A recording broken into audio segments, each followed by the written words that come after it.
Pawns becoming queens, queens becoming champions. It's the Julius Baer Women's Speed Chess Championship.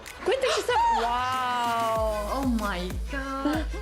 Some of the world's best women chess players are here to compete in the electrifying SCC format of escalating time controls, known for its heart-pounding moments and nail-biting finishes.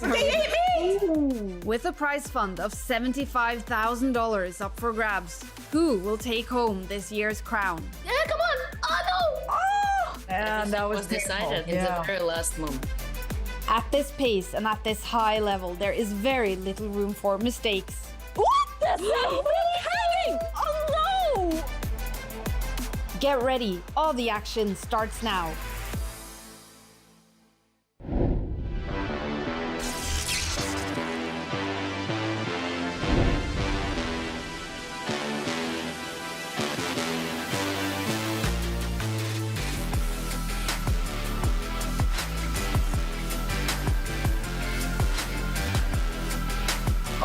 Welcome, everybody, to the Julius Baer Women's Speed Chess Championship. Sorry about that. Good morning, everybody. It feels like we haven't taken a breath because yesterday was the semifinals, and today it is time for the finals between Hou Yifan and Dronavalli Harika. Once again, I'm your host, Grandmaster Daniel Naroditsky, and alongside me today, my amazing co-host, Women's Grandmaster Jen Shahade. Jennifer, it is very, very early. I'm not going to lie, it's hard to commentate at this hour, but I think it's going to be a really exciting match.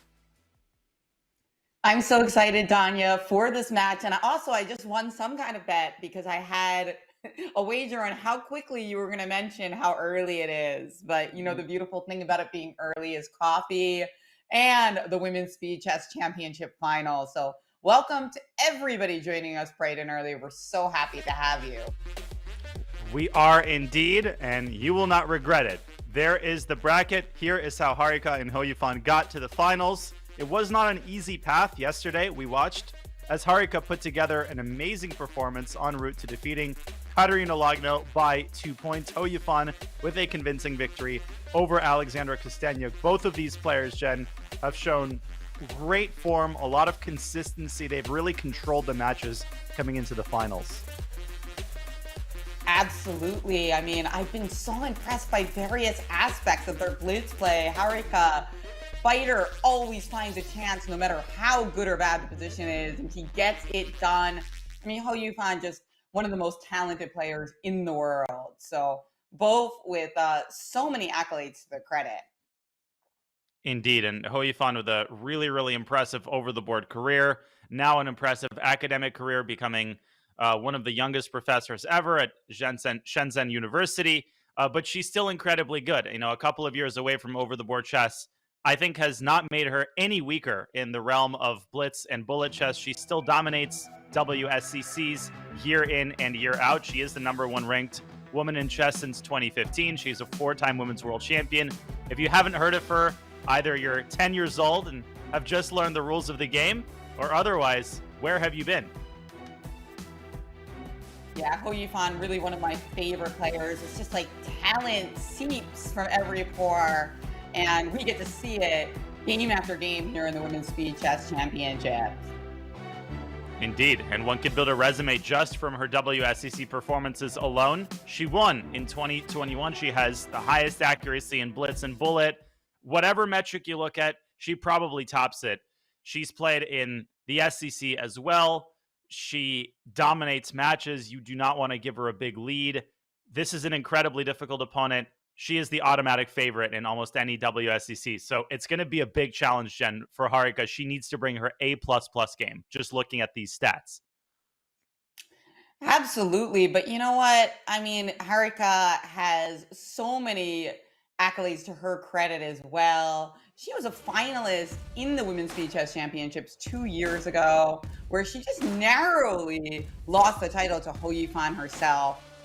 So she has been in her 5th appearance. She's a mainstay here. Looking for this to be the one that she wins. 2nd female in India to become a grandmaster. But I tell you, there's going to be a lot more now, and it's players like Humpy and Harika who have really started that trend. Absolutely. And honestly, 13 of 15 is a really impressive score against Hou Yifan. If she can stay close once again, you never know how this match is going to go. So this is once again going to be the recipe for Harika to succeed in this match. Keep it as close as possible. And there is her 2021 path. She defeated Kosteniuk in the very first round, then beat Muzichuk, then defeated Lagno. That is a brutal path to the top, and only lost to Hou Yifan by 2 points. The critical segment in the 2021 title match was the 3+1 section. That is where the money was made for Hou Yifan. She won that section by 4 points, but notice the 5+1, that went to Harika by 2 points. She would love to repeat that today. That's right. Just get in there with an early lead. I mean, what we saw from Harika yesterday was just her handling of the clock was phenomenal. Time scramble. It just seemed like when she got into a time scramble, she didn't blunder and she induced blunders from her opponent. So I feel like if she does that today, hey, I mean, sure, on paper, Hou Yifan a favorite, but it could be extremely close if we see that Harika from yesterday. Without question. I think the openings are going to play a very big role in this match, and we'll have plenty of time to discuss how things are going to go because there is an extended time control in this match, and we'll get to that in a moment. First, we need to get to the Smarter Chess predictions because as much as I hate to say it, Smarter Chess knows what they're talking about, usually at least, and Smarter Chess is predicting another incredibly close match. Smarter Chess believes that Hou Yifan will win by a hair, by a single point, with a score of 14.5 to 13.5. I certainly would love for that to be the case, Jen, for us to see an incredibly close match. And given the kind of form that both of these players are in, I think something like this is very, very likely. Oh, yeah. Wow. Even closer than their match from 2 years ago, which was 15-13. Smarter Chess is predicting even narrower than that. Wow, that's something because, in Blitz, it's a lot about momentum. So we do often see somebody rack up a lot of points in a row, but these two players, so tightly contested. I love Smarter Chess's prediction there.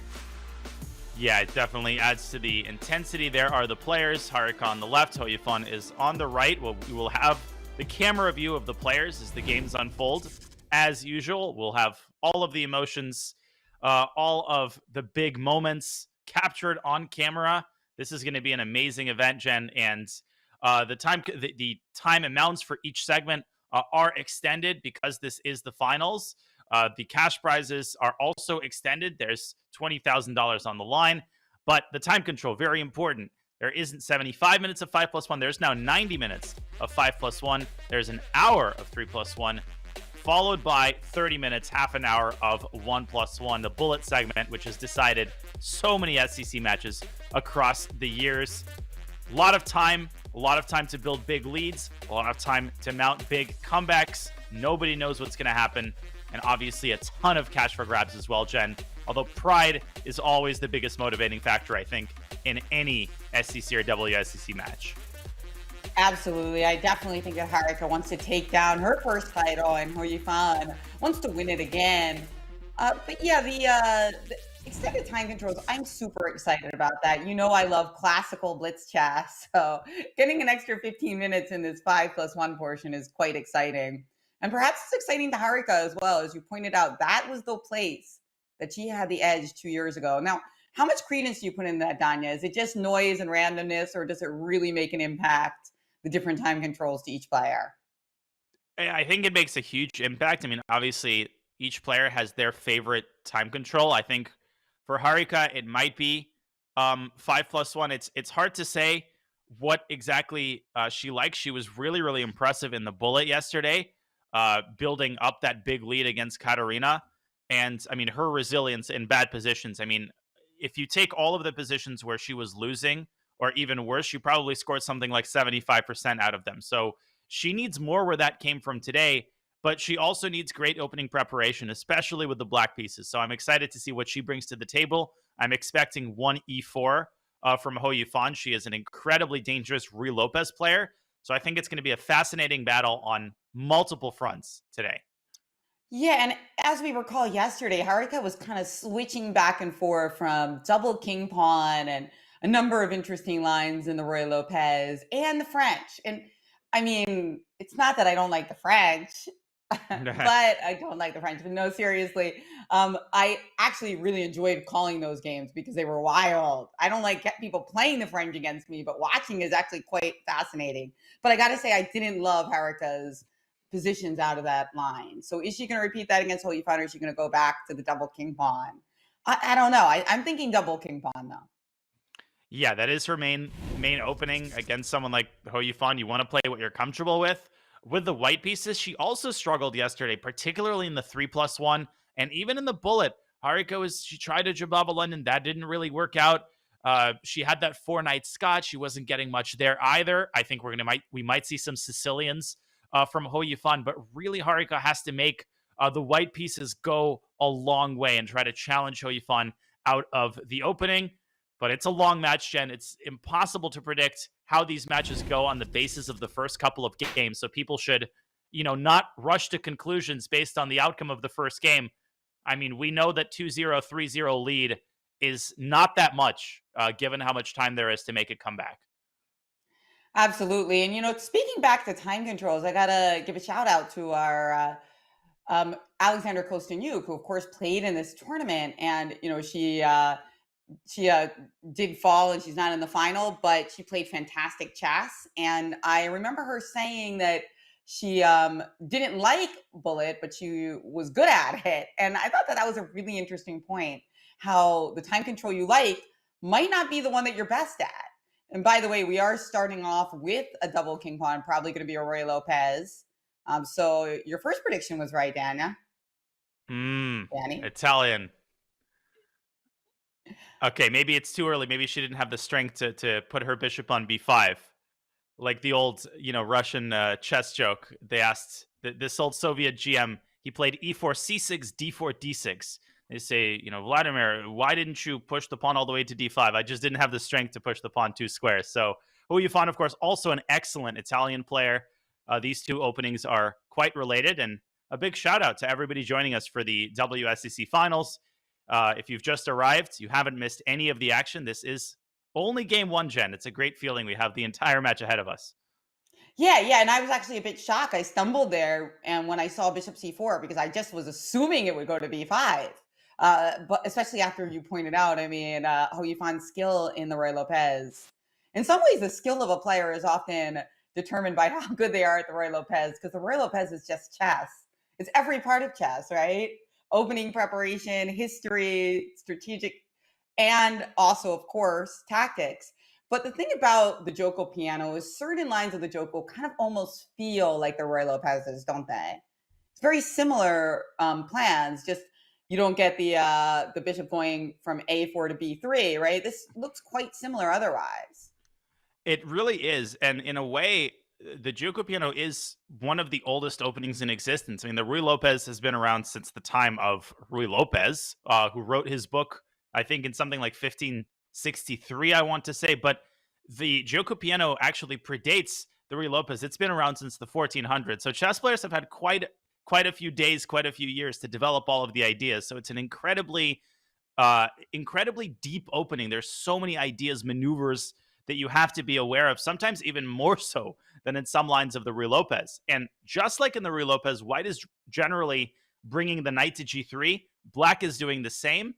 And a big question, Jen, is going to be whether we see bishop to e6 from black, and then whether Hou Yifan decides to trade on e6 as is very fashionable now. No, instead, this very modern plan with c6 and potentially d5. Very ambitious from Harika early on. One thing that I noticed is, of course, I have a 6-year-old son who plays chess, and all kids start out playing the Joko piano or the Italian. So it's like when you see a child play chess, you kind of see them go through history. They start with the Joko piano because it's the most natural move and it hits f7. And then they realize that their bishop on c4 gets kicked around, and eventually they're like, oh, this Roy looks pretty cool. But I think that is one of the key things about the Italian. Does black get d5 in? Because if they get d5 in an elegant fashion, usually black is totally fine. And that's why so often you see white voluntarily, before it gets attacked, retreat that bishop to b3. Exactly. And this takes the sting out of d5 because it no longer comes with tempo. But just to illustrate, just the tip of the iceberg, the kinds of tactics that hide behind the scenes, if we could pull up an analysis board, and I won't bore people with too many analysis boards today, but just to illustrate how complicated this can get, actually d5 I think is very possible here. We might even see it because e takes d5, knight takes d5. Looks like we're just blundering the most important pawn, but you see the eval bar shoot down. Why? Because after knight e5, rook e5, there is bishop takes f2. Lest anybody has forgotten, black also has a bishop. It also joins the party, dragging out the king. Queen f6 check forks the rook and the king and picks up an exchange. So black actually can get away with d5, but it's not obligatory. You could play rook e8, you could play bishop e6, and here we go. d5 is on the board. Harika has displayed such good understanding of typical ideas in e4, e5 openings, and I think this game is no exception. Yeah, really nice line there. So what do you expect from white here then? Can white try something like bishop to e3, for instance, just kind of kicking it off by blocking your really potent bishop on a7? Exactly. I think bishop e3 is a great approach here. Black is not threatening to play d takes e4. I mean, white just recaptures, okay.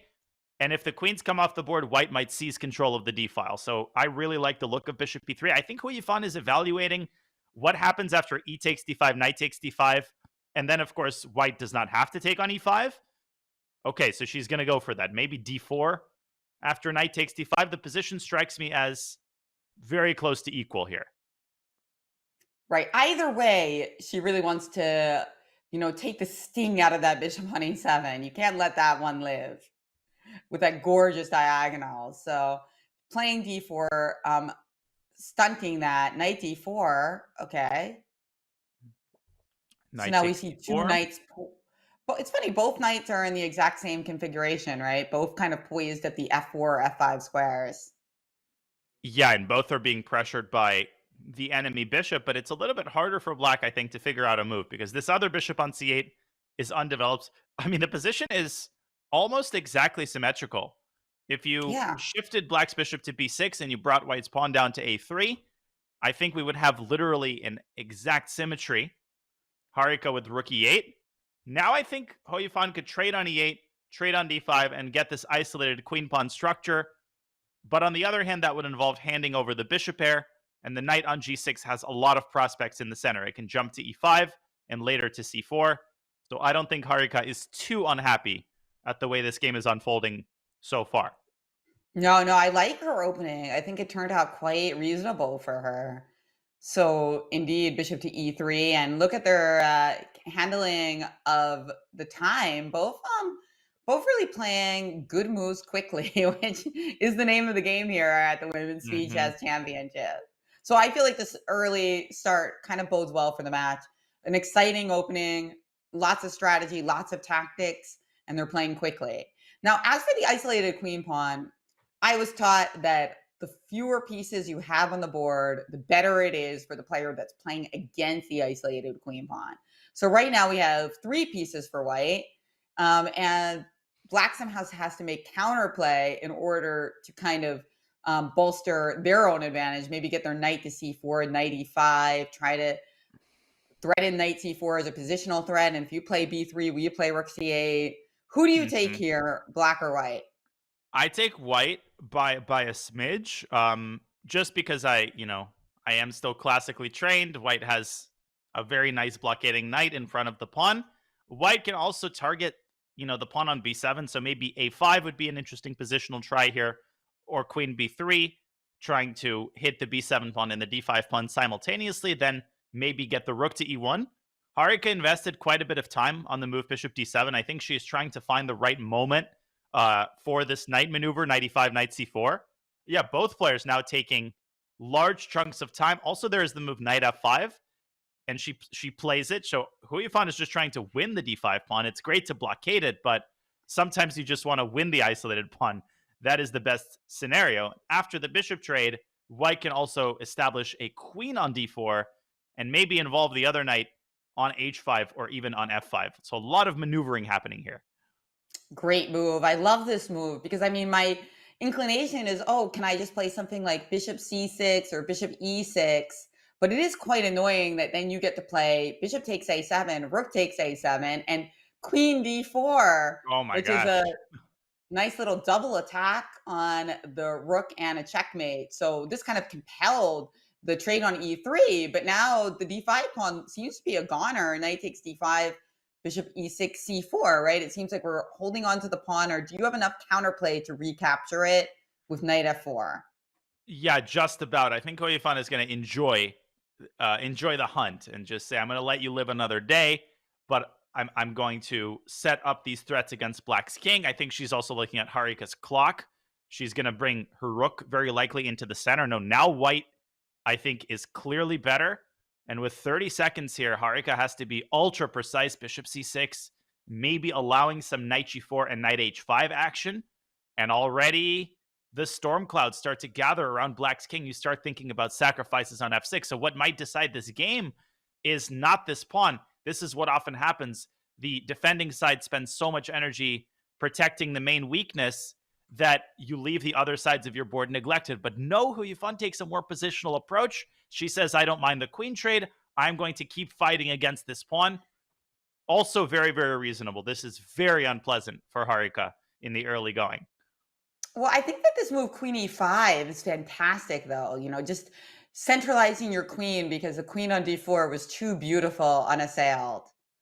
So I like this defensive strategy by Harika. As we know, she is elite when it comes to defense. And so we're not surprised to see her fighting back. Yeah, this is going to take a very concerted effort for Hou Yifan to break down Black's defenses. Knight f5, excellent move, continuing to harass Black, compelling the queen trade. Now a very pleasant choice. Hou Yifan with the classical recapture. The knight is back to home base.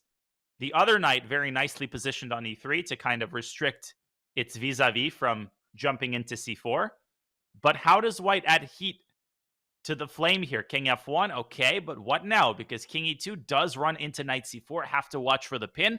20 seconds, Jen, and we might get our first time scramble of the day. Just 10 seconds for Harika to defend this position. Knight g4, love the move. Getting the good knight rather, versus the bad bishop. I love to see it. You know, for those of you watching at home, she doesn't even think about playing knight takes c6 and giving up her good knight. And now, nice, pleasant advantage for White, but can we break through? Bad move. Ooh. Bad move. G3. G3 fixes the weakness on h5, and then White could try to start jumping around. But, okay, Hou Yifan allows h4. I would not have allowed that. And maybe Harika can set up a fortress, but with 6 seconds to not allow some sort of, knight c5 fork, knight e5 is very, very difficult. The knight is extremely jumpy. And maybe b4, Black is pushed to the edge of the board. This is so hard to play accurately, Jen. I would just ignore the eval bar and watch the action unfold. Both sides under 10 seconds. Okay, knight c5. Bishop drops back. Bishop moves forward. Who has time to evaluate the pawn endgame? Maybe nobody. f4 at some point.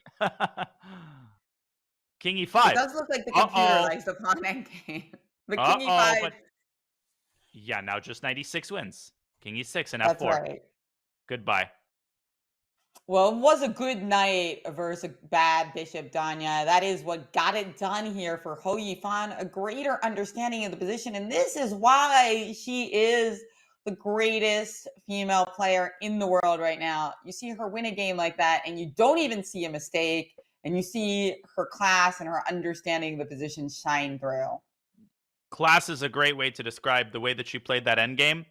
She is a tactical player at heart, but there she chose more positional approaches in every critical moment. She played a5, she allowed the queen trade, but she always believed in, the classical approach, blockade, the square in front of the IQP, trade off all the pieces, and eventually you're going to get like a good knight versus bad bishop type of situation. She got it. She forced Harika's clock down. It was a textbook display and a great first game. Now Harika needs to show what she's got with the white pieces in a Sicilian Alapin. Very, very sharp. Not sure what's going on here at all. Well, we could get another isolated pawn game, but this one looks like a lot of fun for Harika, actually, after queen c7. So what's going on here? This queen c7 move, quite clever, because if pawn takes b5 hits the knight on a5. So instead, this move takes on c5, gets double X clam, because of queen a5, c6. Oh, juicy. Maybe. Or maybe b4. B4 and a takes b5. This must be preparation from Harika. I mean, to play this move in 5 seconds is amazing. Oh, queen a5 just directly a takes b5 also. And white just builds up this massive pawn phalanx on the queen side, which handsomely compensates for the sacrificed piece. So probably Hou Yifan should refrain from that and just play bishop takes c5. But this is already very, very difficult problems for black to solve in the opening. Yeah, I very, do like very bishop nice. c5, and I also like the line queen takes a5, c6, knight b6, b4. Just because you don't usually see the queen get trapped in that manner. Wow. But or even AB. Either way.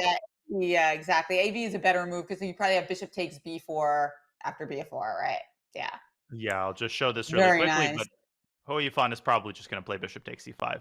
So after bishop c5, that looks like a great move, though. Bishop takes c5, you take the pawn back, and you're ready to castle. So what's white got up her sleeve after bishop c5? Yeah, since we have the analysis board open, bishop c5, queen c5. Maybe she's worried about something like knight back to b3, and she might end up dropping a pawn because a takes b5 is very nasty. And if queen c6, then white can just play AB, trade off the rooks, take the pawn on b5, and boom, we have a healthy extra pawn. So actually, maybe bishop takes c5 is not the move. And yeah, Hou Yifan takes a tactical approach. Knight to g4, striking at the other side of the board, trying to get this bishop to move out of the way so that black can take on c5. A lot of fireworks here in game 2. Which player can hold their composure in this ultra tactical position? Wow, knight to g4 after a long think. I love to see the enterprising move here. Going for more than your idea with bishop takes c5. So wait, why is it bad? I don't know. B4.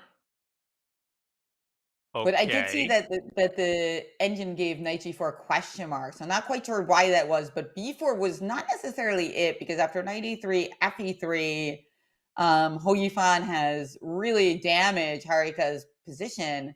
And now this move, bishop takes c5, ignoring the pawn on b4 because we got queen takes a5 at the end. And now the pawn on c3 is also hit. So you don't have time for your little a takes b5.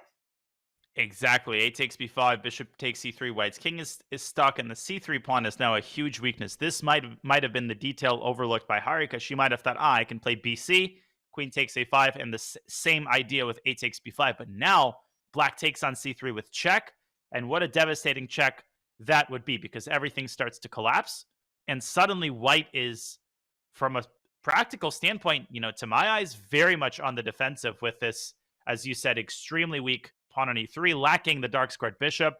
And once again, Hou Yifan, I think, has taken over the driver's seat here in this game. Maybe knight d4 should be tried, but this is a difficult position to handle accurately. Yeah, exactly. I mean, this looks like a great idea by Hou Yifan, and there's something there, I suppose, for white other than b4. But Harika now in the tank, as it's always an unpleasant feeling when you out-prepare your opponent, but then somehow things go awry and your preparation is out the window. Never fun. Yeah, exactly. And this is precisely the situation Harika faces. She plays a takes b5, but this is the good thing about the 5+1 segment. You can pause, you can gather yourself, and you can take sometimes even two minutes plus on a critical moment. Okay, so I'm curious what the plan is after bishop takes e3. Maybe she is trying some sort of knight c4, but okay, then bishop f4, and that looks very, very good to me. Whoops, sorry. Bishop takes e3 on the board. And what now from Harika? Maybe she just wants to play queen d3, attack the bishop on e3, and defend the pawn on c3 at the same time, and then just take on a6.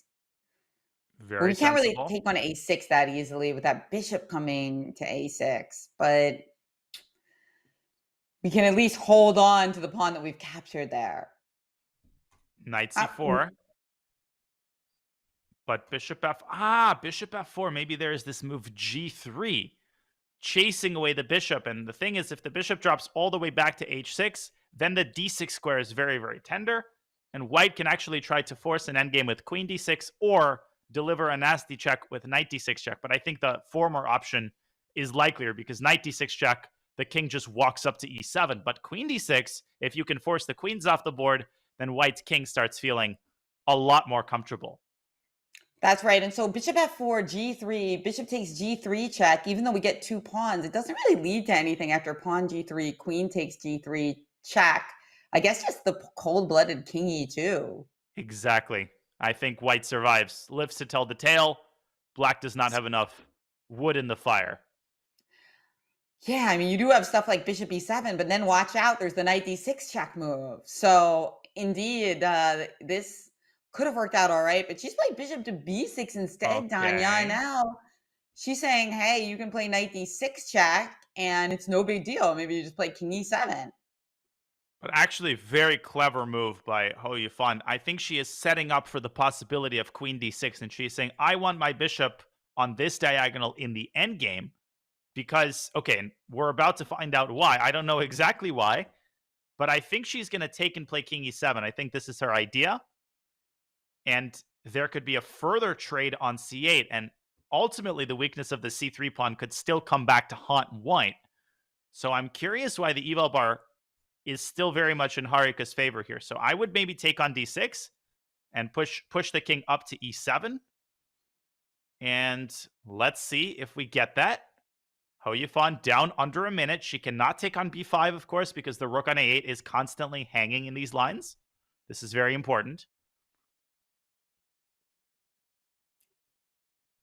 So yeah, queen d6, knight d6, king e7.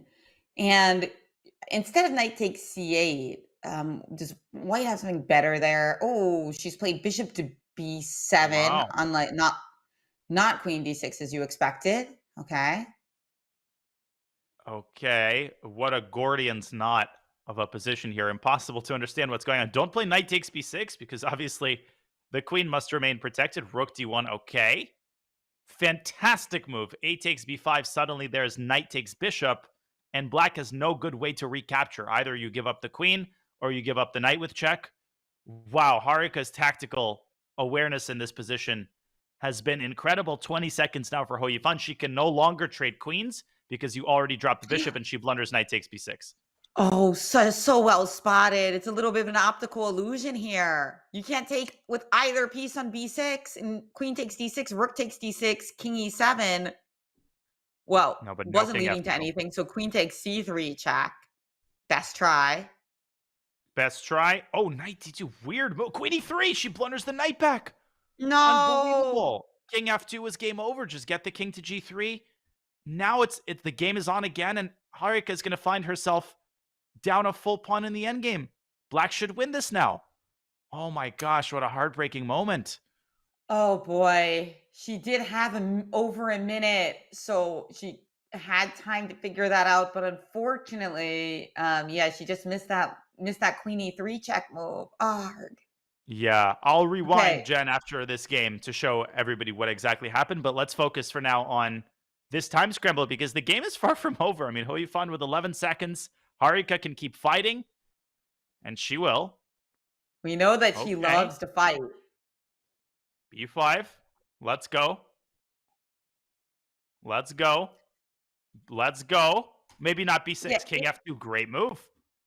I have to say, it's kind of hard to understand. Again, disregard the eval bar, because when I look at this position, I'm like, oh, white has a lot of chances. You know, we got that b pawn, right? And it's like keep White saying can that win white's this. losing, right? White absolutely could win this. You let the pawn through to Yeah. b6, and suddenly it's on b7, and it's b8 is around the corner. So Hou Yifan has to keep her rook on d6. Ah, rook takes g5. Maybe there's some sort of f5 to trap the rook. Oh, nice idea. F5 and king f6 would be trapping the rook. That is very cute. But Harika didn't even fall for it. But Hou Yifan saying, I have some pawns too. Oh, and this is apparent. Bishop a6. Bishop a6 and b7 was winning on the spot. Oh, And now again, it's a boy. game. White is stuck now. White cannot move the rook out of c6. Oh no. We are stuck. That's a great way to put it. We can't do anything. We can move our bishop to a4. And that is Don't the only play move bishop she found e8. it. And rook c7 was a trap. A beautiful tactical trap. Harika wins the bishop. And Nice probably one it's a by draw. Harika there. Staying in the game. as now we've got a very interesting imbalance. The 2 pawns for the bishop. Probably a draw, but Hou Yifan has to be very careful because if you are unable to get rid of the last pawn, eventually you're going to get pushed off the board. Oh, okay. King G5, H5, H4. Fantastic. H5, H4 Draw. is coming, and it will be a draw. What a well-played draw. Well, okay. It was a very exciting draw. Of course, there were some mistakes in the time scramble, but that really kept us on the edge of our seats. Wow. Incredible. I'll spotlight 2 critical moments just for people who kind of missed the action in the moment. White should try bishop takes h5 and king f5, but this is a theoretical draw. Black gets the opposition. Maybe king f4 can be tried. Very good. Harika doing everything to test her opponent. But again, Hou Yifan was not born yesterday. And all right, don't forget, this pawn endgame, you need to know it. If you couldn't draw against Hou Yifan or Harika in this position, you got to review it, right? Right, Danya? Because this one comes up over and over again. Did you want to highlight or? Yeah, definitely. Let's pull up an analysis board. I just wanted to quickly run through the 2 critical moments. It was amazing play by Harika, but this was the first moment. Just king f2, I think. She was maybe worried about this check, but there's nothing to worry about. Just king g3. And Hou Yifan loses, just gets mated here because knight takes b6, queen d8. She would have resigned in this position. Instead, knight d2 is a sloppy move. Queen e3 picks up the knight. And then all the way at the end, an amazing trap by Harika, Jen, when she played bishop a4. Looks like she's walking right into this bishop e8 skewer, but suddenly rook c7. And you do not have time to take the rook because the pawn is unstoppable. You do not have time to take the bishop because the rook hangs, and you have no choice but to give that bishop up. And that is how Harika reemerged in the driver's seat. But then, great concentration by Hou Yifan to pull out the half point. Okay, back to the current game. And now we've got a French. So I mentioned at the top of the show that Harika was tossing between e4, e5, and e6, right? So she chose to play the French in this game. And we've got a classical setup by Hou Yifan. And I love that we're going to get this line a lot, Danya. This is very exciting. Yeah, this is a very challenging line because White's knight on d4 is under serious fire. Knight to a4 is a pretty standard idea here, but then Black's queen can slide over to a5. That is a check. White typically covers the check with c3. I'm pretty sure this is still theory, but it looks like Harika is the better prepared player here, just looking at the times. Oh, yeah, that's a good point. Already down an entire minute and a half is Hou Yifan. I hope there's nothing wrong with her time connection or anything. Because sometimes when people start thinking for a whole minute in these types of situations, you start to worry. But she's played knight to b5. Okay, Harika continues blitzing out her moves. Knight b5 was a nice move, by the way, just solidifying that d4 square. Maybe b4 can be tried, forcing Black's hand, trying to get as many pieces off the board as possible. Yeah. Okay. Yeah, we like the Yifan is out of the treatment by woods. Hou Yifan. We saw her win her first game of the match by using a beautiful knight on d4, beautiful blockading knight. And she's hoping to do it again.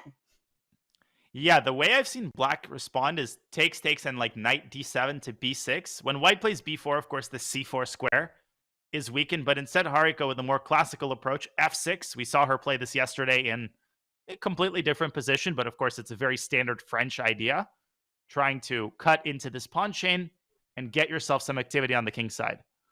Now, don't forget, pawn takes e5, rook takes f1 is now a threat. Oh, Because we'd end up getting 2 pieces for the rook, which tends to be good, especially in the middle game. So White has to be wary of that, and she'll probably develop her bishop on f1 to avoid such things. very true. Of course, e takes f6. She is probably contemplating and thinking, is it worth allowing Black's rook to jump into the action? She starts with a queen trade and bishop d3. You called it. Yeah, so she keeps the tension. And if Black plays f takes e5, and tries to pick up the pawn with knight d7, you run into knight c7 and knight takes e6. So Hou Yifan using tactics to keep the c5 pawn safely protected for the time being. Okay, sensible move, I think. But King calmly D2, met. just connecting those rooks. I like this strategy by Hou Yifan because I feel like the longer the game is, the more Harika is able to complicate. But if kind of Hou Yifan can shorten the game and make it into something that she specializes in, the understanding of the game, the end game, she can just get a dominating game against Harika. So I feel like we're going to see her go for a lot of end games in this match. I agree. And of course, black can trade on e5 and start hunting for white's pawns, but it feels like development should be Harika's top priority, and it is. Bishop d7 is on the board. Now white can sandwich the knight on d6. That seems like a very lovely square. Also, you could drop back to d4. That is the more traditional blockading square for the knight. Big moment for Hou Yifan. She is taking long things here, but she believes in her ability to prosecute the endgame successfully with just a couple of seconds on her clock, which she has done for her entire WSCC career. Okay, king e3, allowing the trade.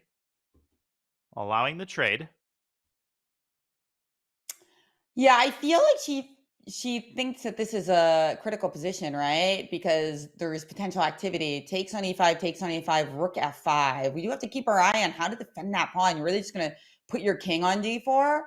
But then we have rook f4 check. So I think rook f5 is a bit of a nuisance here. That's exactly right. I think this was overlooked by Hou Yifan, this move on the side. She was focused maybe on the queen side. Now you're right. King d4 looked very, very awkward. She wants to maybe trap the rook, but you're not really trapping the rook. Rook takes e5, king f4. The rook still has h5. It can trampoline back to the king side. And I think rook takes e5 is a clean, healthy pawn. Maybe but king white d4. has... Yeah. And something like rook e1. And king coming to c5. The D6, king is a fighting D7, piece. Yeah. Sparta. This is Sparta. Yeah. Actually, very possible, by the way. King c5 is a candidate move. Yeah, you do have knight a4 at the moment with a check, but then it doesn't seem like it really leads anywhere after king d6. So rook to g5 was the choice instead of rook h5 hitting the g2 pawn. Yeah, king c7, king b7, vamos Carlitos. I mean, rook a e1, slightly surprising. Intuitively, I would prefer to put the other rook on e1 so that the rook on a1 could be kind of lying in wait in the event that there's a trade on b4. But wait a second, rook hf1 and bishop f5. Hello. Harika overlooks a tactic. Bishop f5. Forcing black to give up the exchange. Bang. Wow, Hou Yifan is not going to miss that. Wow, great enterprising play here by Hou Yifan. So you're saying it's forced to sack the exchange here? I don't have anything else? I don't think so. I think rook takes d6, just devastating, I'm pretty sure. Maybe king d8 and knight c8, but ugh. Yuck, it has been called. Wait, what about rook f8? How am I doing there? Rook f8, rook e6, king d8. I take the knight, you take the bishop, carry the 2, divide by 1. I take on b7 at the end. It looks like you're taking too many things. I get it. We need different colors here. Those mustard yellow arrows are just showing me all the pawns that I'm gonna lose. b7, and then when the arrows come a5, out, you know it's bad. Yeah. And that is the problem also, that when we move that rook on a8, pawn takes a5 could be a kind of nice tempo as well. Well, this bishop f5 move seems to have stopped Harika in her tracks. She wasn't ready for this one. No, she was ready to pop the champagne. King gets to d6 and she plays e5. I'm comfortable. I'm up a pawn and boom. This is what elite players do. They catch you unaware. Just when you're ready to relax and start to enjoy the torture, they come up with a tactic to turn the tables. Harika does not go for the exchange check. She allows rook takes e6. Maybe she wants to hide away on d8, but then maybe the calm rook fe1 sets up the threat of rook e8 check. I think Hou Yifan is going to take this, but bishop e6. She wants king d6, rook f7, but there is knight e5 in that position. Very careful if you're Hou Yifan. I don't like bishop takes e6 at all. Because the king is now super safe on d6, huh? I mean, you could play rook to f7, but you're not really threatening anything. Yeah, and this knight e5 move cuts off the connection between the rook and the bishop, so I think she kind of outfoxed herself here, trying to play for maximum, but instead, now Harika has a new lease on life. Maybe you just go g4 and try to stabilize the position, or g3. And what's in bishop d5, by the way? Ah, bishop d5 is also possible. Rook d5, king c4, probably a draw. Yeah, is there anything better after bishop takes d5 and maybe knight d2? No, rook e6 check. Yeah, there's some wild tactics here, but bishop d5 knight d2 needs to be checked.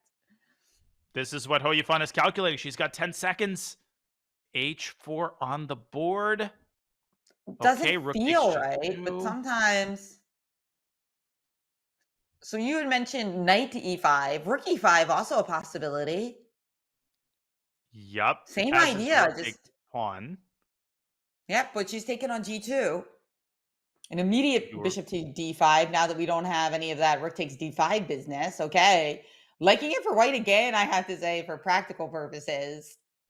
True, because now black can force that rook endgame, rook d2, and maybe has to rook d2 and rook takes d5. But in that position, it is white to move, and Hou Yifan can take that tempo to establish a presence on the 7th rank. 30 seconds now for Harika. Rook g4 check, by the way, would be met with rook e4. Yes, we are going to get this endgame. Maybe rook c8 check will be thrown in. b5. Giving up the pawn. I think this pawn can be captured. And the king will live to tell the tale. Just go back to c4. King c3. Don't blunder mate in 1. And Hou Yifan is chilling. She was going King for the b2. mate in 1 trick. Rook c1. Safe and sound. And now 2 passers on the queen side. But look at this. Harika's going to get one of her own over there, but It's going to be 2 close. against 1. Okay, seatbelts fastened. But now white is firmly in the driver's seat. There goes another pawn, which you can't defend. King b5, rook a5 check. Harika has to rely on her sole passer to generate counterplay. But I don't think it's going to be enough. No, there's 3 against 1 right now. That's a rough task. Even though black has a little bit of a head start, what you start to worry about is just that move, rook a4. And now, how do we stop all 3? Hou Yifan is too good not to convert an endgame like this. She's going to close her eyes and just rook h6, b5, autopilot, easy clap, very patient, king b4, rook h6, a6, yeah. And that rook is right where we want it to be, behind, and there it is, 2.5, half.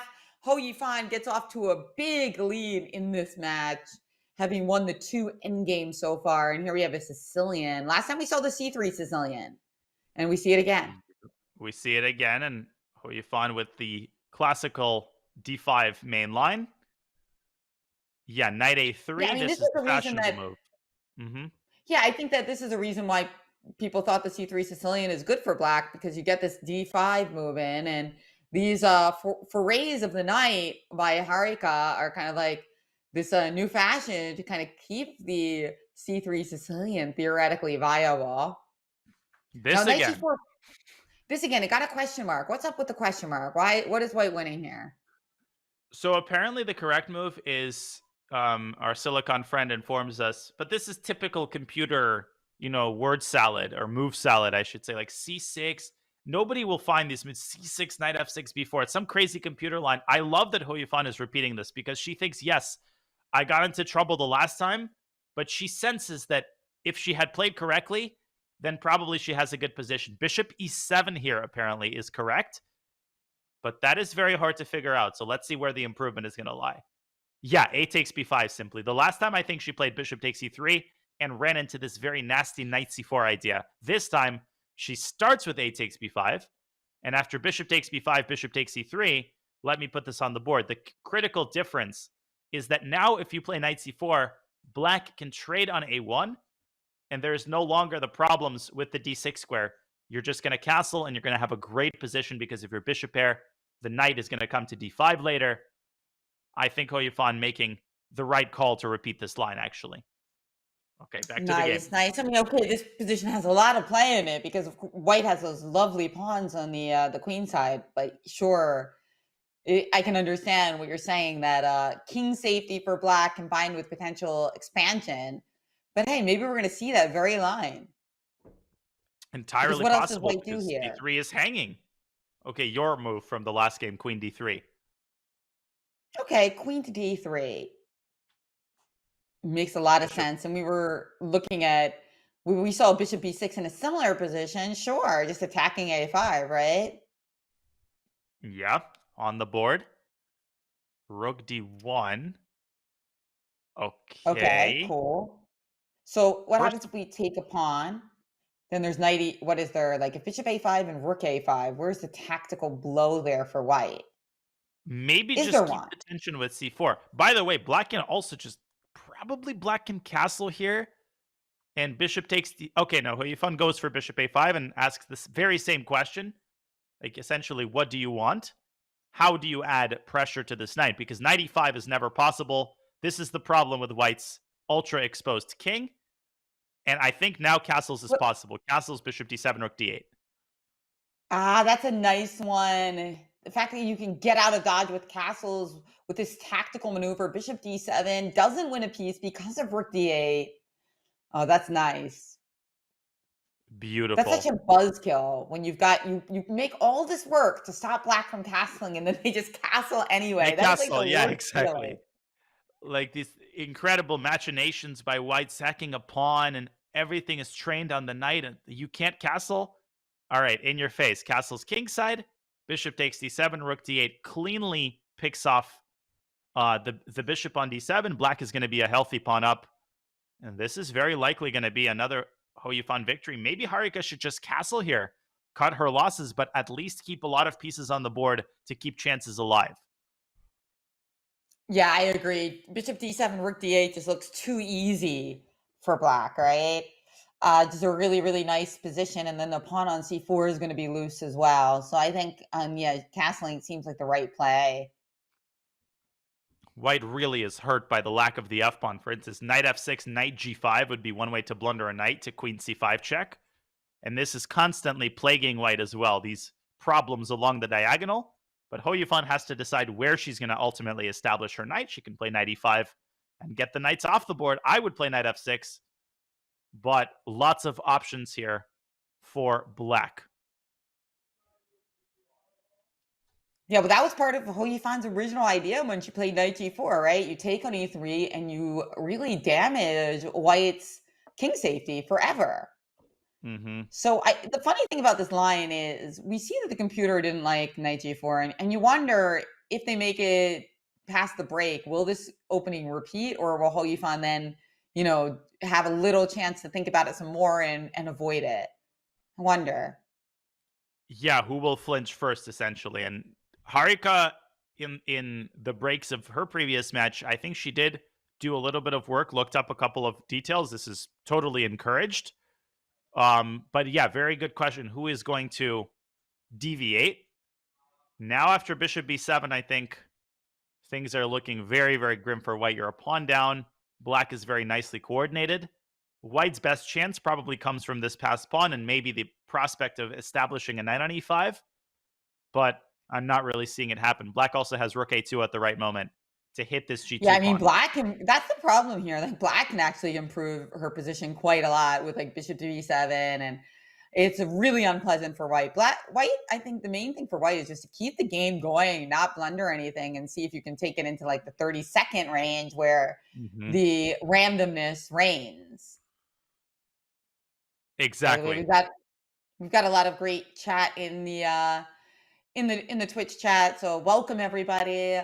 Those of you in Europe, in the afternoon spending with us, and those of you waking up bright and early all over the United States, everyone in Asia watching these players. It's just great to see this kind of cross-continental crowd we have here. And we welcome all of you, no matter what time zone you're in. Yeah, we all share the language of chess. We might speak different languages and wake up at different times, but we can all come together and watch a fantastic match. And this has been a great match so far, and it's only beginning. I mean, Harika already finds herself in a rather difficult situation, but these games have been very topsy-turvy. She is no stranger to adversity. She knows how to fight back, and Hou Yifan knows that, the brunt of the work is still cut out. So we have a trade on f3. Now we have a knight versus bishop situation, but the bishop is completely contained.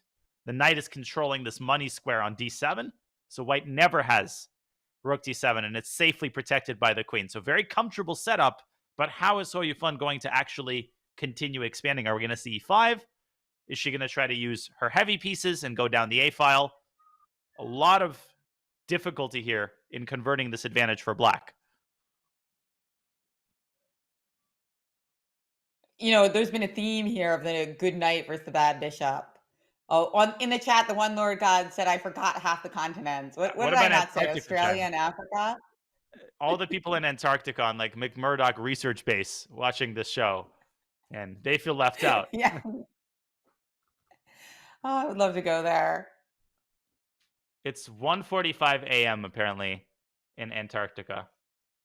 I don't even know. Oh, okay. So that's why we don't have anyone from Antarctica in the chat. Exactly. If you are here, though, tell us. Yeah, Rook near like A1, one rook E1. Mbps internet.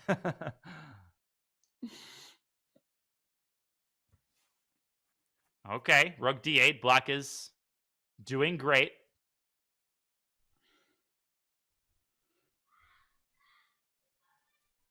e5 also very possible. Just push the pawn up to e4. Yeah, that's the thing. I mean, we eventually have to use this king side majority, right? So I do feel like we're going to see e5 at exactly the right moment. Great technique by Hou Yifan. But somebody else also pointed out in the chat that right now it's funny how the highest rated players in both the women's and the overall category are not world champions. But in the women's side, Danya, that's actually really normal. Because don't forget, before Hou Yifan, we had Judith Polgar, who was the highest rated player in the year for over a decade. Was it 2 decades? I think since the late 80s. And she never played for the Women's World Championship herself. Yeah, it's a very prestigious, august title, but there's more to chess than just the title. Of course, Hou Yifan is, I believe, 4 times women's world champion. She is just such a dominant force, and it's so impressive that she is incredibly sharp. You do not feel like she has missed a single day of over-the-board chess, particularly when you watch her time scrambles. And we're going to have another one here. She's down to 20 seconds. She needs to watch out for tactics related to the weak e6 pawn. The knight is going to be evacuated via d3. And then it's going to threaten to jump back to e5, forking the bishop and the queen. It's just impossible to play against this feisty knight here. Just the bishop on c6 has nothing to do, and the knight can do everything. It's actually frustrating, I think, for white in this position, because Harika loves to complicate things. You pointed out knight e5 might have been a nice move, but this is going to be great too. Yeah, knight e5 was winning on the spot, actually, because knight takes f3 was checked, but nothing wrong with just snapping off a second pawn. Still completely winning as long as Hou Yifan can keep her knight safely protected. Maybe bring the rook to a defended square so that the knight can eventually be... Yeah. Okay, king h7. Very good. Very classy move. Now knight e5 once again is a threat because rook takes d8 no longer will come with a check against the king. Excellent. Same idea that you had. Put the rook to a defended square, but kind of like a different interpretation of that. Get that king out of the way. And there we see it, knight e5, crushing move. Just no chances. The technique is, chef's kiss. Doesn't matter if she has 16 seconds or 36 seconds. She is going to find the key moves, and she wins another game with the black pieces, extending her lead to 3.5. Harika finding herself in a big hole to start the match with half of the 5-minute segment having elapsed. Jen, incredible form once again, as we've come to expect from Hou Yifan. Yeah, just fantastic to watch her play. Learn your positional chess, those of you watching. Learn your positional chess, indeed. Well, Harika will have to do a little bit more homework during this break. Just catch her breath. But, of course, the match is still very, very much alive. There's half of the 5-minute segment. There's so much chess yet to be played. And we wanted to remind you, before we go on our first break of the day, not to miss out on Chess Kid's Black Friday and Cyber Monday deals from November 24th to 27th. Get an extra 6 months of premium membership when you purchase 1 year of Chess Kid Gold. Chess Kid Gold is the perfect gift for young chess fans and rising stars with exclusive features like unlimited lessons, puzzles, bots, and more.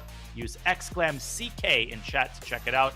And don't forget to use code BLACK2023, BLACK2023 at checkout to unlock your savings. Well, we will unlock the second half of the 5-minute. You're watching the finals of the Women's Speed Chess Championship. We will see if Dronavalli Harika has a comeback in her on the other side of this break.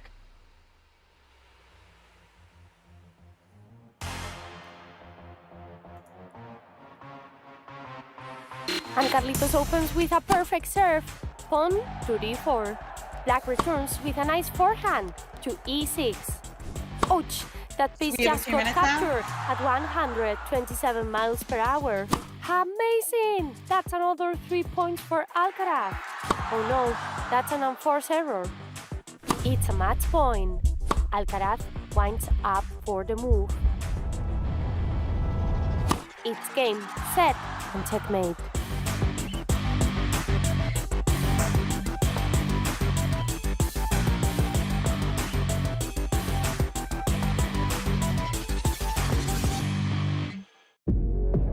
I can guarantee that working your way through this course and solving all 1001 exercises will reward you not only with a greater tactical knowledge, but also with spotting more tactics in your own games. My name is Fiona Steil-Anthony and I'm a Women International Master. I wish you a warm welcome to the course 1001 Chess Exercises for Beginners, authored by Franco Mazzetti and Roberto Massa, with videos by me. In this case, the knight on c5 is not protected, and so the winning move is g6. g6 is the discovered attack, but it is also a double attack, because not only are we hitting the knight on c5, we are also threatening mate on h7. In this case, rook c7. Black has no choice but to capture, and now our queen comes in. We've lured the queen away. Now the king is too far removed. It cannot protect the black queen, so we are going to pick up the black queen on the next move.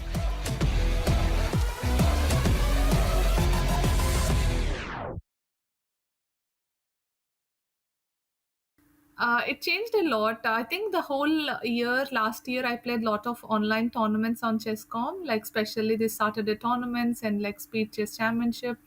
I enjoyed it. I think my whole pregnancy, I was busy and kept to chess because of Chess.com for sure.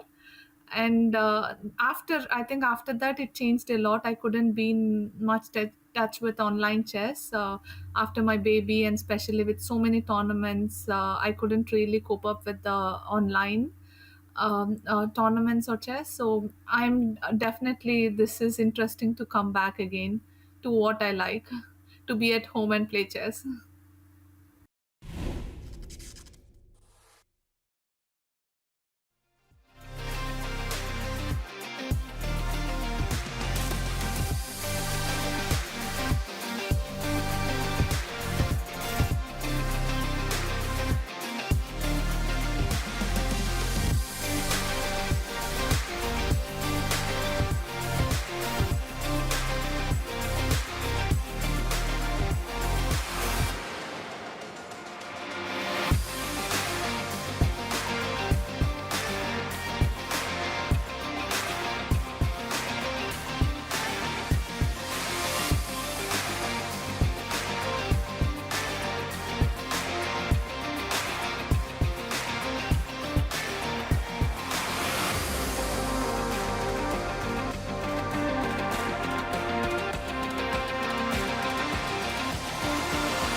Welcome back to the Julius Baer Women's Speed Chess Championship final. A pleasure to be commentating the finals alongside Women's Grandmaster Jen Shahade. I'm GM Daniel Naroditsky.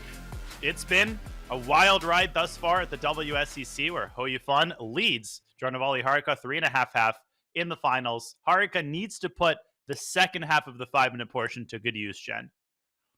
Absolutely. I mean, it's been a pleasure to watch, but not a pleasure for Harika and her fans, her many fans, because so far things have not come together for her.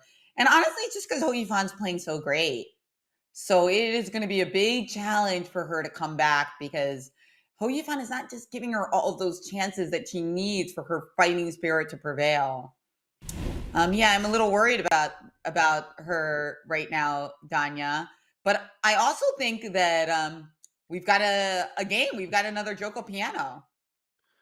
Yeah, and So she needs to make sure that switching it up a little bit. Yeah, going from French to E5.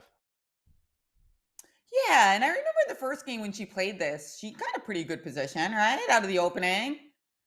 So I like that she switched back to this. Remember, she got to play that D5 move in, and we kind of thought Black was totally fine. So yeah, let's see how she avails of herself in this position. Yeah, D6. This is I actually play this line with Black. I played this a few years ago against Wesley in the U.S. Championship. Generally, the idea is to push G5 very early and avoid the kind of positional lines with Bishop E7. Yes, very nice. Harika knows what the cool lines are, although you generally shouldn't follow anything that I play. But How'd that game go against Wesley? It was a draw. It was I blundered a piece. All right, I sacrificed a piece, but then I forgot that it was still hanging, and he took it eventually. But I managed to generate some chances and force perpetual. It was a fun game. Oh, that sounds like a real nice game. Love it. So if you hadn't have blundered the piece, you would have easily beaten Wesley, huh? Easily. Actually, I was close to winning at one point, and there's no worse feeling than coming back to the hotel room and you start kicking yourself. And if only beating Wesley with Black would have been nice. But this is exactly the right setup that Harika is playing. The bishop is fianchettoed, and this is the kind of double meaning of the move G5. You are also preparing the fianchetto, but also you're preparing the pawn storm, right? G4, H5, H4. And it looks like you're kind of a beginner trying to push your pawns, but no, this is actually a very, very dangerous idea that Hou Yifan is taking seriously. Everybody is playing this type of line now with Black. Yeah, one thing you just got to watch out for is when White castles before Black. It's not always automatic that Black will just instantly castle. And that's when you have to fear these ideas with the early G5s. Exactly. Keeping the king in the center. Whoa, C3. Hou Yifan allows the trade on F3, and she believes that the F5 square is going to compensate for the ruined pawn structure. I actually really like this move. The computer can go take a walk, or it can go have a glass of coffee because it's early, but I like the move C3. Wait, but if you're giving the computer a glass of coffee, that's like a nice thing. Okay, but bishop takes F3, it does strike me as very odd to allow that move. Bishop takes F3, pawn takes F3. So you're excited about the square in F5, but can I cover that square with knight to E7? And maybe that is the reason why this is a slightly over-optimistic approach. Or maybe Black can even play D5 and simply eradicate the weakness entirely. Also, there's this Queen B3 idea. I don't need to put anything on the analysis board. I think we're going to get exactly this kind of scenario. Knight G3, I agree. I think Knight E7 is how Harika wants to keep this square protected. But I see what you mean. Like, this idea of allowing G takes F3 seems so terrible in most positions, but it's not as terrible in a situation where we have the F5 square and also your bishop on G7 looks kind of blocked in. So understand, okay, Knight G3, Knight E7, okay, greeted by a question mark by the computer for some reason. Well, the computer hates anything that is good or anything that is holy. It will criticize. I think, okay, Queen B3, yes, very understandable. I liked the move D4, just trying to poke at the E5 pawn. This is one of the drawbacks of Knight E7. You are relinquishing your control of the E5 pawn a little bit. Now, do not take on B7 because of Rook FB8. And this is the problem, right? If you're not taking this pawn, then what is the queen really doing on b3? Because you're aiming at a pawn that's quite well defended. And our old friends, c6 and d5, is going to be very, very unpleasant now as an idea that white is facing.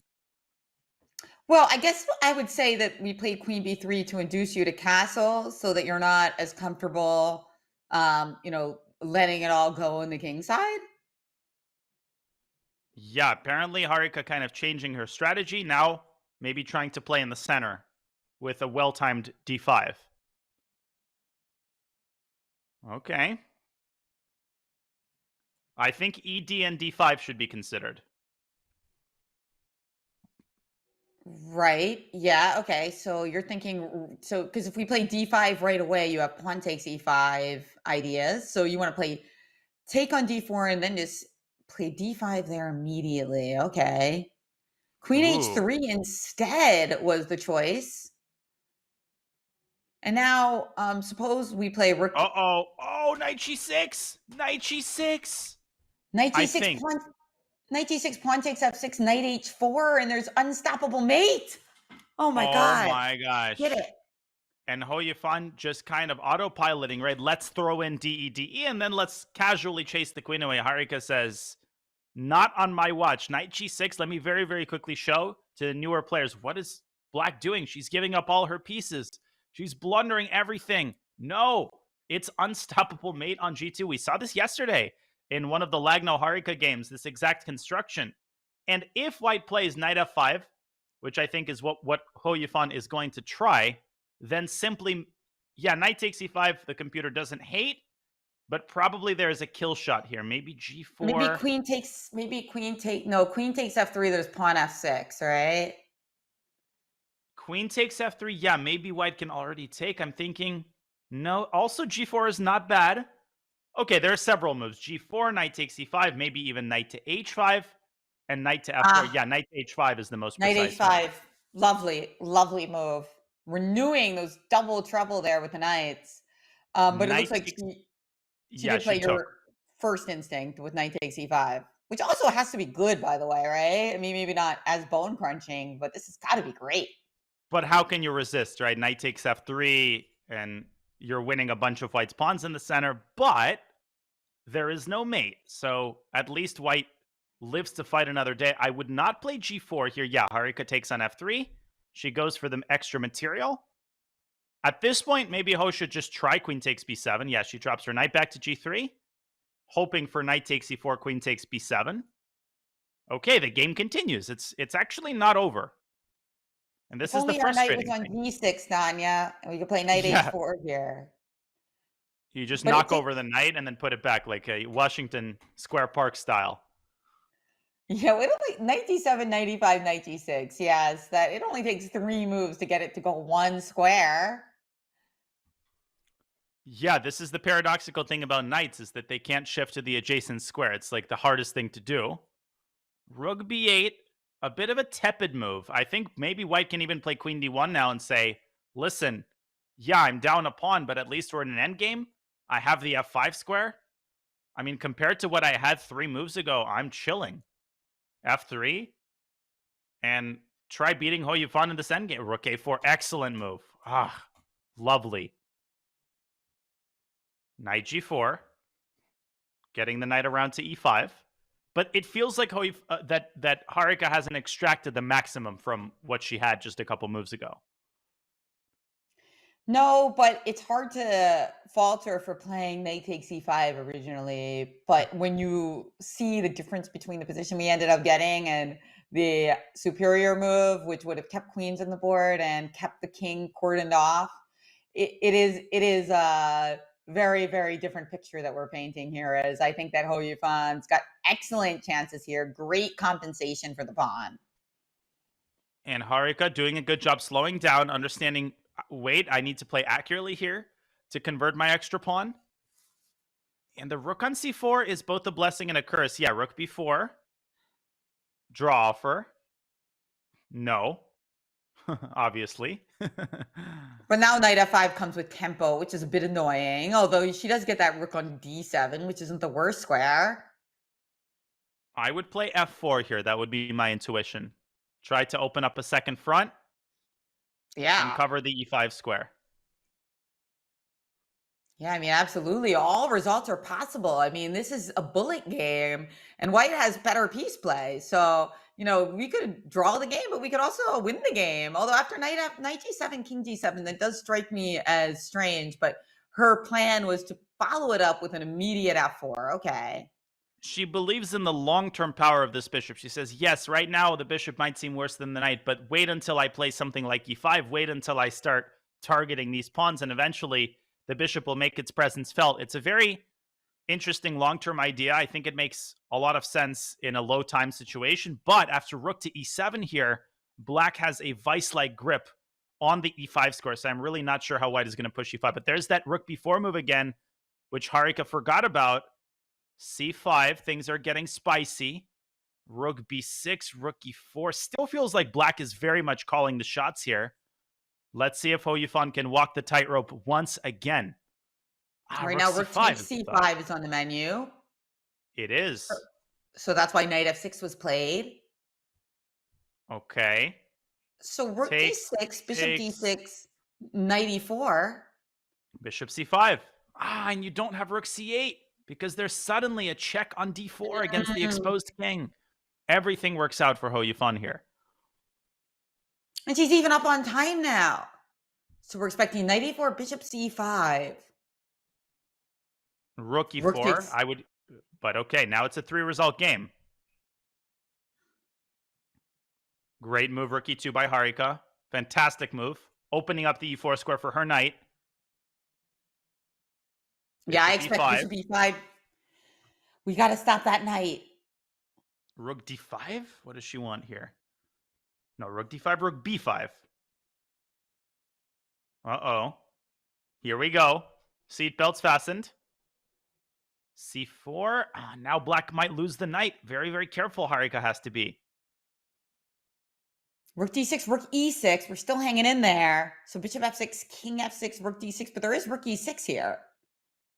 Yeah, and Hou Yifan just wants to hold the draw with rook b6. Just says, yeah, I'm down a pawn, but... yeah, but she might lose another pawn. But Harika's going to try, that's for sure. Anything is possible. I mean, there's a lot of skewers in these rook endgames. You have to watch for the skewers. Hou Yifan trying to get her king into the right position. Harika advancing her pawns. Feels like black is making a lot of progress here. Yeah, getting that king all the way up the board where, yeah. Black is winning now. h3. Barely made the move. Oh, with 0.1 seconds.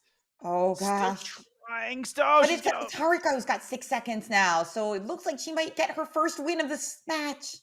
She needs this win. She has to convert this. Hou Yifan barely getting off her moves. Just trying to make sure she doesn't lose on time. Rook a4 still holding on. She just doesn't die. Man, what does it take to bring Hou Yifan down? She just keeps finding ways to keep the game going. Get the king to the other side, though. And now Harika should win this. King c6. Still not so easy. Rook b5. Bang.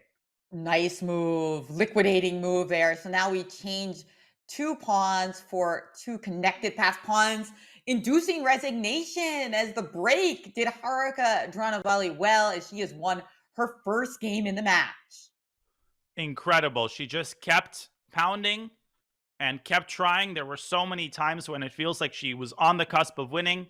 Then suddenly Hou Yifan found a chance, but excellent composure and time pressure. And I think this is Harika's maybe biggest strength in this match, is her ability to thrive in these low time situations. This is why she needs to keep it close going into the bullet, because I think she's got a serious chance of taking the advantage in the bullet section. What a game. And we've got a lot of fans of Harika in the chat. Big clap. And don't forget, it all started with your move, Danya, g5. And more precisely, it started with this beautiful move, knight g6. If you didn't see that, you got to review that game and look at knight g6. Lovely move there. And Harika doesn't stop there. She plays a kind of a souped-up Benko gambit, a reverse King's Indian Benko gambit mixture. I love it. I used to play like this b4, c takes b4, eighth. Ooh. This does not look right. Maybe because of b5, but then... Okay, knight a5. I can understand why this move was played. You can understand why a move was played. It's so different than I like that move. Yeah, would I have played her? Is it a good move? I mean, b5, knight a5, d3. The knight is going to be stranded. And this is a big problem for Hou Yifan. That's right. Another opening edge here for Harika. Is last game we saw her destroy Hou Yifan's pawn structure, which ended up winning her the game. Ugh. Now we see just her with a beautiful structure and great development right out of the gate. Yeah, this pawn on b5 is really a bone in Black's throat. You could play a6, but White's just not going to budge. Like, absolutely, trade on b5. Be my guest, give me the c4 square. And quickly e3. The textbook prescription here is just very quickly open up the center. Of course, Harika, she knows this. She will play it. And if Black plays e5, maybe rook e1. You might not be able to develop your pieces in time here. White is starting to pile up on the e-file very, very quickly.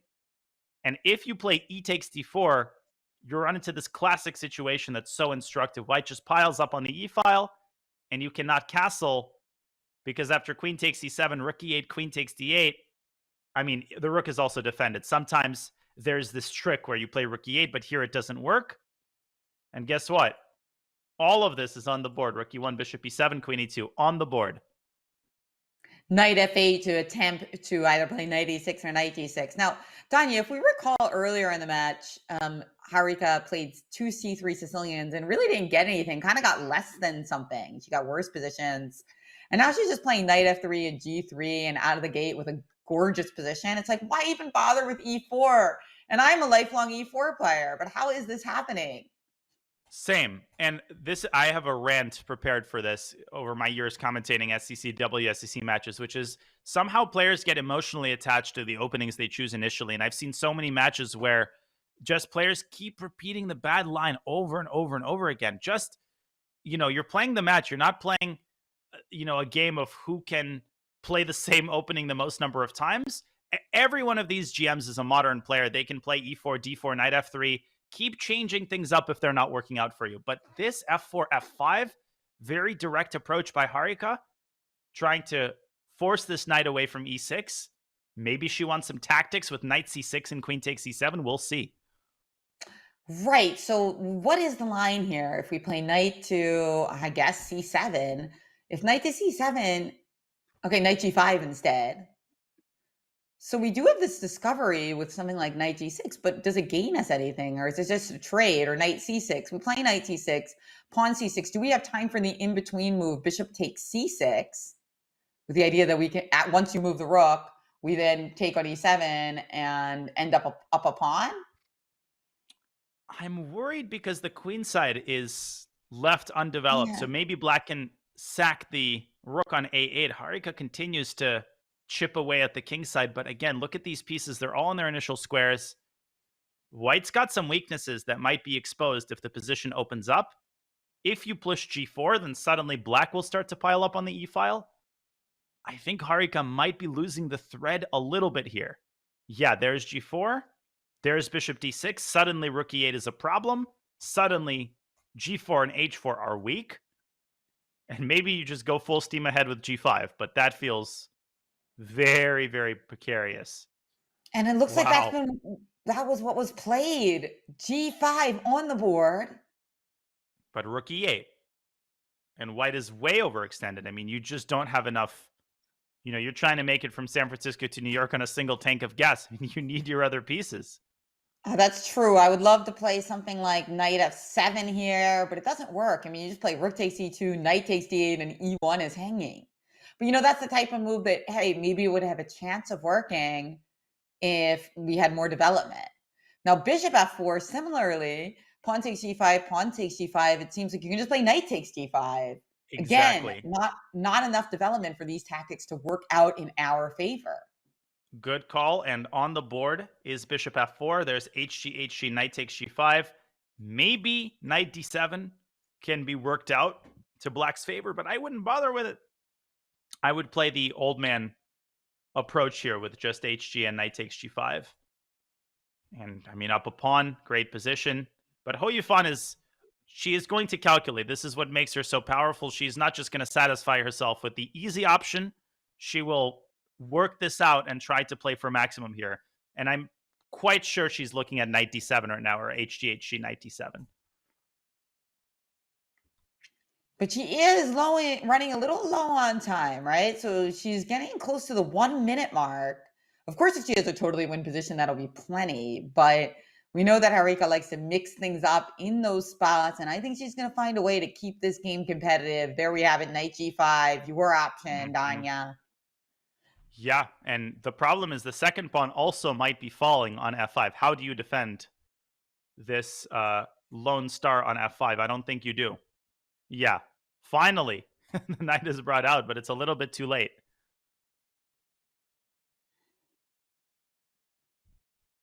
All right, bishop e5, bishop e5. So how do you take advantage of this pin? You're playing knight d7? But and then then bishop c7. if I play bishop c7. Exactly. Rook takes c2, bishop takes d8, and suddenly the knight on g5 is hanging. Wow. Very nice tactics there. Very so good. bishop takes f5, avoiding all that and connecting all the majors. Can you take on b7 here? I mean, maybe you just do it because you're 2 pawns down. What do you have to lose? Love the philosophy. Don't forget, No. Hou Yifan now under a minute, but she's played bishop takes f6 instead. And so what's going on after rook takes e2, bishop takes d8? Okay, the computer hates that move. I think they preferred queen takes f6 going in for the queens versus rook endgame.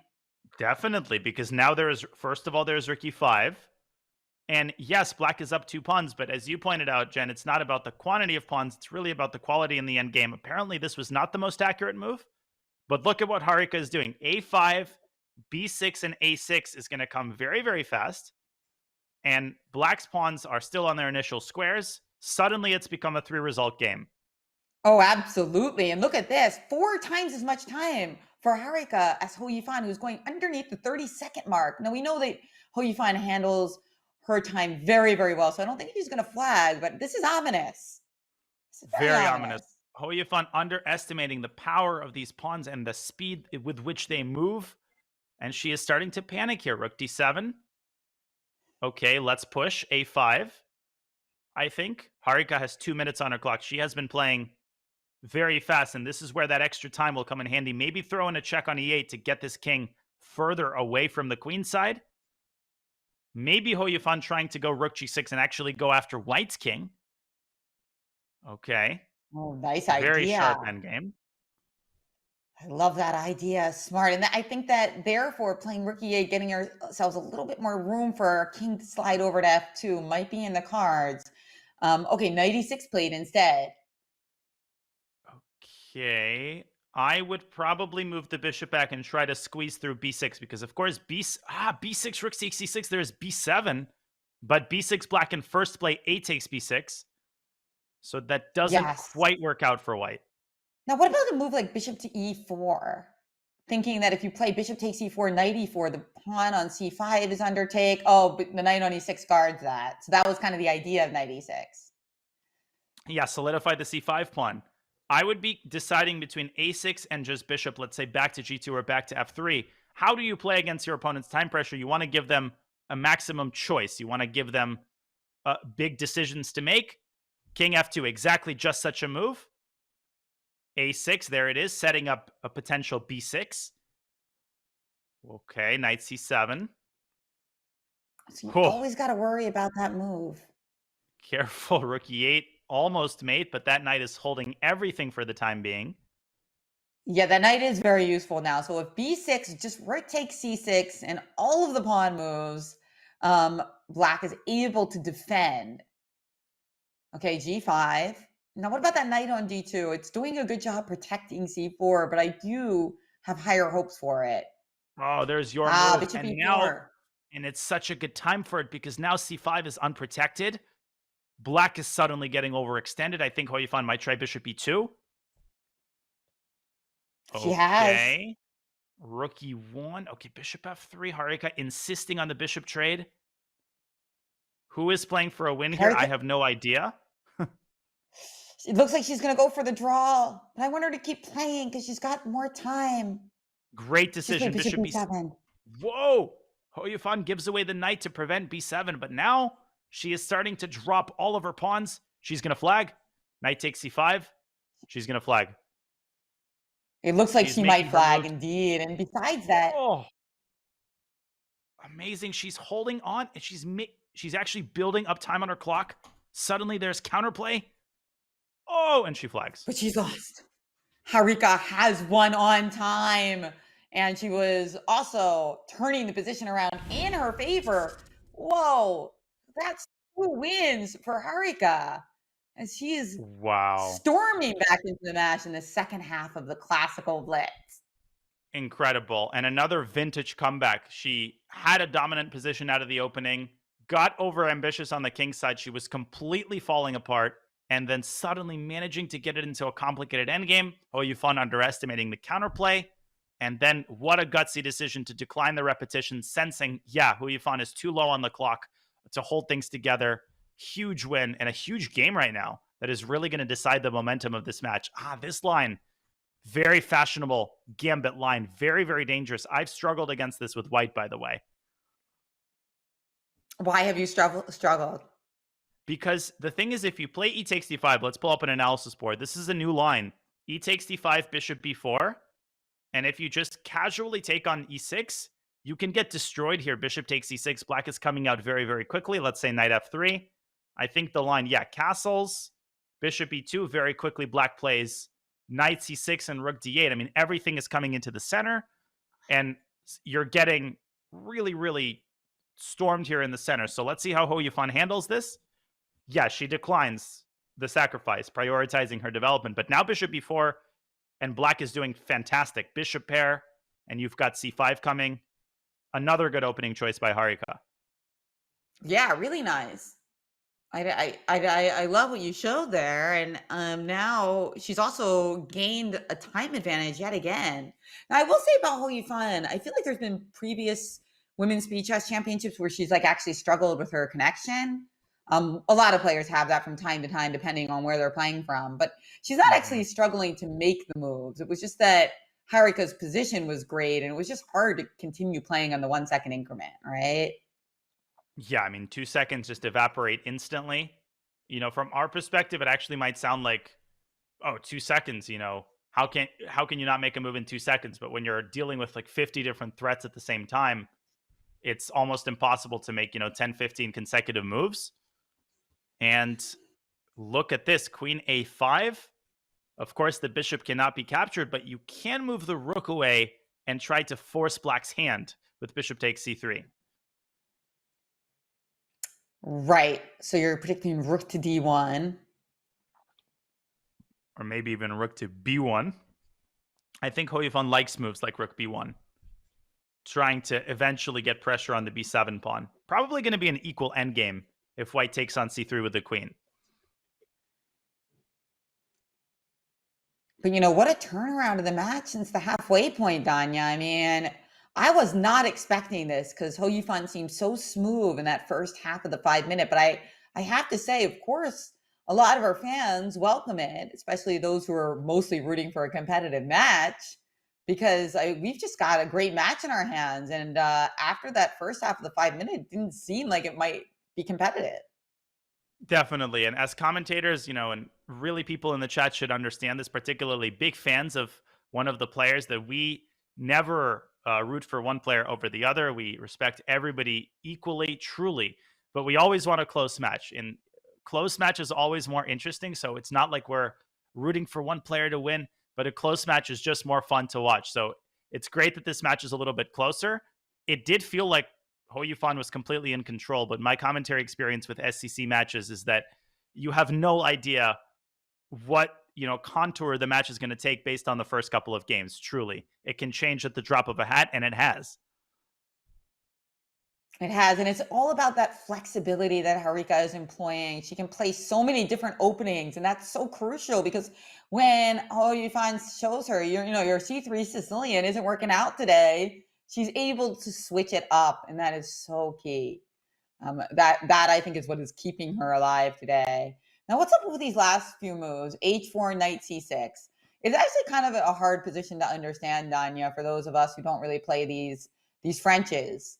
It's just you've just got your bishop hanging on b4, and white's just playing a rover, rook h3 to g3. Like, what's going on here? Nobody's castling? Yeah, no, apparently castling is out of fashion now. But in these lines, you often see black play the move king f8. And in this particular situation, castles might run into queen takes h6. Of course, after rook g3. And I'm worried that Hou Yifan is just kind of collapsing in the center.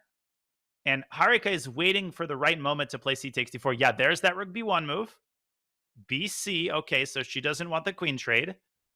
But maybe black can gobble up the pawn on a3 and create the outside passer on a7. cd. Okay, but that helps white. Feels like Harika could have gotten more than this, even though black is comfortable here. I mean, yeah, this looks like a really nice. You think black's comfortable here, or I mean, it seems like a nice game for white. Yeah. Yeah, I mean, rook c. I think we're going to see some sort of rook c8, knight a5. Black does have this c4 square, and for that reason, I feel like practically black is okay. But I agree. I mean, it feels like white has a space advantage, maybe some long-term prospects on the king side, even with the queens off the board. We'll see. This is going to be a very interesting endgame. Knight h2 now, knight is coming. h2 to g4 to f6 is very exciting for Hou Yifan. Is she's going to get a lovely square for her knight. So many knight versus bishop advantages she's shown us in this match. And, you know, that's one of the reasons black isn't playing a quick knight c4 check. But knight b3 was missed. Play bishop b3, sorry, bishop c4 maybe. Yeah, very positional. Also knight b3. And I think Hou Yifan might have forgotten about this move. Now she's going to drop the c3 pawn. Oh, good point. Because we can't play king c2 because of knight takes d4 or any number of discoveries. And if we move away, the pawn just hangs. You're right. So bishop a4 was a really nice move. Yeah, you think black is setting up bishop b3, bishop c4, but suddenly there's the check. An amazing decision by Hou Yifan. She sacks the exchange, and she goes after the h6 pawn. This is going to give her fantastic compensation after knight takes h6. If she can find a way to extricate that knight and keep her h-pawn alive, I think this is actually a very, very double-edged position. Black is not necessarily better here. Bishop c2? So, we should point out that in general, Hou Yifan will want to take on h6 with the knight, not with the rook, because we want to keep our rook, both because it's well posted on f6, and also because it's the only rook that we have. If you have two of something and I have one of something, it behooves me to keep the one.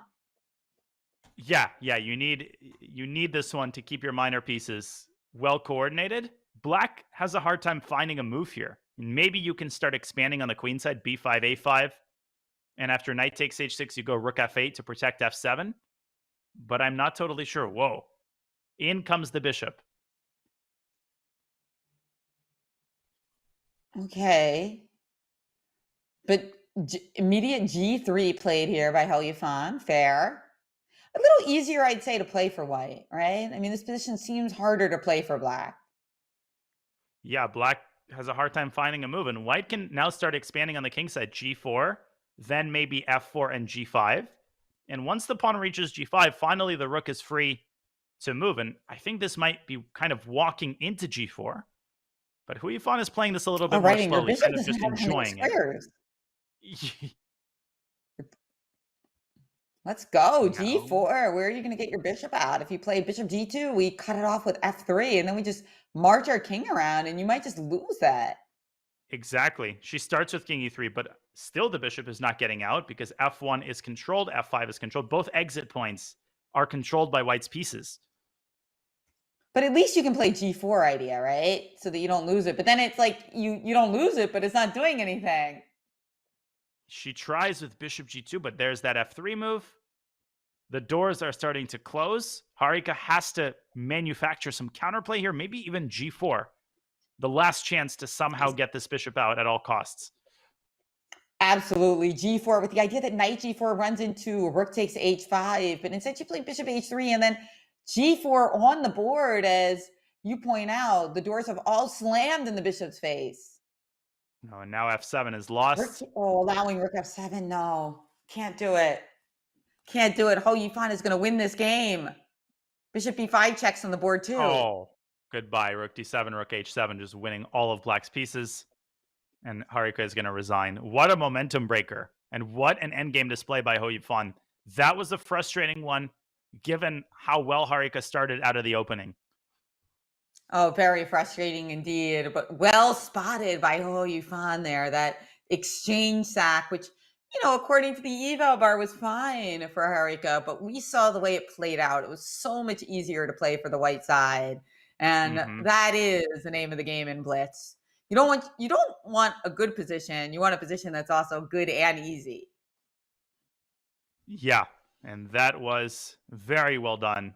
Hou Yifan has shown tremendous endgame acumen so far in this match. We have a King's Indian attack put together by Harika. Bishop f4, kind of an unconventional treatment. And generally, white very quickly prepares e2, e4. Here, she's kind of nibbling around the sides. Maybe she might go knight e5. Very kind of positional, non-theoretical opening choice in what is likely to be the final game of the 5+1 segment. That's right. We are closing out the 5-minute segment, and so far, Hou Yifan has impressed, but this game will really show the size of the edge, right? Because if Harika wins, it's going to be extremely tight. But if Hou Yifan takes this down, she's going to have quite a task in the 3-minute with Harika. And remember, last year, that was 2 years ago, rather, that was the one that really got her, that 3-minute portion against Hou Yifan. Exactly. And actually, Harika had the lead, the 2-point lead after the 5+1. So that, not a very good sign. A win would go a very long way toward establishing more momentum going into the next segment. Okay, B6.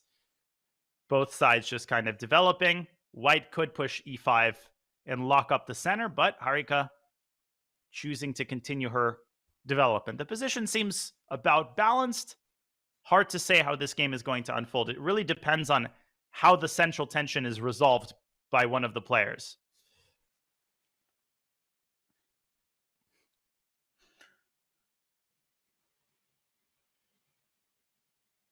Yeah, play along at home. What would you do? Would you play E5? Would you play E takes D5? Well, Harika chose to take. Okay, careful. Yeah, queen takes D5. There was knight E5, so correctly played by Hou Yifan, but D4, very nice move, aiming for the IQP structure.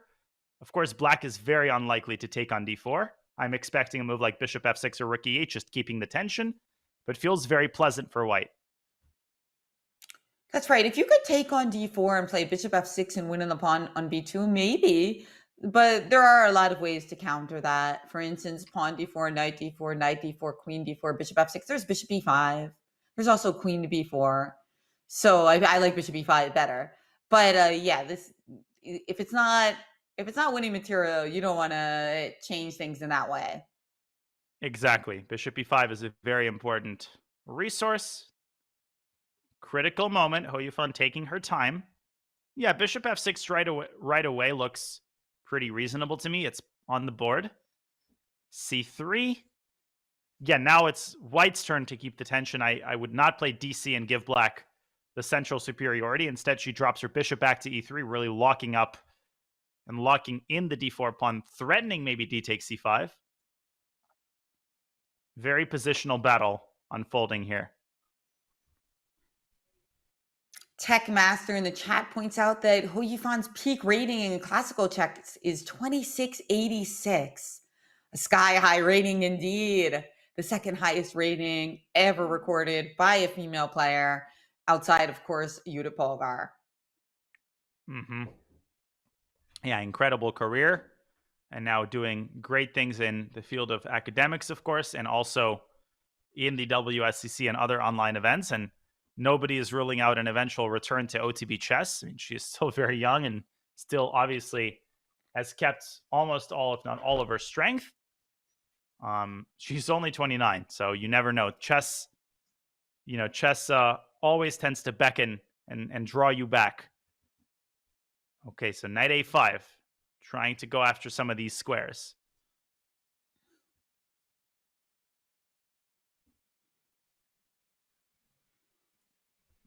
Nice move. Yeah, very nice. Nice setup by Hou Yifan here. Who would you take, Danya? Would you take the black pieces here or the whites? Already at this point, I think black is maybe for choice after c takes d4, because once you eliminate the possibility of an IQP structure, black is probably even a smidge better. The bishop can come out to a6 if necessary. You could go rook e8. Of course, the position is objectively very close to equal. But I like the way that Hou Yifan has positioned her. Knight on a5, maybe queen d7 can be thrown in to coordinate the rooks. Looks pretty fun for black.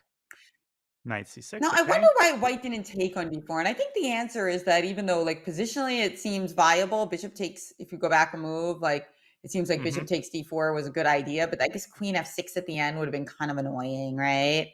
So, yeah, we do want to take with that bigger piece. I mean, we want to get rid of our bishop, but unfortunately, it just didn't work out that well. So instead, we have this position where it just seems like black's pieces are more energized than white's, but knight d3 still well met by rook takes c8 here. So that does not win material. And if you play rook takes c1 to start, well, okay, now knight takes c1 is possible.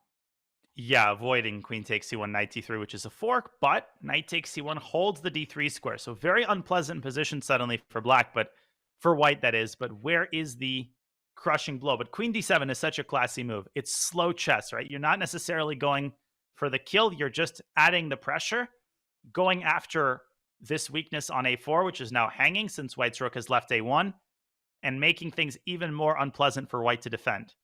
Very good move. Very classy, patient chess. Yeah, really nice one indeed. And now you do have to worry about knight d3. Bishop c4 is also something to worry about. Yeah, Bishop things c4 might kind be of starting to clogging up the crumble. c-file. Yeah. Mm-hmm.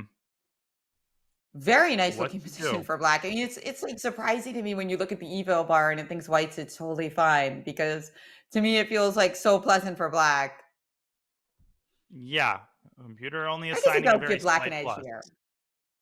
Maybe a5 and white is okay. Yeah. Maybe there's nothing concrete, but it's really, really scary. Yeah, a5 is on the board. Knight d3, takes, and rook e2. Again, this defensive approach. And white is sort of hanging by a thread, but this can also be a good thing because it can force black to spend a lot of time trying to find the killer blow. And Hou Yifan already has to watch her clock, approaching 1 minute. And the match clock. Yeah, this will be the last game of the 5-minute segment. Okay. Oh, she just played h6. Okay, just a super quiet move. Okay. I was wondering about the bishop c4 idea, but instead just keeping the pressure on white. What is white going to do? Like, she doesn't want to voluntarily take on c8 and just cede the c file. But what else to do? No. A lot of moves end up losing, like knight d2, losing, rook takes c1 and knight d3, right? This is a huge problem. Yeah, this knight is stuck on b3. So bishop f3 was played. No doubt trying to play bishop e2 and get rid of, regain some control of those light squares. Exactly. Now rook c8, bishop g4 is very easy to miss. Suddenly poking at the other Nice side one. and pinning the queen. Hou Yifan stays alert with queen c6, setting up the threat of knight c2 when white's rook is trapped. Maybe bishop e2 can be tried here. Yeah, bishop e2. It's so funny that our fianchettoed bishop, which is usually like our pride and joy, is being traded for this like artificially placed bishop on a6. But hey, I mean, bishop on a6 is doing quite a lot of damage. So you got to do it. Yeah, I mean, it makes sense. Now at least you're not worrying about the rook getting trapped. Probably black should take and play queen c4. 30 seconds now for Hou Yifan. This is going to be a really important final stretch here. Harika has an extra minute. That should come in very, very handy. 18 seconds. She's looking. I think Hou Yifan believes the position is simple enough to where she can play essentially on increment. 7 seconds now. She's got to make a decision. 5 seconds. Got to move. 2 seconds. what's going Is she having on? internet problems? What happened She's with going her to flag. clock? Oh And- boy, I jinxed her earlier. I said it seems like her internet is fine today. But this also might be on our end. It might be some Okay. server issue. Let's see. We'll keep you guys posted, but it seems like there might be a concern here. Yeah, not sure what's going on. Probably clock says Carson 124 chess. Let's see, do we have an update yet? No. Oh, I do think we have an update, huh? Yeah, the game is going, actually. Okay, the game just updated. She did make a move. Thankfully, she has 17 seconds, and this is the current position. Okay, current position. Looking more solid for White than I didn't like White's position earlier, but it seems pretty cool now. That knight on f4 sitting pretty. Yeah, White has a lot of pressure on the d5 pawn. You can try to get the queen into b3. I think Harika is playing for the win here. Queen b3. How do you defend this pawn? Hou Yifan is banking maybe on bishop g5 at the right moment to hit the e3 pawn. There it is. Rook e1. Trade on f4. This is now looking quite drawish, but probably White is still in the driver's seat. The d5 pawn is pretty big weakness. Can you find a way to start the bot here if you're Harika? Probably not, but she is trying. She's also got a little bit of a time edge as well, as we see g5. Queen e2. Okay, gf, queen trade, and most likely a fortress. Yeah, I think neither side has a way in here. Yeah, just don't play bishop c8 there and allow the score. But otherwise... Oh, careful. Bishop d7 there, I think, and black suddenly was paralyzed. The white king could have walked into b5. Now, Hou Yifan puts her bishop on c6, and she has closed all of the doors.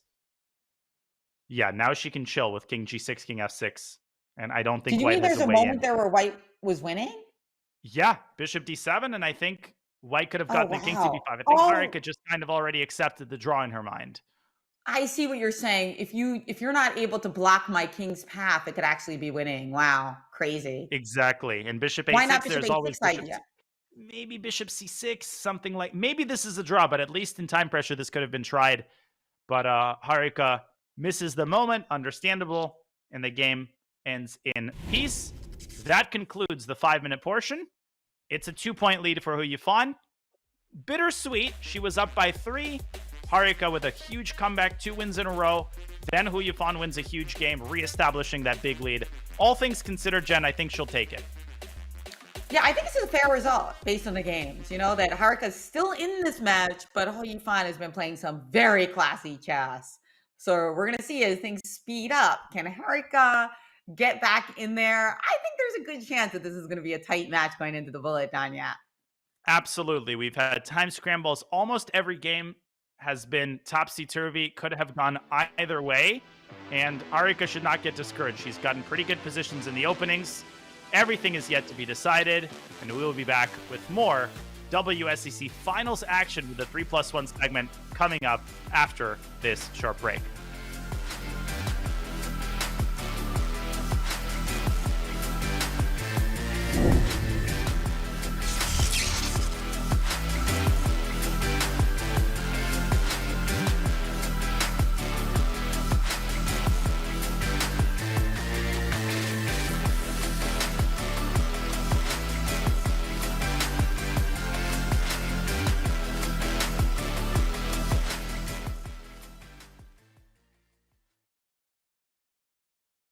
Today I have the privilege of having a conversation with Judith Polgar, an amazing woman, a complex woman, and someone that I think we will all derive great pleasure in listening to today. But before I do that, I want to talk a little bit about how Julius Baer supports all generations of women. We do this through many initiatives, one being our partnership with Chess.com, supporting the Julius Baer Women's Speed Chess Championship. This women's tournament highlights our support for gender equality and the concept of next generation empowerment. Judith is regarded as the strongest female chess player of our time. I think she's just one of the best players of all times, which just happens to be female. So it's really a pleasure to speak with you today. What role do you feel women-only competitions have in developing women for chess? You know, there are some things must go on because that's how it fits to the community or the society. Most of the competition should be open section and inspire ladies having inspirational prizes as the best lady player or best junior girl player. Because simply the mindset is the difference. And that's a huge difference whether you want to reach something objectively. For example, just to say numbers, the women's world champion is not in the 200 in the book. So there is a big gap. At the same time, she's working very hard. She's challenging herself and she's really having a hard time to become a world champion, right? But still, when we limit someone or they limit themselves, it is a big question where they are going to be reaching by positioning themselves or the society on a much lower level. I think it's also very important that the top of the women's field support the idea that, yes, generally speaking, it is possible that a woman can be in the open section in the top 10, 20, 30, whatever. But for now, I feel that they are not supportive enough, probably because they don't believe themselves that they could be a much better player. It takes time and it takes a lot of communication, talks, and also to convince girls and ladies especially that they can do it or they could do it. What do you think is the most important thing everyone can do in our everyday lives to boost that gender equality? First of all, I think it's very important to give positive feedbacks to girls that they can do it. And you know, there are many things which can contribute to this, which does not cost money. It's just simply a motivational support. Because, I mean, if we parents and coaches would already not say, for example, a coach, it's very typical if the coach sees a 7-year-old boy and a girl who are about the same talented, obviously you cannot see what kind of great success they're going to reach. Even if the coach wants to motivate a girl and a boy, they would say to a boy that, wow, you're so talented, you can become a world champion. They are not realizing that actually by saying so, obviously for the 7-year-old, it's, wow, I can become a world champion, so amazing. But actually, you say that the boy potential is here, the girl's potential is here. It's like in life, if you say to a very smart boy that, wow, you're so smart, you're going to be a Nobel Prize winner one day. And you say to the girl that you're so great that you're going to have a PhD. So first of all, not to limit the kids, the girls, just because they are girls, that they can reach less. And with all the good intentions, many times parents, for example, and teachers as well, they do that. So I think this is the basic thing, that don't limit them, encourage them. Don't make remarks that just because you're a girl, you cannot do it. Don't make remarks that for a girl, it's good enough. No, I think it's so true what you're saying about how you bring chess into an education environment for children, because in today's world, the ability to think critically, the ability to problem solve is so absolutely important. And I think what you're doing there, Judith, is absolutely wonderful. Also chess, for example, one of the most important things you can practice with chess is being resilient. And this is something I think maybe the most important and the key for success, and not only just success, it's for surviving. Because basically it's very known in principle for many years already, but in practice I see it with my friends who are 30 or 35, 40, that it's not that as it was before, that you have stability, you have your diploma, and then for the next 40 years you're going to be working in that field and then you retire, right? But you have to be resilient. You're going to have 20, 30, 40 different jobs and completely different fields. And this is also something that through chess I do always have to practice when, every position, every move, I have to make a decision. I have to take responsibility. I have to rethink and have a new vision on that, and not to be afraid of new things. We're very proud to be a member and a founding member of this very, very important tournament.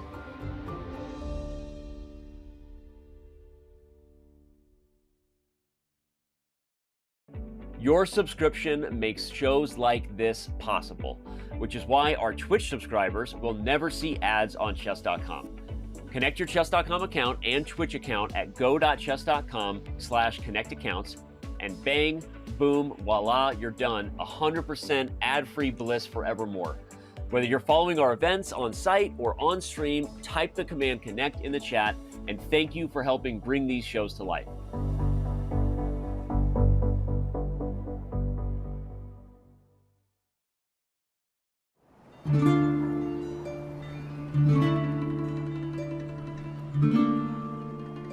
La partita a scacchi di Marostica è una grande rappresentazione collettiva. Nel 2020 l'interruzione della partita è stato come spegnere improvvisamente la città.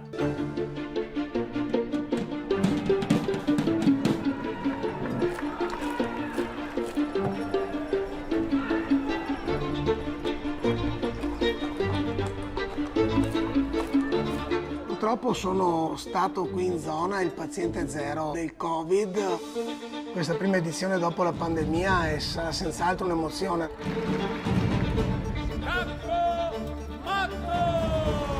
Questo è l'anno più importante per la città, per noi, per tutti. Do un'occhiata al meteo. Mamma.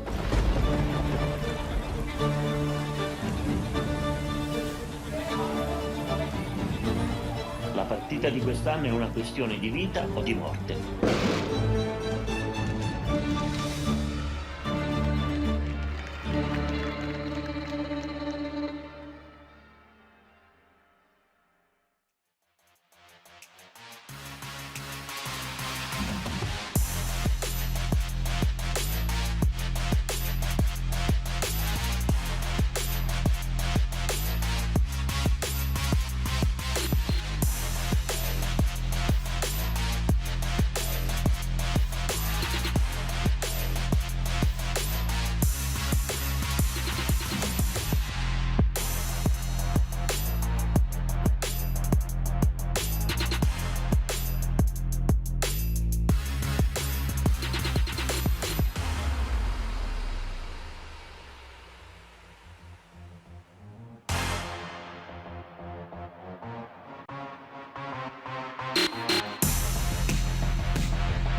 To the Julius Baer Women's Speed Chess Championship Final, where Hou Yifan leads Dronavalli Harika by 2 points. Hou Yifan is no stranger to amazing WSCC performances. In the previous year, she went all the way up to the finals, but suffered a defeat at the hands of Kateryna Lagno, having defeated Kosteniuk, Gunina, and the American phenom Carissa Yip. Jen, this year is different. Kateryna Lagno is eliminated, and now Hou Yifan faces her opponent, Dronavalli Harika. What do you make of the match so far? Well, so far, Hou Yifan has been playing some great chess. We really see her positional class, her understanding. But you know what? Harika also has got a lot of tricks up her sleeve. And I think that in this 3-minute, we're really going to see whether she can make this match close. I I think it's going to come down to that first game and that momentum, Danya. I'm really hoping that Harika will show us some good openings here in this first game, and we're going to have a tight match. Here it is. Absolutely. We've got, Here we go. We've got she's been switching back from e5 and e6. So touching the e-pawn and then flipping a coin, it seems, is Harika's opening philosophy. Exactly. And d6, pretty big opening surprise as early as move 3. This is a very rare move in the this system with d6 and f5. I think I've seen this in an Eric Rosen video, but that's about all I know of this line.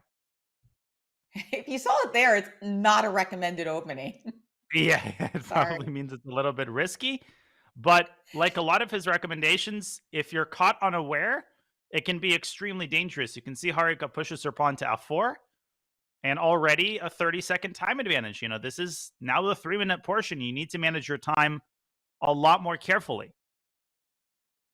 Oh yeah, I love to see it. I mean, these opening tricks that Harika has are just sensational. I mean, you can see like somebody like Harika with her psychological acumen. You can see her, obviously, one day she hopes, I'm sure, to play for the World Championship, but you can definitely see her being like an asset, helping somebody else as well, right? Just like these ideas are phenomenal. Mm-hmm.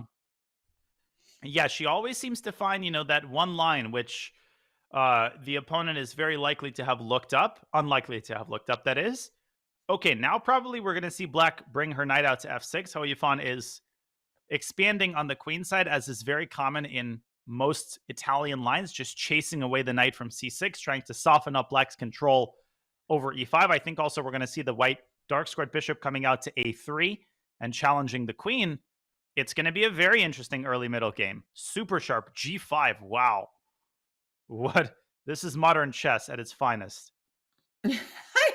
I feel that was said with a little bit of salt, but seriously, it looks like Black's getting all of the pawns onto the dark squares. That was a key point there. Take with the queen or take with the pawn? I would have taken with the pawn initially in order not to allow this check on h. I think Harika might have just forgotten about this check. Now the king is forced onto the d file. Is it a total disaster? Probably not, but white now castles. Rook d1 becomes a threat. And suddenly it feels like Black has to tread very, very carefully. Maybe c6 and king c7, and Black is okay, but it's going to be a little bit scary. Yeah, it doesn't look like what we wanted. Absolutely not. No. So is there other candidates besides castles here, Danya? Like, I can't help but think about, you know, trying to castle queenside, but it does take a couple extra moves. And it looks like that Hou Yifan had the same thought, because she started with knight to a3, and now I can see her moving that bishop on c1 and then castling queenside with the check. It's always so exciting to castle with a check. It really is. It gives you this rush. It gives you this rush, just like, you know, there are certain moves in chess that just feel good making them. Whether they're good or not is a separate question, but it's very hard not to make them. You know, en passant, I think for newer players falls into that category. For more experienced players, you kind of get over it after a while. Like, it stops being quite as exciting as it was the first time. That's right. Just because you can play en passant doesn't mean you should. But look at this. White has clipped off a pawn, but knight takes e4, played by Harika, who seems to be back in the swing of things, as queen h5 now played. But what's the question mark here? The computer's giving this move a question mark, because it looks like tactics might erupt. Yeah, maybe the computer preferred to take on e7, but that was a very difficult move to play, just because it feels like you should keep the queens on the board, because white's king still feels safer. I mean, maybe Harika can get away with knight takes c3, dare I say. But I would prefer the safer option, king c7, maybe drop the knight back to f6 and start addressing your development as quickly as possible. She plays knight f6 immediately. Also makes sense. Okay. But how is she going to continue the development? Because she has to watch out for queen takes c5, so she can't really go bishop e6. King c7 will happen at some point. Yeah, very undefined Bishop kind G4. of position. Bishop G4 well met by f3. On the board. Easy move to play. And Harika was trying to induce f3. But, Yeah. Yeah, thinking that those dark squares later could be to her advantage. But was it too fancy? Well, I guess we'll find out. Meanwhile, that king is definitely headed to c7. We've been seeing that coming for a while. Yeah, but now rook d1, and you can't really play bishop g7 because if bishop takes f4, this is another huge tactical problem. And knight d6, oh, she walked right into that. She's going to have to give her queen up. No, this is very good for Hou Yifan now. Yeah. What do? Yeah. You have to sack the exchange, yeah? Or the queen on d6. I would play queen takes d6, but still, it's very, very grim because white's going to start immediately bringing the other rook to d1. Yeah, this took a turn for the worse in the last couple of moves. You got to do it, though. You got to play queen takes d6. Instead, bishop g6, but now it's easy. Easy game now. Yeah, now white is just up an exchange. In some positions. Right now, the queen is protected by the bishop. Yeah, I forgot about that, but maybe, bishop d2, bishop e1, bishop f2 is a nice maneuver. Just kind of evading the iceberg on f4 and getting the bishop to a nice attacking square. Hou Yifan just piles up on the e5 pawn. Also sensible. Harika's best chance right now is white's clock. Hey, it is a chess piece. That's right. It most certainly is. Played. King b8 probably. Then maybe queen h4 is a problem. We got our castling after all, right? They call it castling by hand. Yeah, one way or the other. Eventually, black got it on e4. Okay, so trying to just create maximum complications. I like this approach. Hou Yifan just continues to grab pawns. Why not? It's not like you're getting your queen trapped over there. Nope, I don't see anything. f3. The bishop on h6 hangs. Bishop f7. Okay, but b5 maybe. Just try to open everything up. Hou Yifan brings her rook to the center. Okay, but be very careful. Oh, bishop f4. Oh, nice one. Bishop takes f4, rook d8 check. Yeah. Beautifully done. And it looks like Harika was definitely put off by that move, as she's now only got 2 pieces for the queen. A disaster. Calmly, what's rook worse d1. is that, yeah. Rook d8. Beautiful.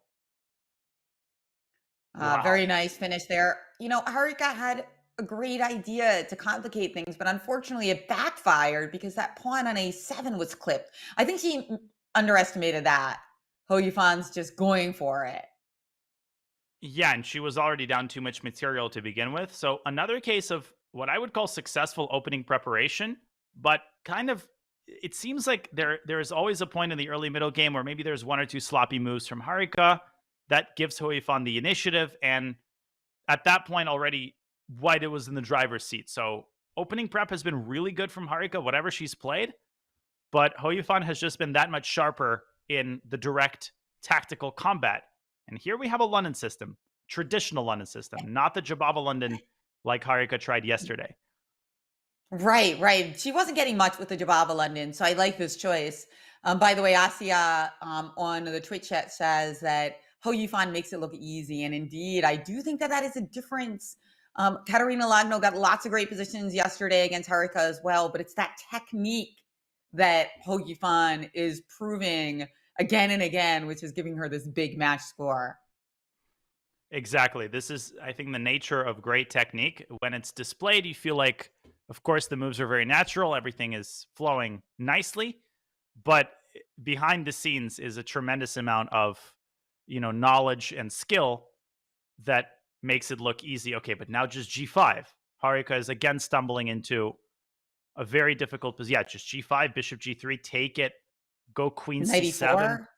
This looks terrible for white after g5. You're not going to be able to hold on to that square. Knight e4 and queen c7, and you just can't defend it. The only time you can defend it is king f2, but that walks right into knight e4. I think maybe queen g3 was rushed, or maybe not, because now queen f2. Knight f2, just a fork. White just drops just a knight fork. f2, queen e1, knight takes h1, protects. Oh my gosh. Wait, we're just losing a whole rook? Not even just an exchange?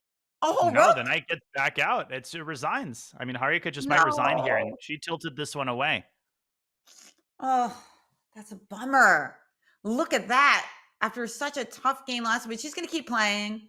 thinking that maybe after knight h1, is there some bishop move we can make to trap things? No. You're just coming right back out to f2. Bishop b5, knight e5, but okay, just rook c8 at the right moment, or even castles short.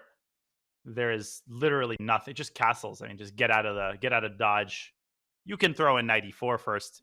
That doesn't matter. We're going to see resigns in a couple moments here. It's a rook, a whole rook. Yeah. Wow. The Londons just haven't been working out for Harika.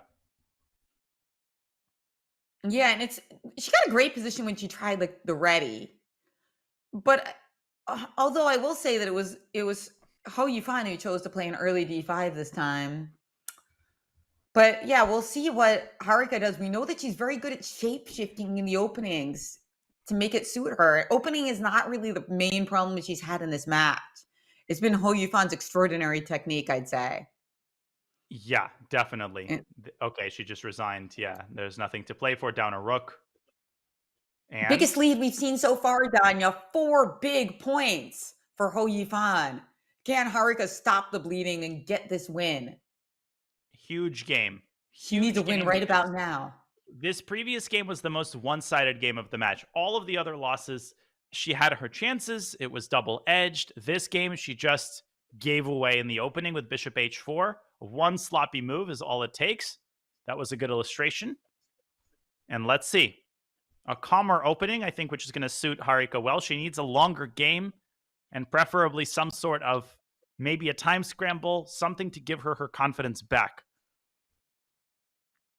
Yeah, in general, Harika's not much of a tilter. She's very smooth and she retains confidence even when she has a tough game. That game before was an exception. Okay, also sometimes people just make mistakes. So don't need to necessarily psychoanalyze everything. But I feel that you're right. That last game, very uncharacteristic of Harika.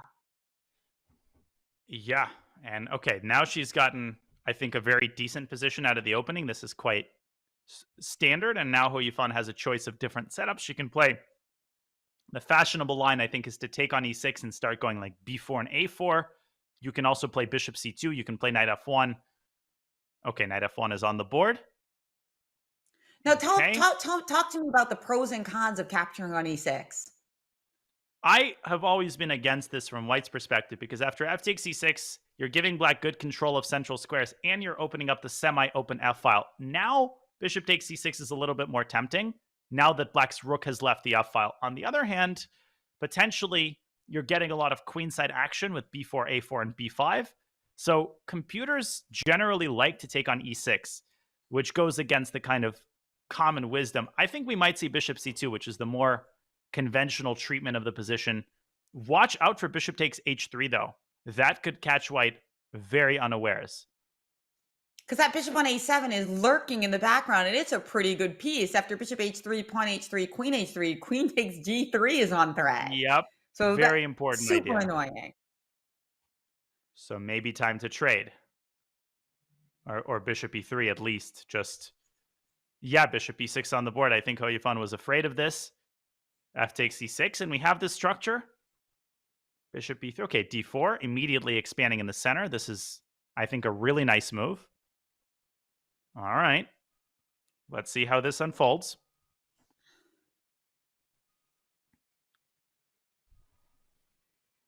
All right, so right now, pawn takes e5 is actually a threat. You are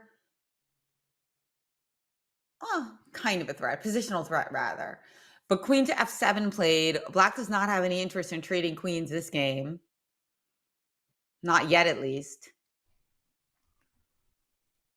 Okay, so a trade on d4. And again, a big time advantage. Yeah, she's had quite a few of them, but she just hasn't been able to put them to very good use. White has very clear ways to develop the queenside initiative. Rook c1, queen b3. Okay, so d5, very decisive action by Harika. We're likely to see e5, and then the center will lock up. Knight e5, okay. Lots of trades. Knight e4, yeah, takes bishop a7. Feels like White is slightly better at the end of it. Yeah, because that misplaced rook on a7, that's the main thing, and that rook d4 just grabs that file. Exactly. Very And by the important time open file. exactly it's on the board, now you can play maybe queen somewhere and rook a to d1, just keeping control of the file.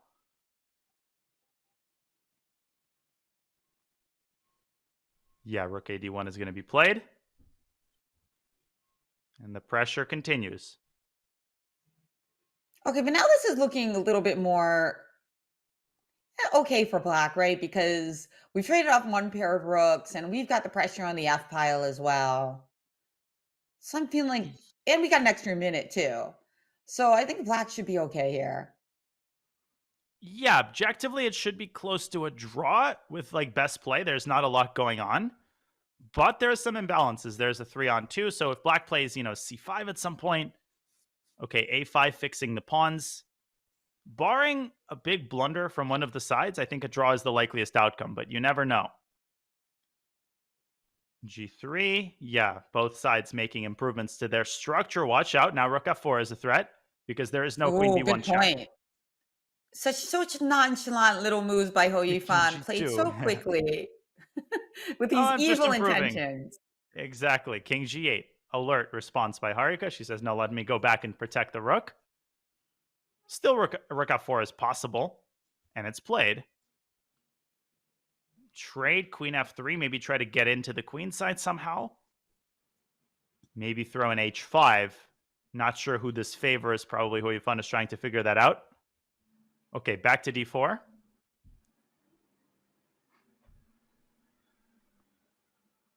A repetition is not unlikely here, I would say. Not unlikely. Gotta kind of unwrap that word. Yeah, it's too early in the morning for like double negatives. I think that's like, yeah, okay, it's likely to happen. I got it. I figured it out. H5 instead, though. Also known as likely. Okay, queen f5 hitting both of these pawns. Very low on the clock now. Queen e2, very nice. Guarding both at the same time. Okay, now a trade, queen endgame. Still very drawish. Yeah, still very drawish and still a big time edge for Harika. So any positional edge that Hou Yifan has, harder to convert when you're staring at that like 3-time time edge for Harika. G6 played, okay. Besides, what weaknesses do you have? The king, I guess, on G7 is a little weak, but it's not enough to win. Yeah, and I think a pawn endgame is probably not in white's favor because black can always create a pass pawn on the queen side with c6 and b5. Maybe Hou Yifan is trying to push g4. But with 10 seconds left and a big lead on the match, I think, yeah, simply repeating moves, very prudent decision. Okay, at least Harika kind of stops the bleeding and gets the white pieces back and goes back to what has been serving her well in the opening, which is one knight f3. And then she's liked the lines of the early kingside fianchetto. Let's see what she brings to the table here. That's right. The London did not work out so well for her. As we saw, her toughest game of the match with Hou Yifan just immediately capitalizing. So indeed, she decides to go for the G3 lines, which gave her a really strong opening much earlier in the match. So I like this choice by Harika. C4, this is kind of a semi-Catalan type setup. Of course, Hou Yifan is playing this like a semi-Slav. She'll play e6, I think. C5 is common here, if I remember correctly. Queen c7, bishop f4, queen c8 is one of the theoretical lines. You can also trade queens and go knight a6. So lots of options here. Yeah, very strategically rich. Queen takes b3, pawn takes b3. Kind of a nice structure for white with the idea of b4, b5. But knight a6 does prevent that. But instead we see knight to d7. And I thought here that like the idea of playing b4 and b5 was strong. But you do have, because a6 isn't really that appealing because there's like even b5 there, right? Taking advantage of the pin. The conventional wisdom is that if white can push b5, then white is doing really, really well in this type of position. But of course, there's a lot of concrete considerations at play. Like, okay, first of all, the knight now has to move back. If black can push e5 at some point, then maybe black develops counterplay, but this is a very hard move to engineer. I mean, right now, because white just takes everything in the center. So, okay, knight e4, trying to prevent white from pushing b4 and establishing this wedge on the queen side. All right, let's see how this unfolds. Bishop d2, okay, just castles, and g5, trying to fianchetto the bishop and pressure white's center.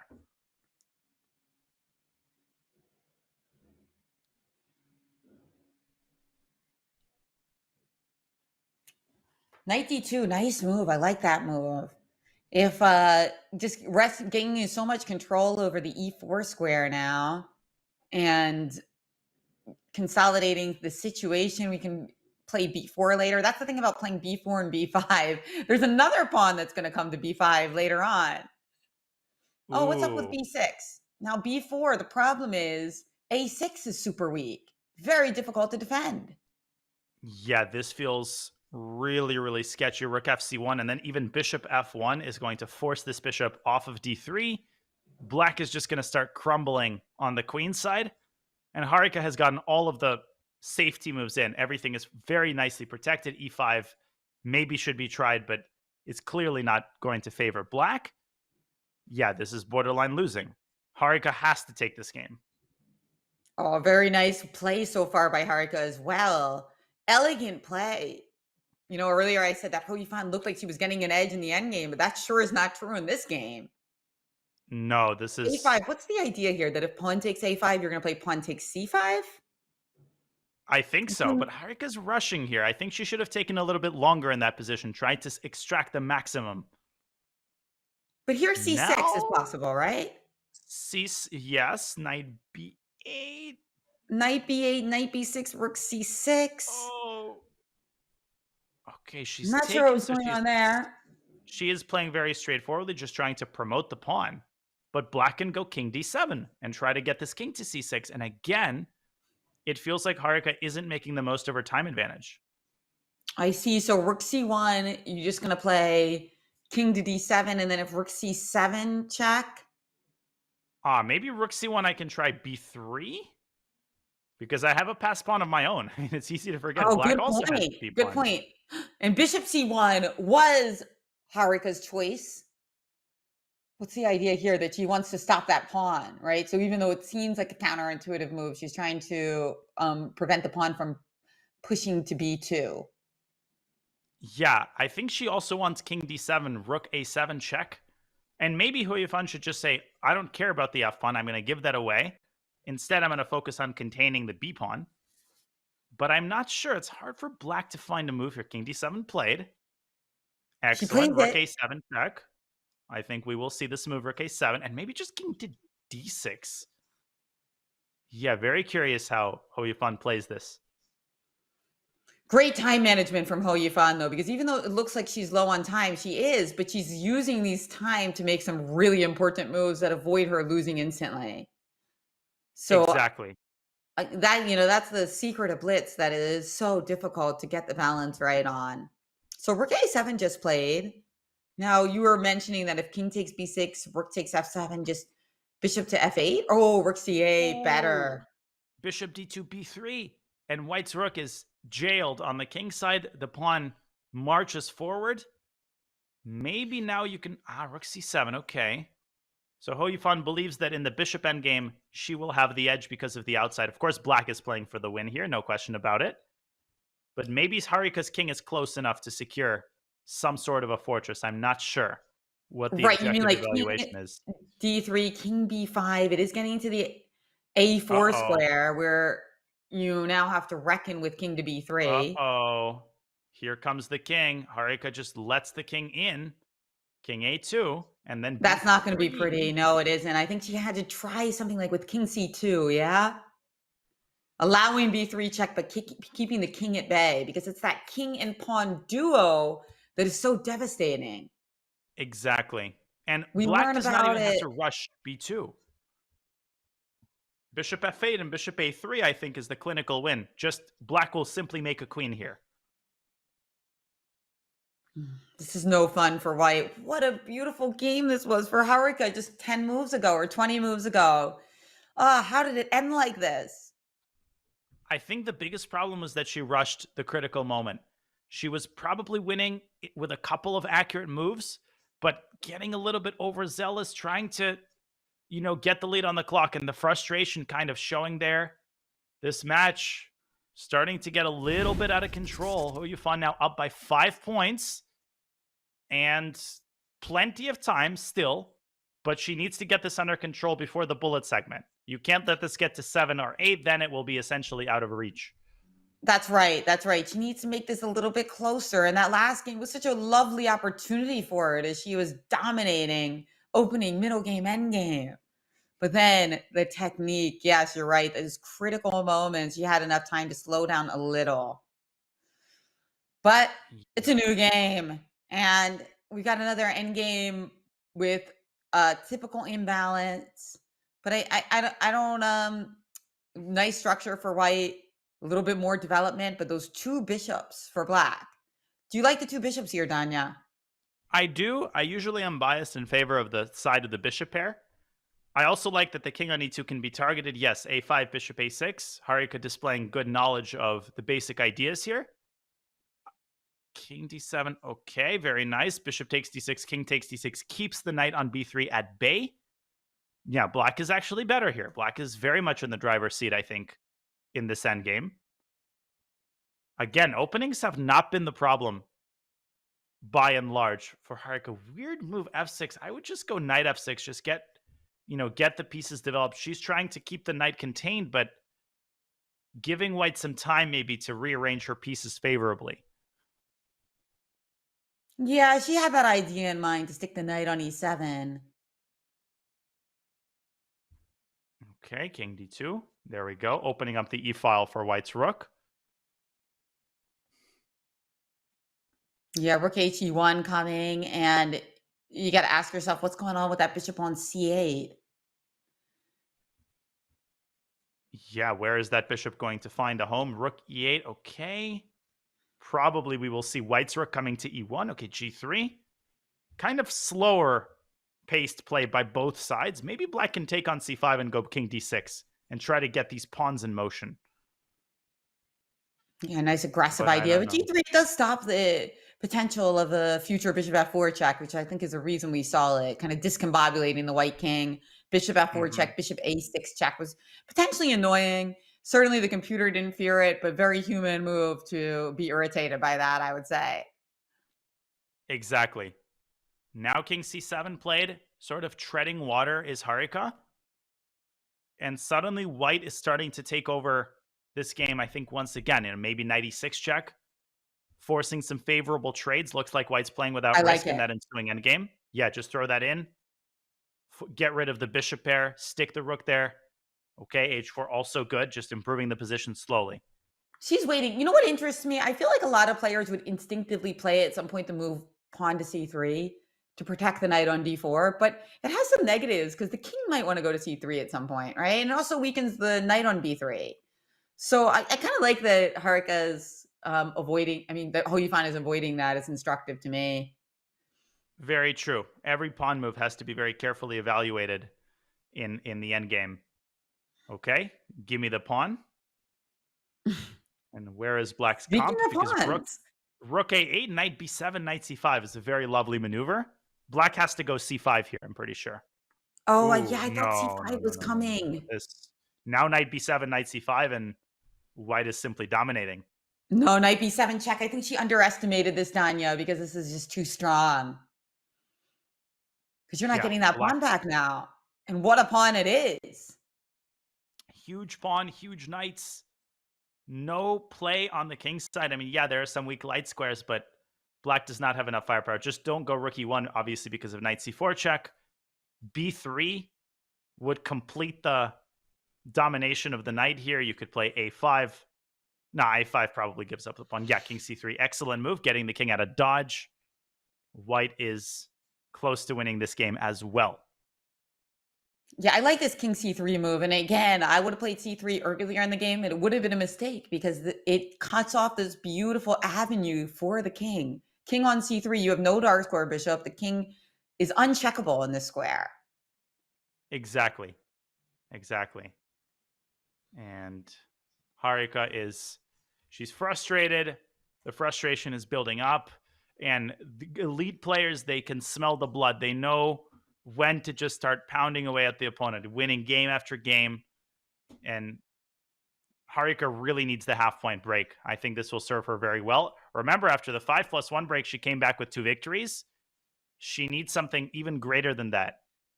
And maybe a miracle save in this game will go a long way.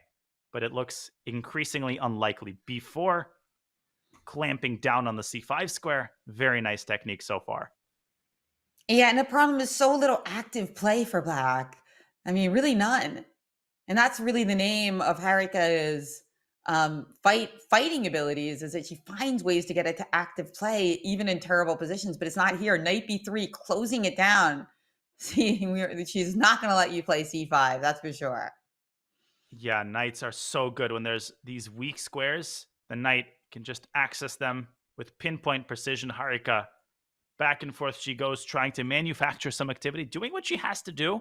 Maybe king can drop back to d2, and finally white can play the move c3 to close everything up nicely. Yeah, that seems very, very pretty. King d2 played. Excellent. White is totally winning here. This is over. Black has no chances in this endgame. We've seen so many good knights for Hou Yifan in this match. He's like a master with these knights. Somebody in the chat pointed out that knight, Antimony 2007 says that the knight on c5 is like a 10-point knight. We have seen a lot of 10-point knights for Hou Yifan in this match as she plays a5, and you see these pieces ensconcing themselves on the dark squares, and all you've got is a light squared bishop. Exactly. The first game actually was good knight versus bad bishop in the Italian. Exactly, right? Yeah, I was thinking that was such an instructive one. And I think there was one other that was also an instructive knight versus bishop by Hou Yifan. So this is like the third example, and it's just, yeah, she's masterful here. Yeah, look at how the knight just keeps jumping between these two squares. At the right moment, it either goes to d4 or c5, step c3, completing the perfect. Just look at this position. Every piece is singing. It's like a symphony. A6 is coming. Dark square. Beautiful. Every single piece is on a dark square. It's so sad for your light squared bishop. It's like, what am I nothing here? I don't get to play? Hou Yifan is just enjoying. She's enjoying her position. Okay, now a6. Maybe already. Okay, but where is the win here? Yeah, come back for now. Maybe rook b1 and b5. Open up another front. Harika also has 1 second. But she's still trying. She's still fighting. Always. A7 is a little bit risky. You could end up losing that pawn. Okay, I don't love c4, but still totally winning. But she's going to play. I know. First game we've seen of, I mean, I didn't see her yesterday lose on time once either. And this is uncharacteristic for Harika. She is such a great practical player, does not lose on time very often. But hey, her position was really bad as well. And this gives us a devastating 6-point lead for Hou Yifan. And man, she's been instructive. And just like in 2021 in their title match back then, the 3-minute portion is dominated by Hou Yifan. No losses, 1 draw managed by Harika. And you can just sense the consternation. She just hasn't gotten her types of positions. Jen, she just has not been able to find her footing. No, not yet. But you pointed out, after last break, she went on a 2-game winning streak. Can she do it again? Pull some wins together before we enter the bullet portion of the match. I can't wait to see. Exactly. Can't wait to see it either. Before we go on break, wanted to remind you not to miss your chance to play the Duolingo bots on chess.com and claim a free month of Super Duolingo. We've got all your favorite Duolingo characters like Oscar, Lily, and even Duo himself. And we're hearing that Duo is a real menace on the 64 squares. Have you been able to beat him with the Italian, Spanish, or other language-themed openings? Improve your chess and language learning by playing the Duolingo bots today and unlock your free month of Super Duolingo. Use !Duo in chat now or head on over to go.chess.com/play Duo. Remember to play the Duolingo bots, and obviously, don't go anywhere. We'll be back with more 3+1 action from the WSCC finals right on the other side of this break.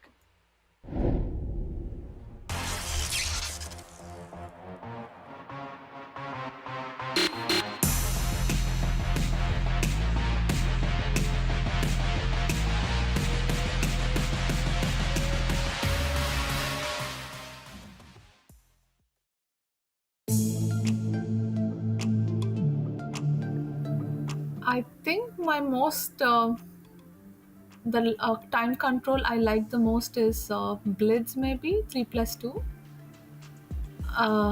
Definitely, I think nowadays even we are getting lost in touch with this classical time control. Though I played many this year, still I feel like the tournaments are really, really long.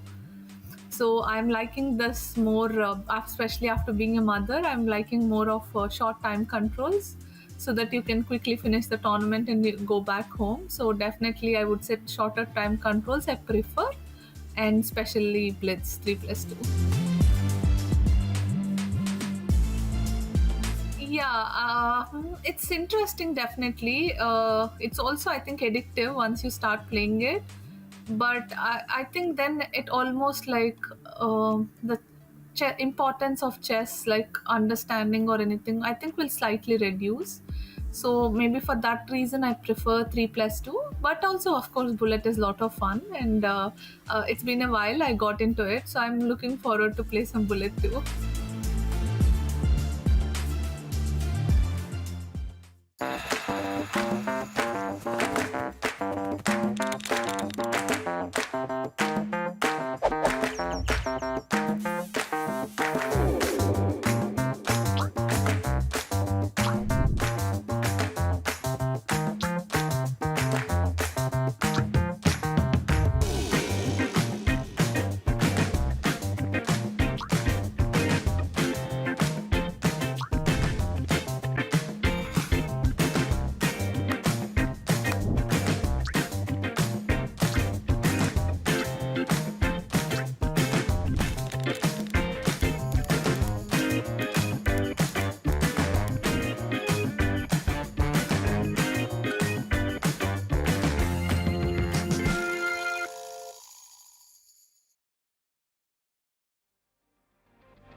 Welcome back to the Women's Speed Chess Championship final, where Dronavalli Harika finds herself in a big hole. She trails 3.5, 9.5 to Hou Yifan. She has a lot of coming back to do.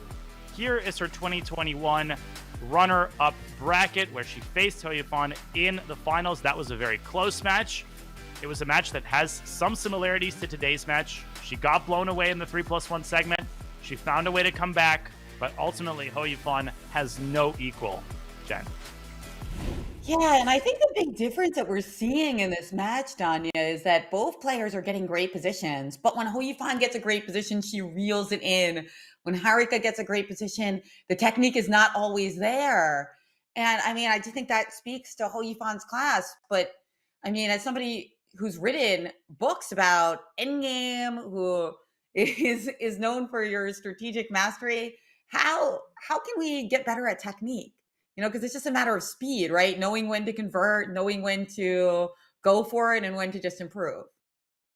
Yeah, it's one of the hardest skills, I think, in chess to acquire, technique conversion. I mean, nobody's perfect at it. Even the best players really, really struggle with it. But it's all about knowing when to make the patient move, when to go for the direct confrontation. And Hou Yifan has displayed an excellent ability to do just that in this match. Yesterday, Kateryna struggled to convert a lot of these winning positions, but Hou Yifan is almost perfect when she reaches her type of position. Here we go. The second half of the 3+1 segment is underway. I think Harika needs to shave off 2 or 3 points off this lead. That should be her realistic goal. And she tries to start things off with an English opening. Yeah, I like this choice for her. I feel like I recall her getting some pretty good white positions with this in both this match as well as the one against Lagno with lines like this. So bishop a6, we see knight to b5. So what's up with knight c7 here? Is it just pawn takes c4? Sacking the exchange? Yeah, bishop c4. I think she wants to sack the exchange. But I think Harika should go for it. Knight c7. Yeah, I mean, black gets a pawn for the exchange. Decent compensation, but probably insufficient objectively after rook. Okay, rook e1. And maybe rook c1 to follow it up. Hit the bishop on c4. Right. It's a tempting exchange sacrifice, but still very fun for white. That's the thing, because for instance, you can't play e5 here, knight takes c6 and bishop takes e5. So it's just like not that obvious where the play is for black. So you just kind of have to hold on. Yeah, and there's a very instructive line. Takes, bishop c5. There's queen takes c4. Notice that the bishop on g2 is x-raying the black queen, which is opening up the possibility for some tactics that can exchange some pieces off the board, which of course is in favor of the side that has more rooks on the board, and that would be white. Oh, and she but it misses happened. Your line is occurring on the board. Queen c4, double exclam. Harika, back from break with a bang. She has to convert this position. This is an absolute must. There's nothing more heartbreaking than being in this deficit. Perfectly played opening. And the key, I think, is to slow down in the next couple of moves. Try to be very precise in the next 5-6 moves. And I love that she's slowing down. She's probably contemplating which rook to put on which file. Rook e to d1, rook a to c1. How do you arrange the rooks? Because black is going to put her knight on d5. And black's minor pieces are also very well placed here. So the game is far from over. Knight e4 is a bit annoying too. I look at rook c1 and I look at knight e4, knight g4, and I'm like, it's a bit irritating. I don't really want to play e3 or bishop e3. So maybe she can try to take the sting out of that move before anything. Yeah, king g, exactly. King g2, unpinning the f pawn. Now knight e4 runs into f3. Good call. Exactly. I like this. Rook a c1 and b3. And this is it. I mean, this is exactly it. There was a critical moment. She slowed down, and now she plays her rooks into prime position, showing Hou Yifan, hey, I'm up in exchange, and it's worth a lot, especially in the endgame. Exactly. And b5, b3, huge problem for black, because suddenly the bishop on c5 is unprotected. Oh, and Harika misses the chance for b3. b3 would have essentially ended the game. I mean, because black had, bishop a3, but the c file would have opened up. White's rooks would have infiltrated. Now, still I would play b3. I think this should still be white's top priority. But bishop a3 and c3 maybe. And has white missed the bus here? I see what you're saying. Now there's rook c2. Before there wasn't c3 because you didn't have the rook on c8 protecting it. And then you're trying to play the move b4. And even though your bishop is locked up on a3, it's a very pleasant prison cell. Because you are also stopping many of white's pieces from doing much from that square. Yeah, it's like Norwegian prison. You have like Wi-Fi. It's all good. E4. Okay, obviously H6, trade. And once the pawn reaches B4, it's very difficult for white to make progress. And again, it all comes down to one moment, right? Harika misses the moment to play B3. Boom. Suddenly the conversion is 15 times harder, if not impossible. Now, B4 isn't the only move. I mean, there is a bishop B2 as well, and that was Hou Yifan's choice.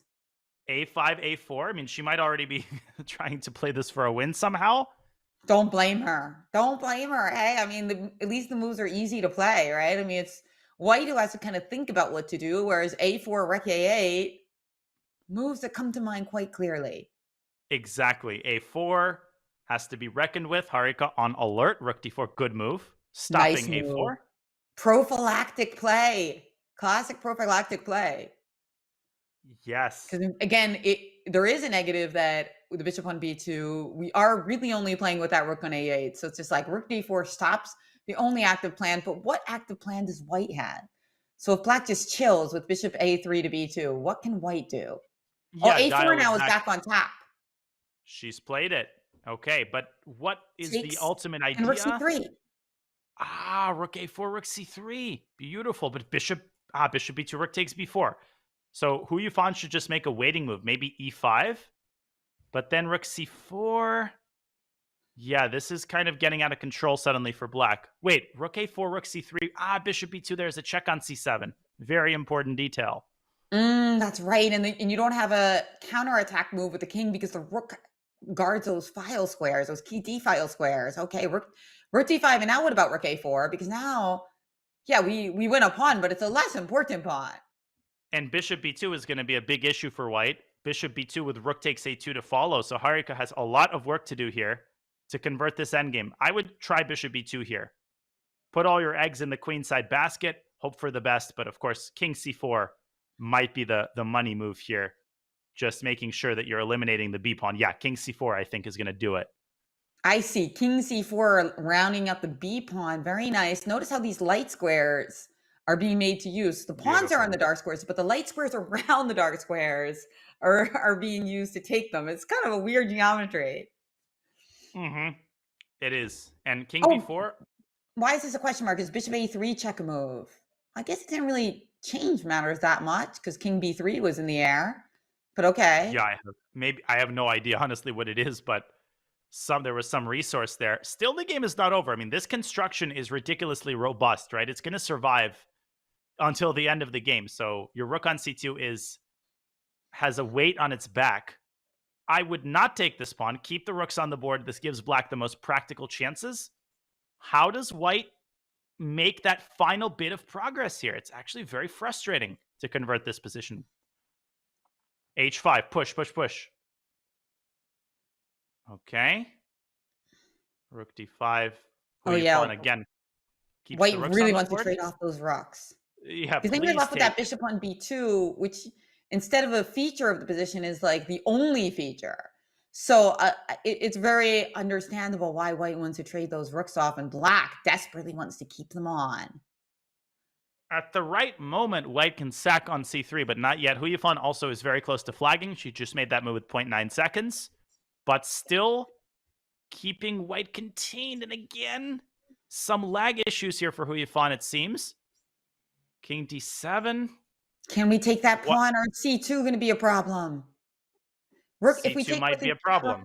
C2 is annoying, right? Okay, rook H2 still surviving. How long can she keep this going? E5, and she almost flags there. King F7, still kicking, but here comes Harika's H-pawn. H6 is coming, a ladder mate is coming, and it's winning. Oh, nicely done by Harika. Those breaks, man. If we had a break every game, maybe this match would look very different, Danya. Wow. Every time we've had a break, boom, she comes back with a decisive victory. That one was under control the whole game. It wasn't perfect, but she kept the advantage throughout the game. She needs a 3-4 game winning streak to end this segment. That would be amazing going into the bullet for Harika. Well, here goes an opening that you enjoy.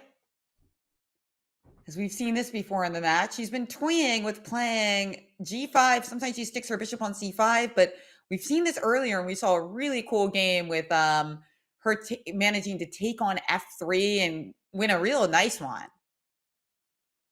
Exactly. And this time something tells me Hou Yifan is going to avoid that scenario. She's going to make sure that the knights are connected. Okay, I would probably go g4 here. Keep expanding on the king side. This is kind of the zen of Black's setup, is you delay castling, as we were discussing previously. But Harika's hesitating. Okay, a5. She wants to halt the progress of White's queenside pawns first.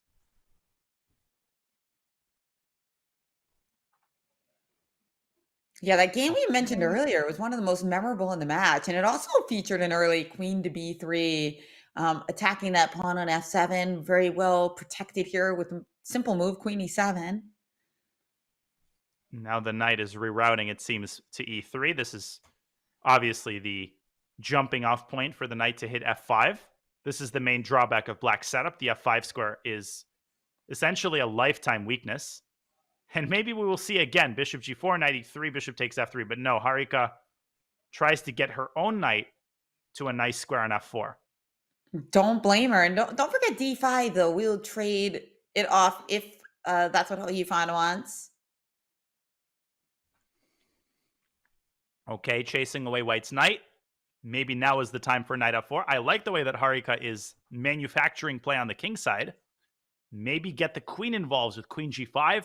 But look at Hou Yifan, knight f1 to g3, and then both knights are going to be clamping down like lobster pincers on the f5 square. And she's done it, knight to g5, knight e7. This was a key piece in the earlier game that you won in this line. Knight is coming to g6, so that there are two party goers on the f4 square. Although, exactly, it also does a good job of just protecting our own f5 square. So very multi-purpose move, but one thing's for sure, the knight on c6 wasn't doing anything. So we wanted to get it to e7. Black has a lot of promising ideas on tap here. c6 and d5. Okay, never mind, because d4 is played. Maybe h5. Very good. Harika keeps the tension. D takes e5, keeping the knight on f4 nicely protected. h4 is coming. And it feels like practically Black's position is easier to play. But if the attack doesn't work out, then Black has a lot of weaknesses to reckon with throughout her position. So she just snaps off that knight right there. And now what happens on g3? Just with the idea of pawn takes h2 and queen g2 mate. You do have bishop f4, but then I have an in-between move that might be irritating to you. We will see bishop f4 now that there's no take on f2 check ideas. Yeah, it's hard to get a handle on who exactly is, playing for the initiative here. Queen f2 is the safe approach if you just want to get the queens off the board and play with very little risk. The ambitious move is rook e7, but I would not toy with Black's queen. I would play queen f2, especially you have a big match lead. You're trying to bleed clock. You don't mind a draw. This is very frustrating for the opponent when you start playing very solidly. I would play queen f2 here. Queen f2 looks like a good move, and when a good move is also good for your match situation, go for it. But there it is, rook e7. Playing for maximum. Okay, very respectable. Combative. This is what the fans like to see. Also a trap. Rook e8. Bishop takes f7 check. Is a nasty little zap. Yeah, that's a nice little distraction technique there. So bishop f6 instead played, and now rook to c7, f3. But this is what I was talking about. Hello, rook on c7. Hou Yifan, I think, misses this crucial detail, and she might be getting crushed on the king side now. And this is why Coach Danya said, just shut it down earlier. Lock up your match lead. Oh, man, there must be a forced win here, but where is it? This is what has frustrated Harika. She hasn't been able to find... Is it bishop e5? Rook e8 with the idea of rook e2 mating. And there's also rook e1 check threatening. I'm threatening rook e2 and rook e1 if I play rook e8. Maybe there was queen f2. Yeah, bishop e5 on the board, queen h2. True. Bishop g3. Yeah, bishop g3. That should be close to winning. Well, check. Queen h1 was chosen, but now there's pawn takes g2. So if king e2 or king f2? King F2 might walk into the fork, Queen H4 check, Queen H fork check. I love it, Queen H fork. But now King takes G2. Wait a second. Now the king is going to step aside. Whoa, King H8, what a move. Oh, Setting amazing. up the threat of Rook G8. Suddenly, wait a second, the G file is used not by white, but by black. Wow. Amazing. Queen H quiet move doesn't have the same ring as Queen H fork, but it looks good in the position.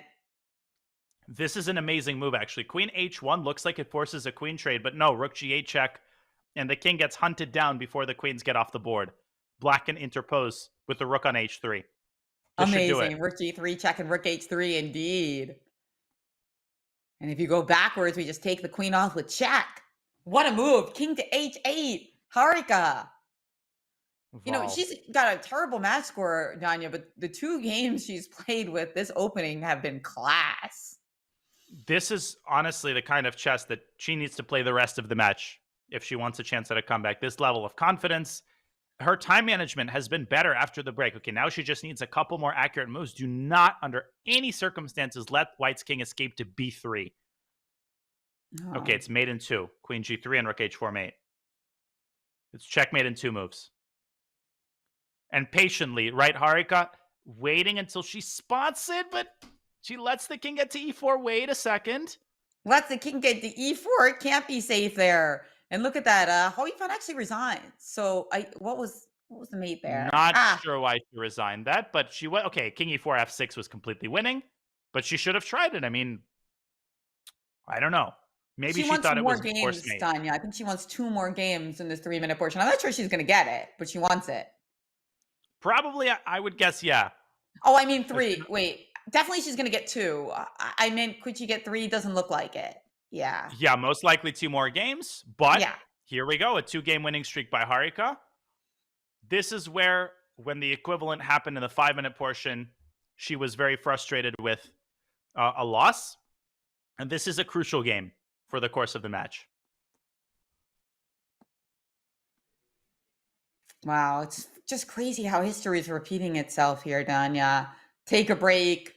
You know, Harika, terrible match score, but tosses out 2 gorgeous wins in a row. And imagine, I mean, she wins a 3rd game, and suddenly it's a 3-point match. I mean, that's nothing given how quickly you can win bullet games. So this is why this game is so important. We have another English, a very unbalanced structure. Hou Yifan, I think, trying to prepare B5 and chipping away at White's central control. Maybe A4 should be considered. Rook B1, very nice. So discouraging B5, setting up the X-ray.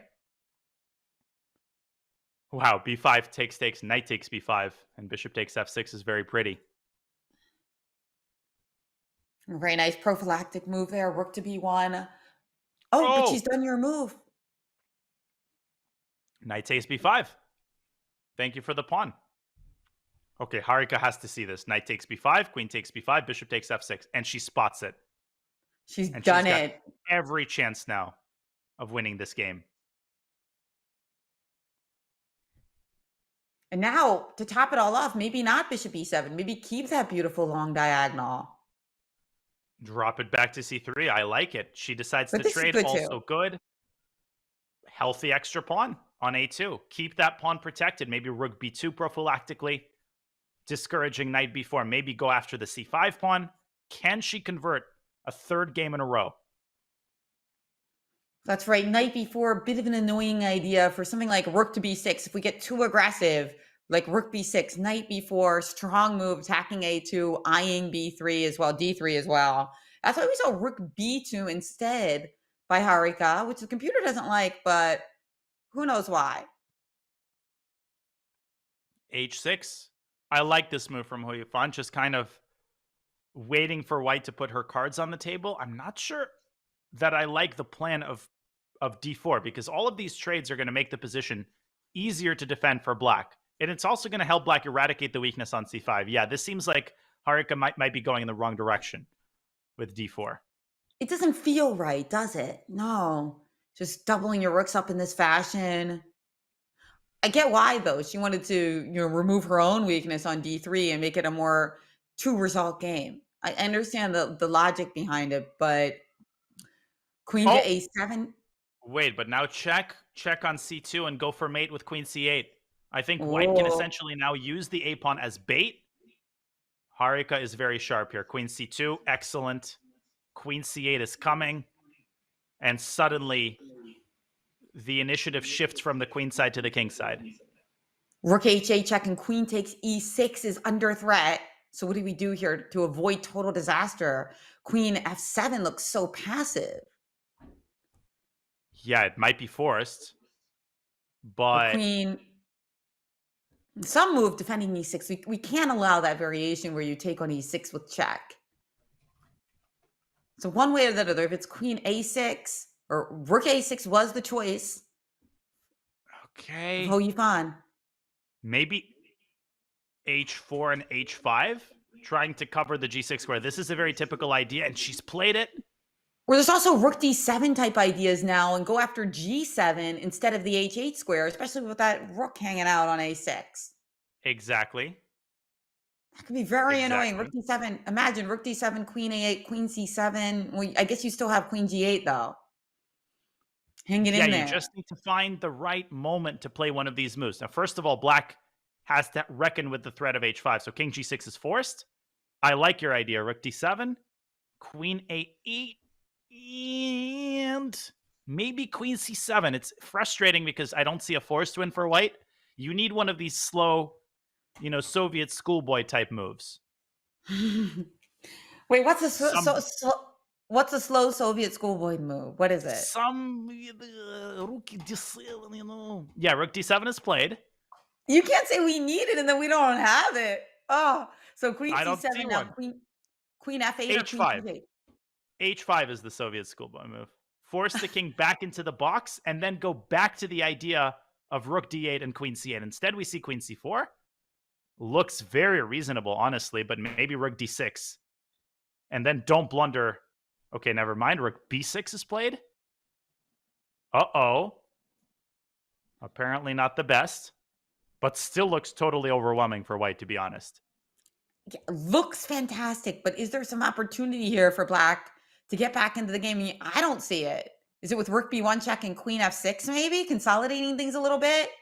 Getting some play of her own? I think that's exactly what it is. Yeah. Something like that. And she's done it. She's played rook to b1. Agrees. And the problem is that if we move our h5.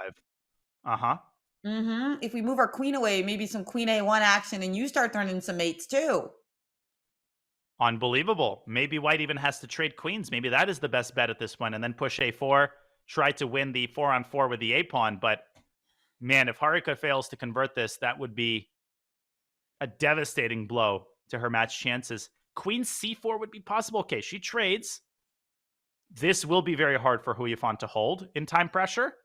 But if she can drag her pawn down to e4, she might box white's king in, and Harika might just find it unable to make any progress. Yeah, I think this is a draw. How do you feel about putting our rook on d4 instead of our rook on a7? Yeah, that would be probably would contribute to white's winning chances. That's what I was thinking. That it's even though for obviously those of you who are watching all different levels of endgame knowledge, but the problem with this rook on a8 seems really good because it supports the pawn to go forward. But at some point we get stuck and we can't move the rook because then you take our pawn. And so it's like, oh, that's where we want to be, but we maximize it and we can't cash in. Incredible. And white even sometimes can lose this by getting overambitious, like king f1 allows king f3. I would try the move king to g1. Okay, rook b8, but this is just a draw 3-on-3. And Hou Yifan will save the game most likely here. Great save. So alert, Tanya. I mean, for Hou Yifan to save this, it really required nerves of steel. Very well done. Amazing. I mean, she just made it as difficult as possible. We never saw like a forced win. There were some inaccuracies committed and then beautiful endgame technique to hold that position. And the lead remains at 4 points. Crucial final game of the 3+1 segment. Absolutely crucial.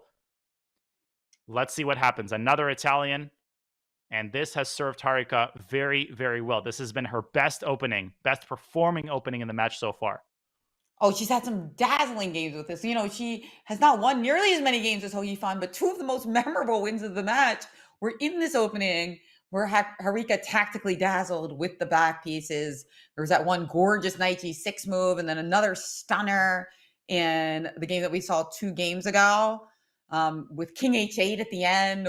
Just those are going to make the highlight reel even if Harika does lose. Absolutely. No, she has every reason to be proud of her performance in a couple of these games. And Hou Yifan says, I'm tired of this structure. Let me play an early d4. But now you have to be very careful because e4 is hanging and it will be captured under the right circumstances. So maybe I was going to say e5, knight takes e5 and cd. We get an IQP structure with black having full control of the square in front of the pawn. But of course, there are also some kingside weaknesses. So the position is probably objectively close to equal. All right. So now knight d5, knight c3 on the board, bishop e6 is very different than a lot of the 2 games we saw that Harika won win this line. Can White get the move h4 soon? Which move? Can White get to move h4 in at the opportune moment? That is a very important resource. Chipping away at black's kingside construction. Hou Yifan goes in the other direction, but yeah, queen b3, maybe not as dangerous as it looks. She has played this move almost every time in the Italian, but that queen can also be very awkward in the later stage of the game. c6, very interesting response. Say, no worries, you take my pawn on b7, and I will come at you with something like, I mean, actually, there are a lot of tactics there with bishop e5 and knight c3. You might end up losing a piece in some of those lines. So we didn't see that. b5, hey, you said that when we offer our ampersand, we have to take it. Exactly, and it is taken. Knight takes c6, knight takes c6, and knight takes d4. So that works out. Maybe rook a7 is the issue. I don't know why the engine is suddenly screaming that white is better. It doesn't seem to me like there's anything cataclysmic here. Yeah, rook a7 played. But still, suddenly with the a file opening up, and there's a lot of pressure on both of black's knights, there's the weakness of the c6 pawn. It smells very suspicious here for black. Yeah, rook takes e7 looks like a very juicy idea. You take with the queen, we have knight takes c6. You take with the knight, bishop takes e6 looks delicious. Exactly. Very calm defensive move, though, by Harika. And Hou Yifan did not assess that to be enough. So instead, she just took on d5. Okay, so bishop takes d5 might run into some sort of rook d7 lateral move. So she takes back with the knight.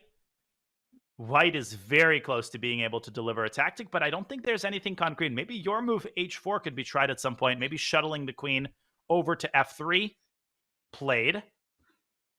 Just increasing the pressure on all sides of the board. I love the way that Hou Yifan is playing on both sides here. Still doesn't seem like there's an actual threat at this moment, but that's okay. It's a blitz game. We need to keep up the pressure. We don't always need a threat. Yeah, she's just sort of sitting on the position. Yeah, I would try, if I'm Harika, to play some b5 and c5. Try to get some activity going and watch her clock, most importantly. She's under a minute. Maybe queen b6 and go after the d4 pawn. Maybe that's the way. Yep. Because right now there is, if queen e4, you can just play f5. So that was... But now she just gives up the pawn. E4. And suddenly the whole position comes unmoored because the knight is now hanging. That pawn was anchoring all of white's pieces. It was the fulcrum of white's position. Now b2 might also drop with tempo. Feels like Hou Yifan is losing control of this game. Take that guy, but don't take twice because of bishop h7. Yeah. Don't want to fall for that. But queen f4, trying to just consolidate, get into that endgame with a pawn advantage, and she's done it. Okay, big moment here. b4. Oh, b4 should be winning. b4 and c5, and you can't protect the knight on c5 anymore. e5, rather. Yeah, you have to take on b4, go for a rook for 2 pieces, but look at these minor pieces and how well they're coordinated. The b2 pawn also in black's crosshairs. This is a technically winning position. Now, bishop takes c6. Does that at least win 1 pawn? Maybe, but Yeah, at the end of the day, b2 would have hung, so g3. Okay, now very easy to blunder because the knight doesn't have a lot of squares. She takes b2. Actually, I think an excellent move. My guess is Hou Yifan will try g takes f4 and seek her fortunes in that pawn or even 2 pawn down endgame. Because rook a b1, the bishop can drop back to c3. There's always this knight h3 check move going on. Or not. Yeah, maybe knight h3 check would have been even stronger, but instead, bishop to c3, your original suggestion. Again, pawn takes f4, bishop takes a1, rook takes e1, giving a huge endgame advantage to Harika, but will she be able to convert it? Well, the good news for her is that times are now equalized. Times are equalized. Under 20 seconds. Again, I would play knight h3 and bishop d4, but she's allowed gf. That was a really sloppy move. Now g takes f4 gives white a much better version of this endgame because black does not get the second extra pawn. And Harika is stumbling into what now looks a lot more drawish. Still great winning chances, of course. But Hou Yifan must be thrilled to have this as opposed to a completely lost position after knight h3. Can she hold and pull off another miracle save? I think it's likely, Danya. I mean, Hou Yifan playing some great chess so far. Oh, she's going after the h-pawn. Why not? But what about the wheels are coming off for and rook Harika? d2? I think she will try that in this position. No, rook b6, but she's just stumbling around, not doing anything. Bishop takes f5 even is possible. Oh, that could have been a real opportunity. Is she going to take a draw Harika here? has to try. King g7, you've got to try. No, she's done the She goes for the draw. draw. Whoa, what a save by Hou Yifan there. 2 saves in a row, and that was some points left on the table by Harika. All she had to do was get that knight from f4 to safety. That would have ended it. Instead, Hou Yifan with some magic to pull off 2 draws and maintain the 4-point lead. Still, all things considered, Jen, this was a 7-point match. I think Harika will take it. She definitely gives herself serious chances going to the bullet, but she needs an outstanding performance in the final 30 minutes of this match. Yeah, she's got a chance. And that's what the chat loves to see. Absolutely. Well, speaking of outstanding performances and outstanding events, we want you to join us in the city of Charlotte, North Carolina. Don't know anyone who lives there. For the first ever Chess Kid National Festival in February. Book your tickets now for 4 days of chess festivities, including over-the-board tournaments and opportunities to meet special guests like Gotham Chess, Fun Master Mike, and Chief Chess Officer Danny Wrench. The festival takes place February 16th to 19th in Charlotte, and we can't wait to see you there. Use !festival in chat to learn more and register today. Jen, obviously, I will roll up. I think it's going to be like a 15-minute drive for me, so I get the best seat in the house. You will be there as well, correct?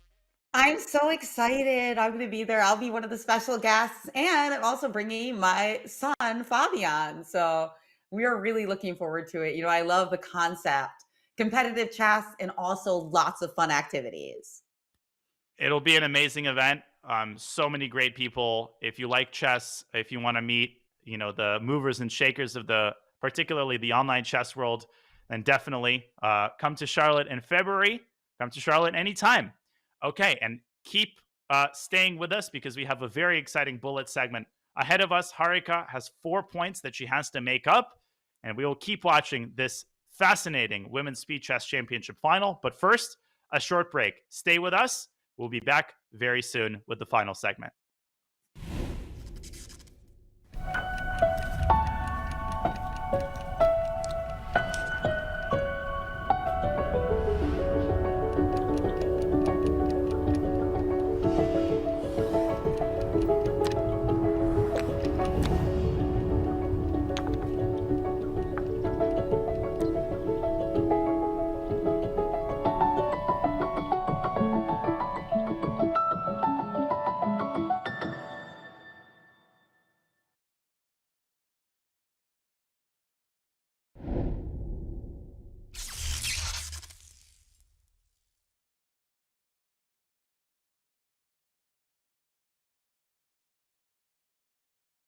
Any good chess tactics book has one pattern in it that feels like it is on a completely different level than all of the other tactical patterns.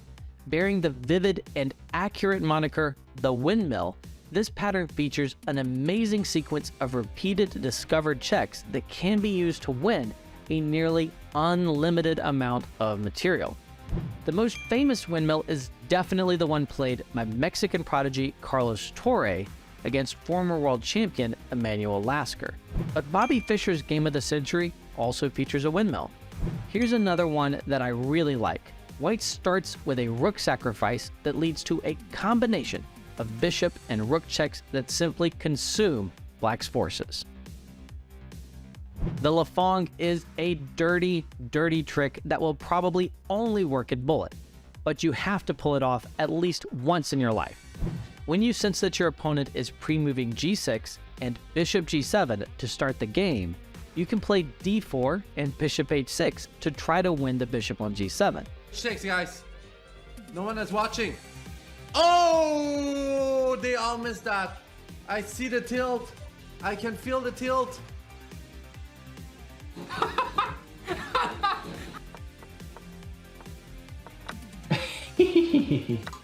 It is a high risk and high reward strategy because you are hanging your own bishop if you don't catch them in a pre-move. But it is certainly hilarious when you do pull it off. Like one of my friends, Asios, he made a bot. The report chart was partly based on hyperbullet games, so then you could see a lot of the Lafongs and queen c2 takes h7 and so on. So.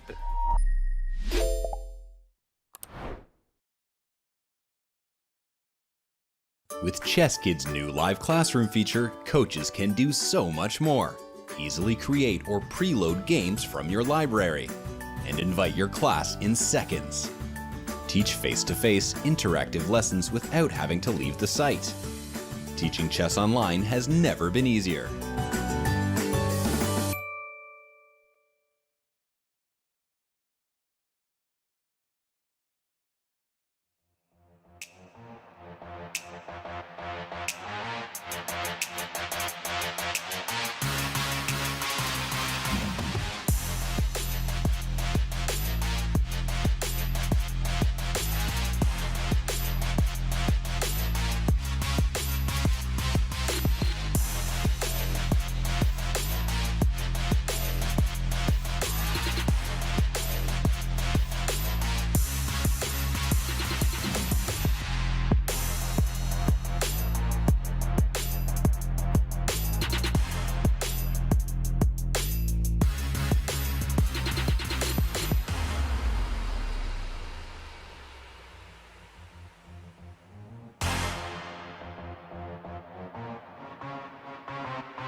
A pensive expression on the face of Dronavalli Harika.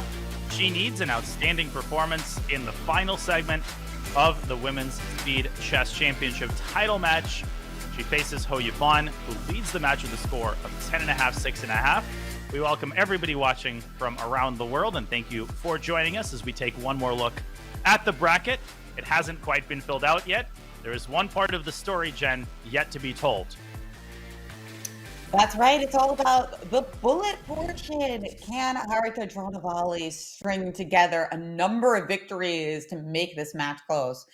Danya, I wouldn't count her out. I mean, she showed a ton of great skills in this match, particularly in the openings and with the time management. And hey, that's the name of the game in bullet.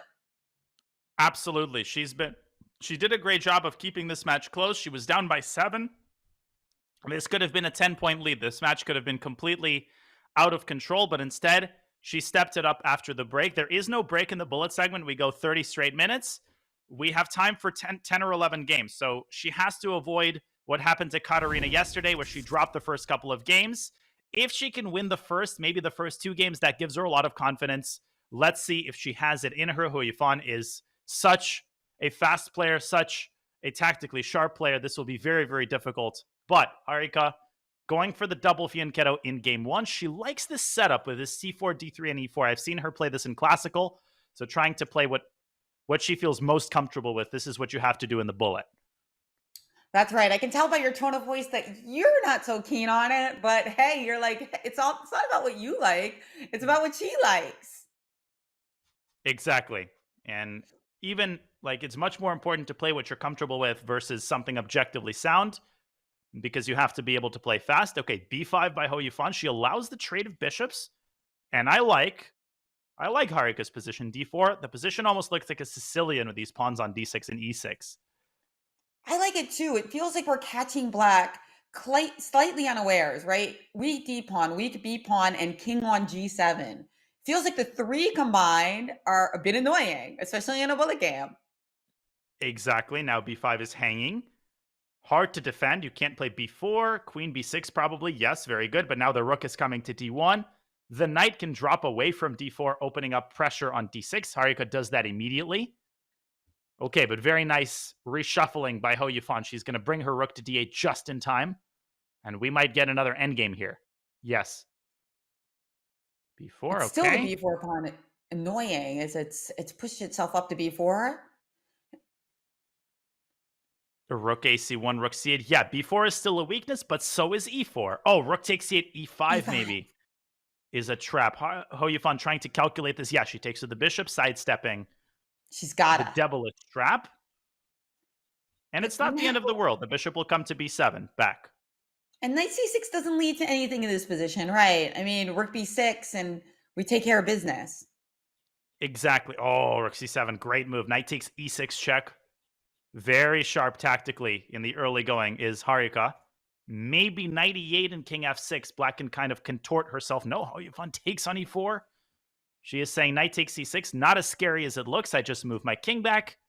Maybe go bishop b1 and start picking up some of these kings. Nope, she trades. Very impressive by Hou Yifan to weather that so quickly. It looked so scary. It still does, though. I mean, that knight is very jumpy. f7 is threatened. The knight drops back to e4. These pawns can be targeted.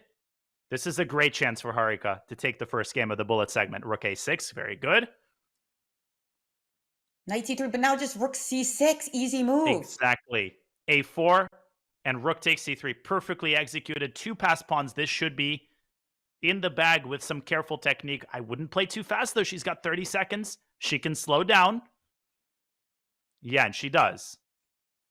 Where is the killer blow here? Maybe king c5, get the king over to the queen side. I'm not actually sure what the most accurate approach here is. Maybe some rook f6, rook f3. I don't know. Maybe. That's right. But we are giving up that prized possession on b3. Is it worth it? I don't know. She's going to collect some king side. No, rook a7. Now check on a6 maybe. No. Okay. Oh, look at that king go. No, but I thought the king was going to go after g5, but I guess that would have led to rook g4 check. Hey, how did our king get all the way to e1? I kind of missed that. No, this happened to us last game, remember? And now it's a draw again. Yes, it's going to be a draw. That rook, very instructive, guys. You can be up a pawn, but if your rook is stuck there, it's not worth much. And this is the problem. You have the wrong passer. I mean, Harika should know this. h6, and obviously black is not going to take. But black is just going to promote. Yeah, give up the pawn and chill. As long as black can keep the rook on the a-file, it's a draw. And Hou Yifan's going to run a bit of clock and wait for the draw to be offered. But look at this, very instructive endgame. You're up 2 pawns and you can't do anything. As long as black prevents themselves from playing king takes h6, allowing rook h8 check with a win, it's a draw. Exactly. Basically, your only hope is that black mouse slips or puts the rook on the wrong square. But Hou Yifan has plenty of time. And another save. Another disappointing game for Harika. She winces. And 5 minutes come off the match clock. And the It's very margins instructive, continue to though. thin. In Bullet, it's very hard. You just push your pawn forward. Players who haven't studied endgame theory would probably do the same. Of course, Harika knows that endgame. It's just, I think it's a matter of time and nerves. It was just too difficult to get the technique right when you're playing on those seconds of increment. Yeah, it was a hard endgame to convert. And she has to move on. She's got a very solid position with black. But Hou Yifan, I think, sensing that at this point, she's basically playing the clock as well as the match and says, let's play something very solid. So she deviates from the Italian and instead plays a 4-knight Scotch, or just a regular Scotch. I think a very heads-up decision. Oh, but maybe dropping C2. Can Harika grab that pawn? Yeah, she can. But there's bishop takes F6. You want to allow that? Then queen takes D2, I think. Black walks the tightrope, but I don't think white has anything concrete. Oh, she's tried it. Yeah, now take the knight. Very good. Up a pawn. And another chance here. You just have G6. And after queen H4, we have no major threats as you're guarding that key H6 square. Exactly. Also, queen H6 is possible. Just bringing the queen back. And also that will threaten H2. So Hou Yifan needs a little bit more magic. What about queen G4, G6, rook E3 or something? Okay, well, she's tried something different. Bishop E5. Now we're going to see likely a trade. Black is going to go C6 and another pawn up position. Harika has had a lot of extra pawns in this match, but she hasn't been able to convert a lot of these types of positions. And white's got some things going for her too. She's got the E-file. Black has to find the right moment to start pushing. White will blockade it, I think, on D3 and just say, how are you going to make progress here? The power of occupying the only open file on the board. Exactly. Very, very difficult for black. And H4, white has many, many useful moves. Let's see how Hou Yifan defends this. H4, H5 likely. Rook E6 was possible. Huh, that's a was an amusing move. Possible. And she's done it. But hey, what about, well... What is the... Why okay, is so the draw if pawn takes E6, instant draw. I wonder... Ah, queen D7. But why is this so strong? Is queen F5 a good move there, maybe?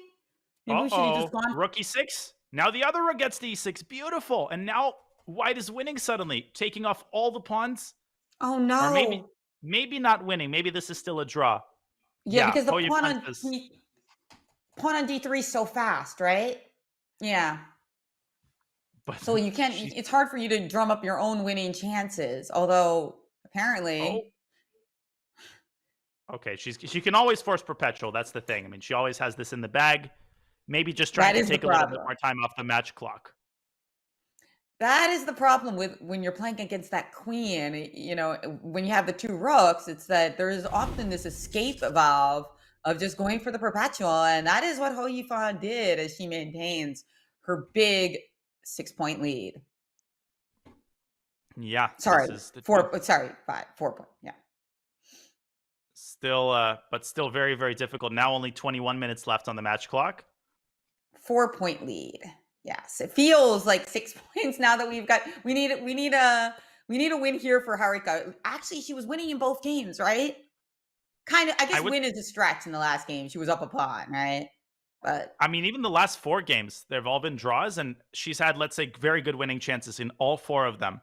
That is just a blow. It's so frustrating. Game in and game out, you feel you're that close, but you just can't quite finish it off.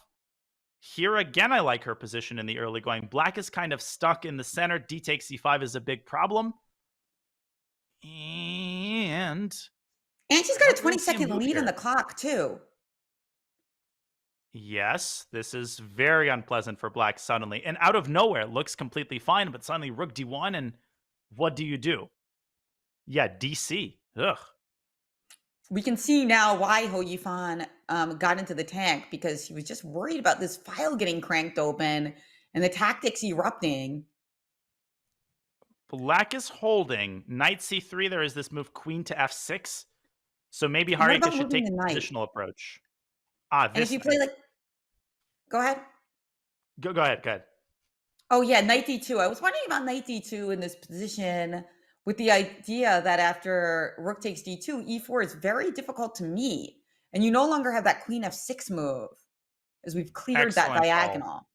Maybe you have to play f5, but then simply knight c3, and the bishop is just getting massacred by white's pieces.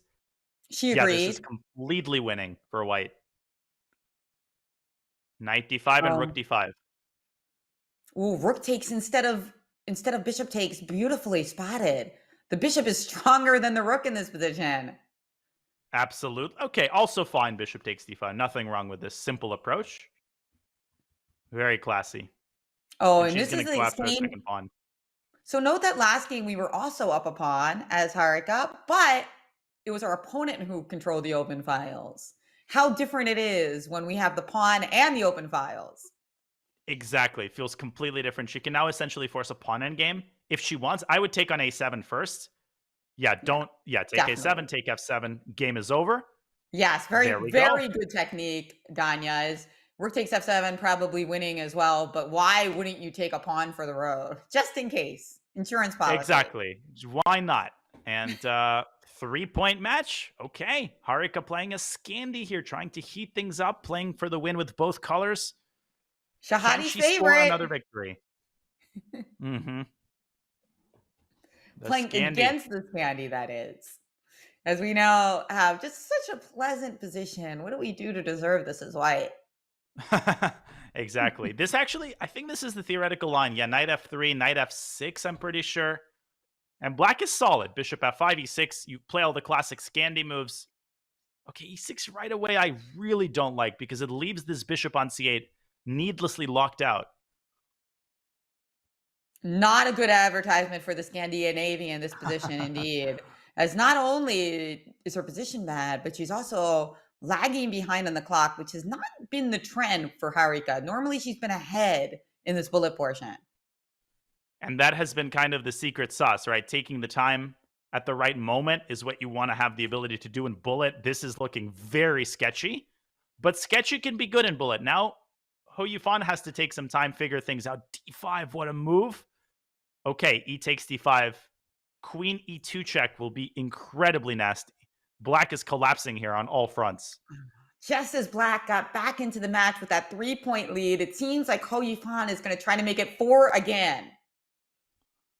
Yeah, Harika let this one slip. Castle's just, the lead in development here is completely overwhelming, as is the lead on the clock. Rook f1, rook e8, there is knight e5. Knight e5, queen takes queen, and knight f7 mate. This is also possible. This is great as well, yeah. Over. And there it is. Harika actually resigned, wanting a little bit more time on the clock to give herself a chance. Remember, 4 in a row will even the score, and they still have 18 minutes, or 17 minutes rather. So plenty of time to get that done. Plenty of time. And plenty of time to mathematically get it done. Of course, winning 4 games in a row against the great Hou Yifan, another matter. But Harika's got in plenty of great positions. And it all starts with one. Can't you do it in this game? That last game that was so fresh, I don't think there was any need to, the Scandi is just in the bullet time control. The Scandi is maybe not the best choice unless you know it really, really well. Harika has another great position here, though. The a4 pawn is now a serious weakness. a3 and knight c3 is coming. So she's found the right opening, I think, with white. These English structures, she understands them very, very deeply. She's able to play fast and accurately. This is what you want in bullet. Yeah, that's right. That's right. And then just what's up with knight e5 here? Ah. Knight takes e5, I guess. And then d3 is hanging at the end. Okay. Mashed. That's probably why. Filet mignon with a side of tactics there. But she wants to go for the other pawn. Yeah, knight takes a4. She will step back to c3 and I think eventually push a4, a5. But Hou Yifan producing some counterplay on the other side of the board.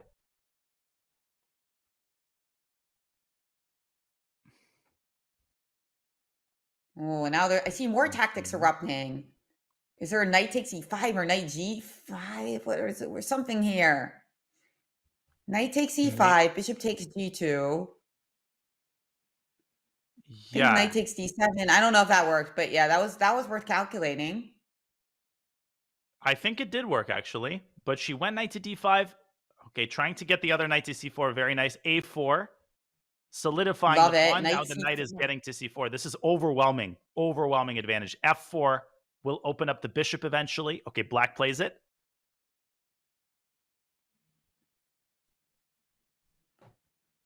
Crushing I would position take. for Harika. She has to convert this. Can she do it? Okay, two. Strangely passive move there. I'm not sure what she's trying to do, but she is giving Hou Yifan time to accumulate some pieces on the king side and maybe generate some counterplay in white's time pressure.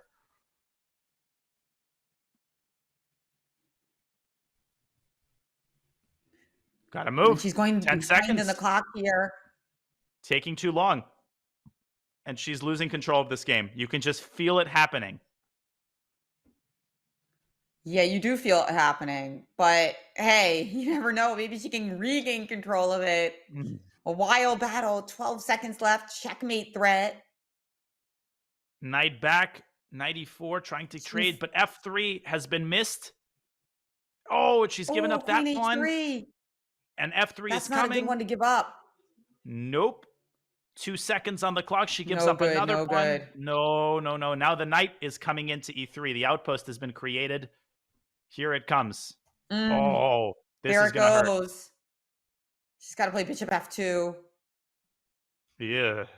No. This is Oh no, losing. that sound is not good.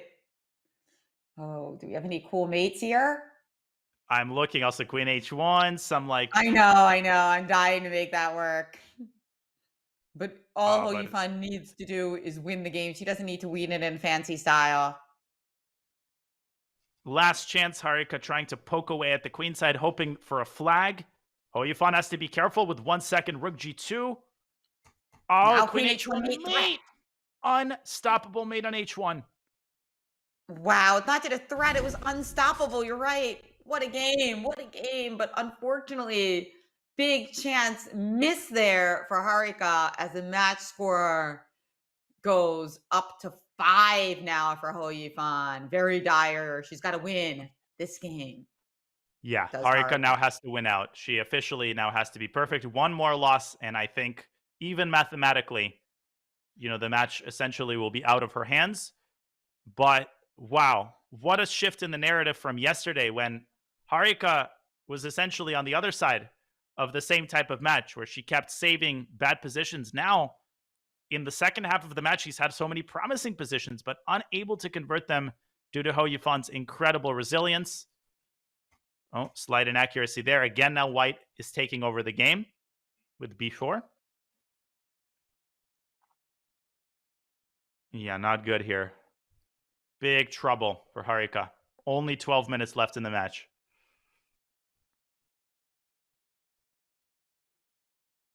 Okay. Trades.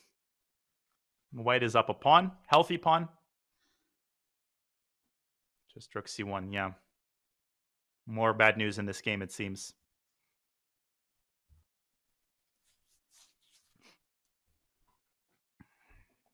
Yeah, this is a really nice one for Hou Yifan as Harika stares down the not impossible, but the almost impossible. She's got to win every game, and she's got to start it with this position, which looks terrible for her so far. Yeah, I mean, how do you win this with the pawn on c5? White has rook e6 and rook e1. I mean, Hou Yifan is just about the worst opponent to have to make a miracle comeback against. She always manages to keep control, even when the match wasn't going her way. She never tilts. I mean, she is just incredibly level-headed, so professional. She will likely take this pawn on f5 and likely take this game. That's right. Rook f6 now is a threat. Oh, no, maybe it wasn't. But there's an X-ray. There is another threat, rook e7. It was possible, but yeah, she wants, I think, just c6 and d5. h4, your idea from an earlier game, can chip away. Okay, also, why not? Just take another pawn. Help yourself. All you can eat here, essentially. Pawn buffet. Bishop c1. Not even giving black a breadcrumb on the queen side.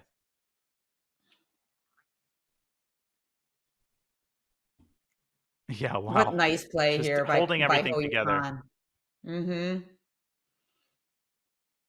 But still, She will play 18 h4 seconds left.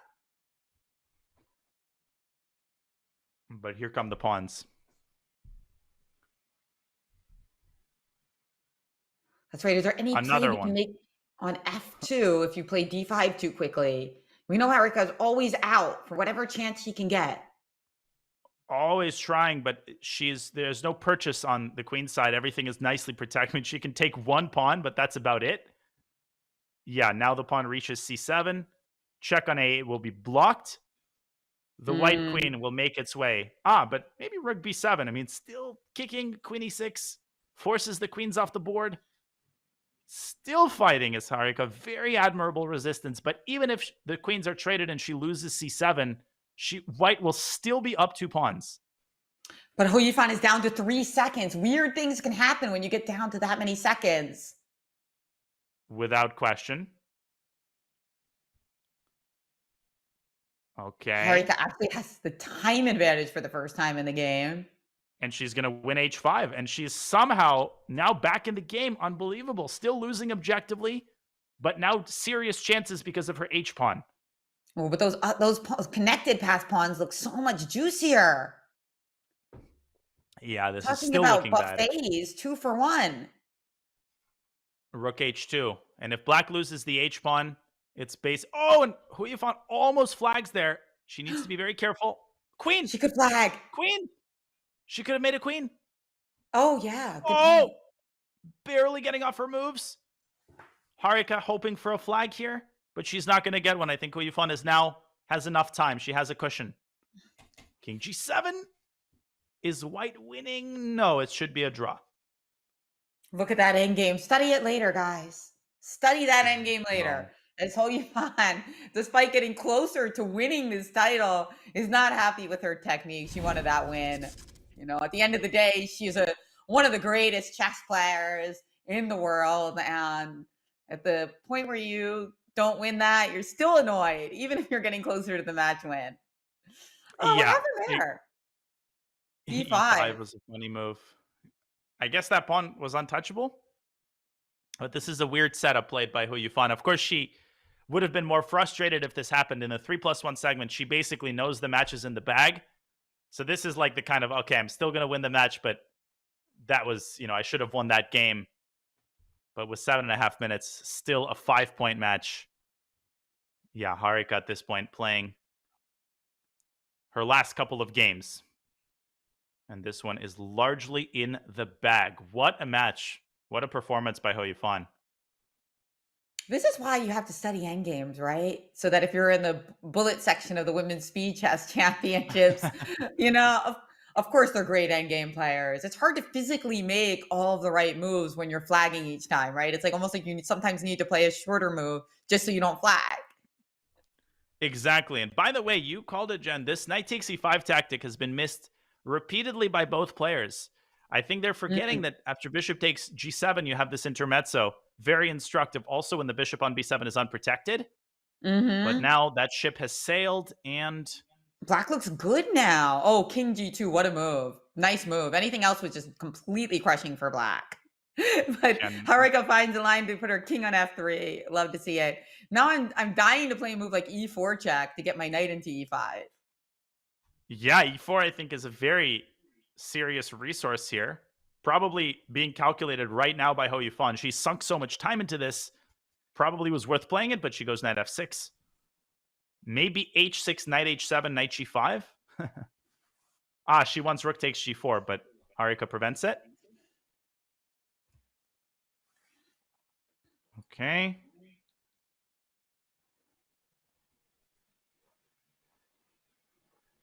Yeah, this is now... Suddenly, white is in the driver's seat again, it feels like. h5 and g6 is coming very, very fast. Here we go. Rook c4 threat? Maybe not. No, but the endgame is now bad for white. Too many pawns, I think. Yeah, that's right. As Harika, huge time advantage in this game, but... You can't trade those seconds for pawns, can you? Unfortunately not. Yeah, another pawn falls off the map here. Rook e2. Now black has these connected passers that are likely to decide the game, together with the assistance from black king. White will also get connected passers, but they will not live for very long.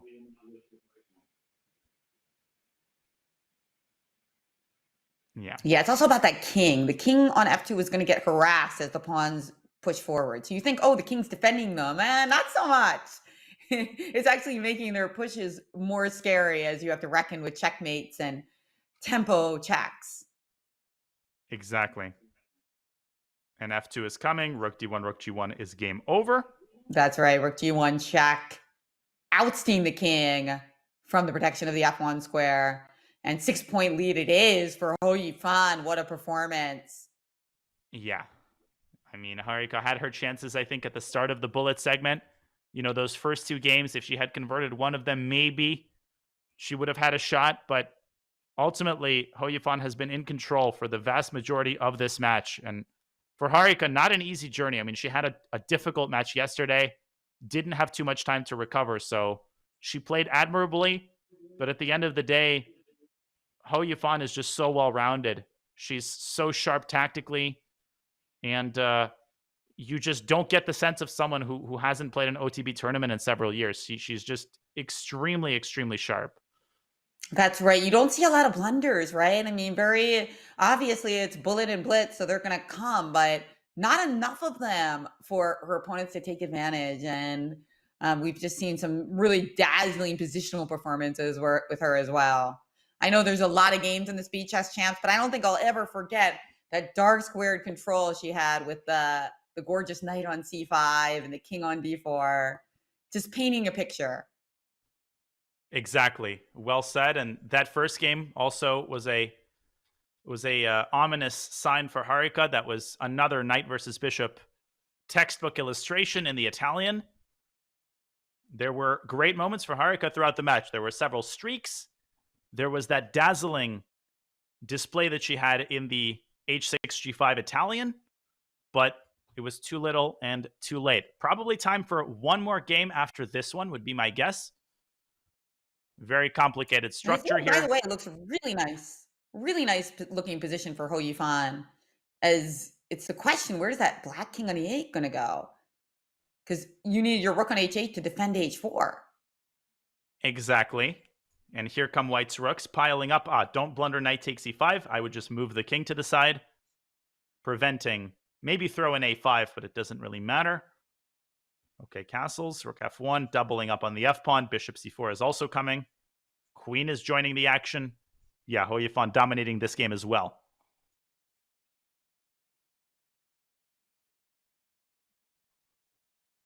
No. Rook f7, though, doesn't work.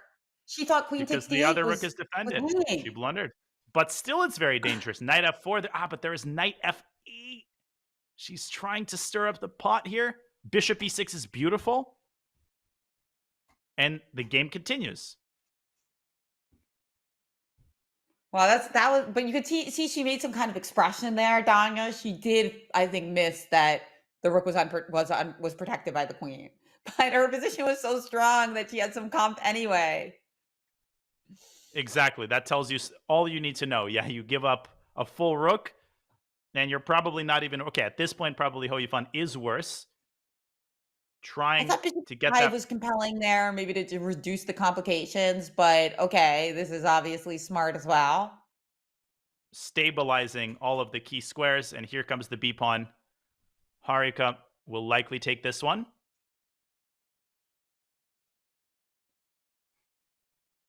Yeah, queen e1. Hou Yifan is going to drop the knight and resign this game. 15-10 is our score. And the final game of the WSCC finals. There is a part of the prize money split based on win percentage, so there is still something to play for. Of course, there's also honor. That's right. That's right. And wow, what a Women's Speed Chess Championship final, the last game. Such a pleasure to have called this with everyone.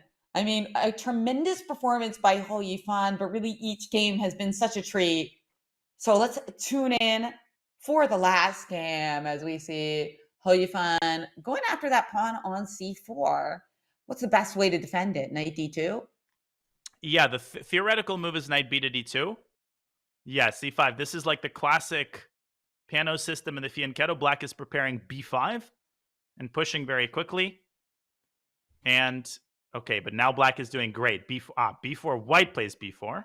Okay. Bishop d7, protecting the pawn. Queen is coming out.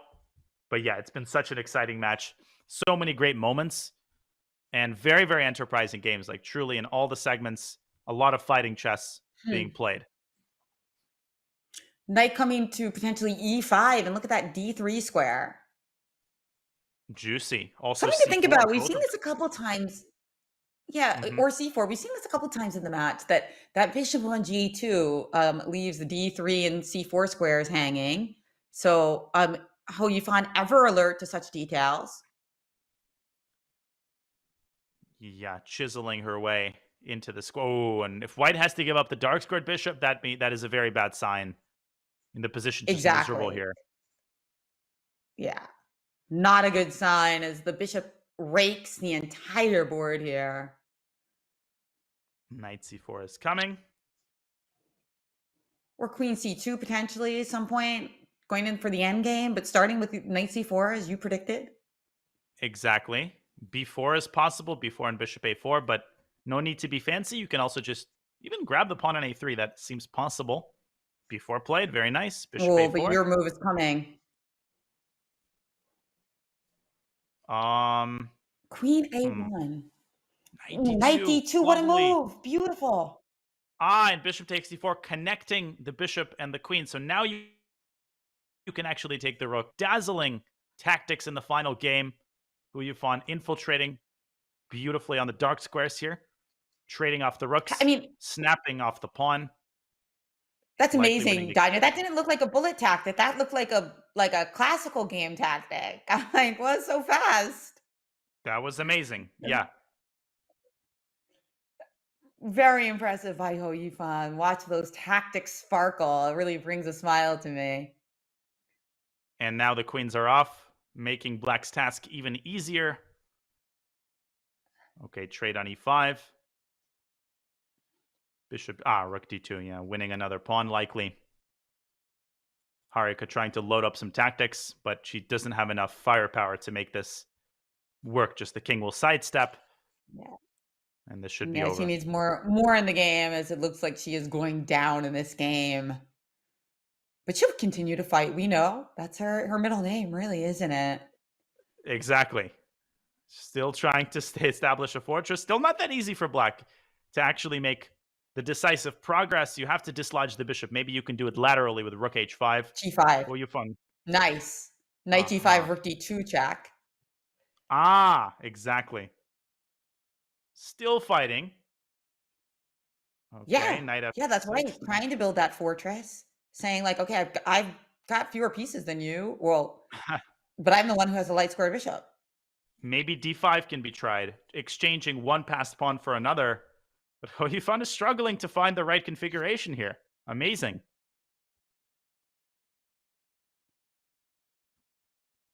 Two seconds. I mean, of course, the match is over and she almost flags. And she flags. Oh, and she has flagged. And Harika, I was going to say maybe she's going to go for a draw. But you know what? Harika Dronavalli, 11 points to Hou Yifan's 15 points, reflecting how competitive this match was. But Hou Yifan is our champion, Danyan. What a champion we have. Absolutely. Congratulations to Hou Yifan. It was a rocky final part of the match, but she kept her lead wire to wire ever since her first game victory. She never relinquished the lead. She displayed mastery in so many different areas, lots of great positional games, very sharp tactics. Hou Yifan is the deserving winner of the 2023 WSCC. She's a class act in every way, and just an amazing performance, Jen, by one of the greatest female players of all time. We will have Hou Yifan in the studio for an interview. We will ask her about her thoughts on this amazing match, so stay with us. We'll be right back with winner of the 2023 WSCC.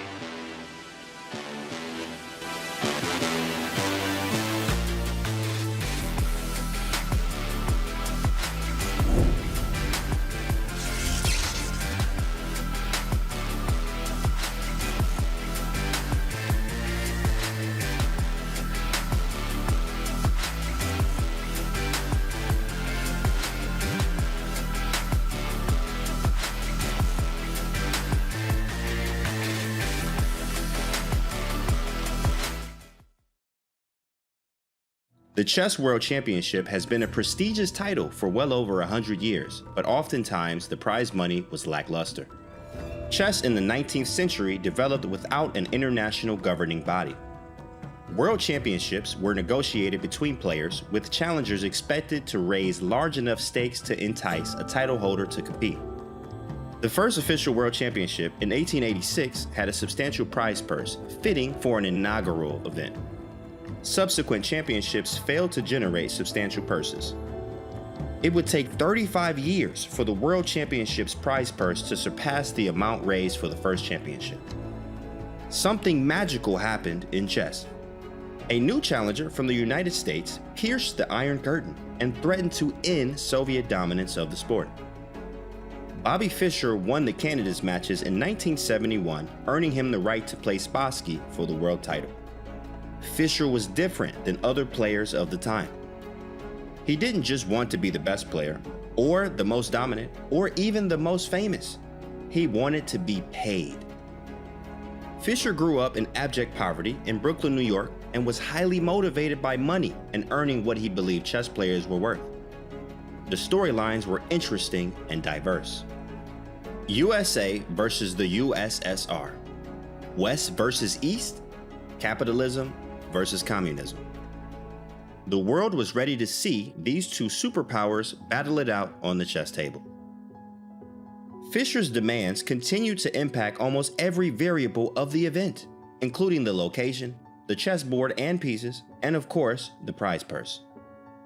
Fischer even had the audacity to demand a share of the ticket sales and broadcast royalties for the players. At one point, it looked like the event might not even happen.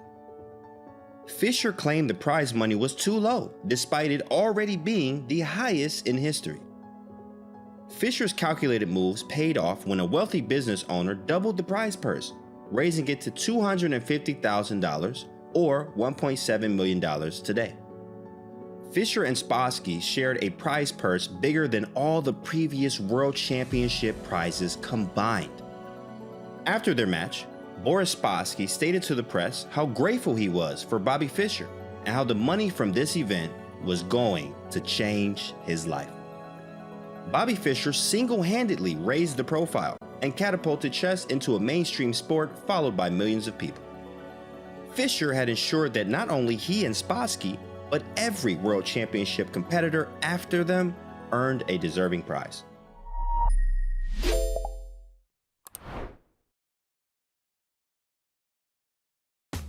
The Variance Community Series continues on November 2nd with 3-Check, where you can not only win by checkmating your opponent, but also checking them 3 times. 6 weekly arena tournaments held every Thursday will be followed by a championship event with cash prizes, including a $1,000 first place prize. The third and final weekly arenas will be streamer arenas featuring gifted subs as prizes. Win any of these events to qualify for the championship and show the world what you've got.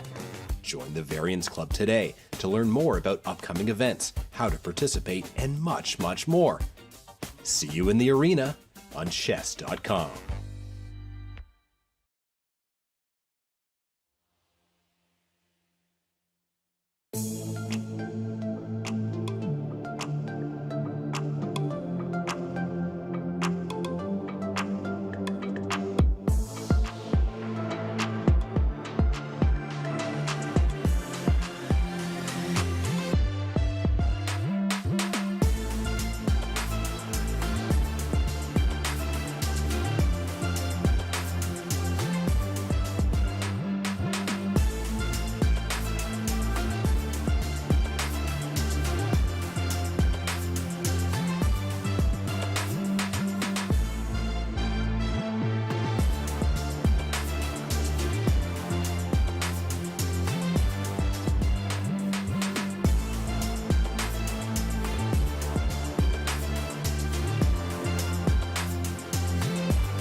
Back at the 2023 Women's Speed Chess Championship, where we have the deserving winner, Grandmaster Hou Yifan, in the studio for an interview. Yifan, thank you so much for joining us. Congratulations on an amazing victory.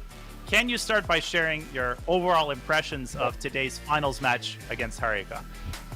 Yeah, thank you. I thought I was kind of starting in a relatively good way, although I thought both of us were missing some chances, and I felt some of the games my opponent probably a little bit tired. I thought there were like very few mistakes, so I got lucky to start with some, kind of leading positions. But later on, I also like kind of missing chances. And when this match goes to the bullet chess, I felt like I was already cannot see many moves, especially one particular moment I made like rook f7 and I forgot her queen on b6 protecting the d8, and I felt also like at some moments I was a little bit like too slow, but in general I'm relatively satisfied with the performance today, especially compared to the previous match where I think probably blundered more a little bit, and today the match is a little bit more like going in a solid way, as I thought like the drawing games were kind of the most I got in these years with chess. But in general, I thought it was really a good fight. And my opponent really showed some interesting ideas in especially the middle game. And also I feel like some positions where I already thought that the position is much better on my side, but Harika was trying very hard, trying to find some counterplay, and some of the game it really works. So I thought that was really like a good fighting spirit in general. Yeah, we were really dazzled by your play, and congratulations on your victory. Was there any games that really stood out to you? One thing we noticed is that you had a lot of good knights, a lot of dominating knights over bad bishops. Actually, I didn't realize about that, but once you mentioned, yes, I remember there were a few games while I was having black pieces, especially in the faster time control.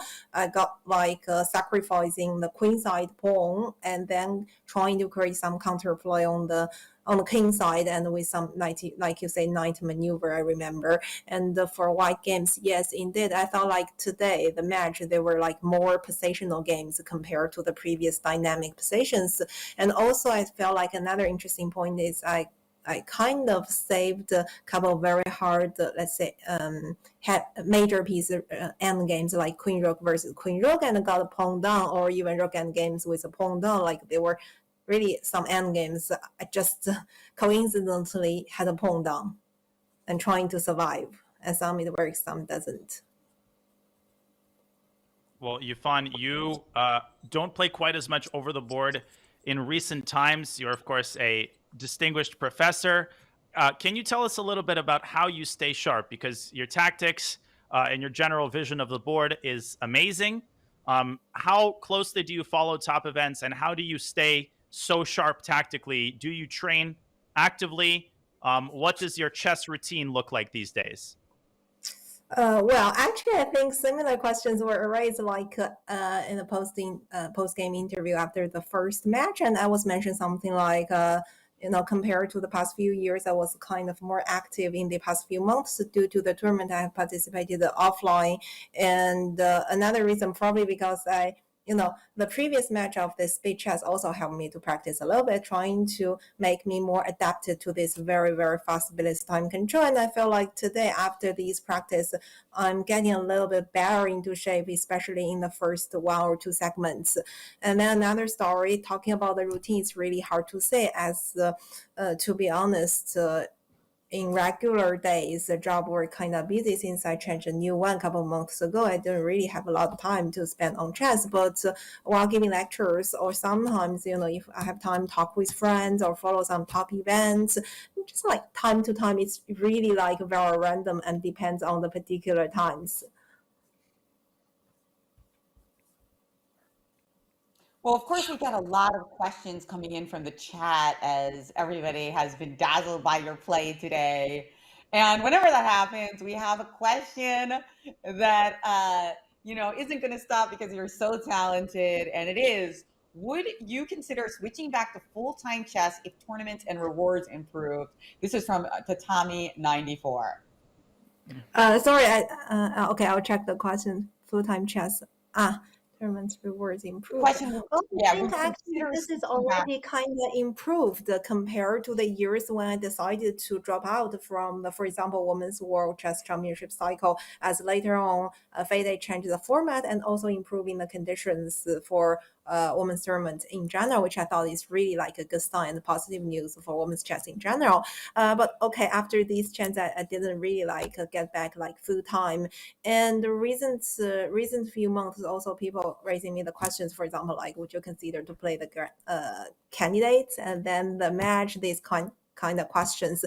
And to be honest, I'm kind of person that didn't really think that far away. I'm just like be focused on the things, on the next step that happen in the very, very, very, very near future, and trying to do the things following, let's say, following the inner side, I believe.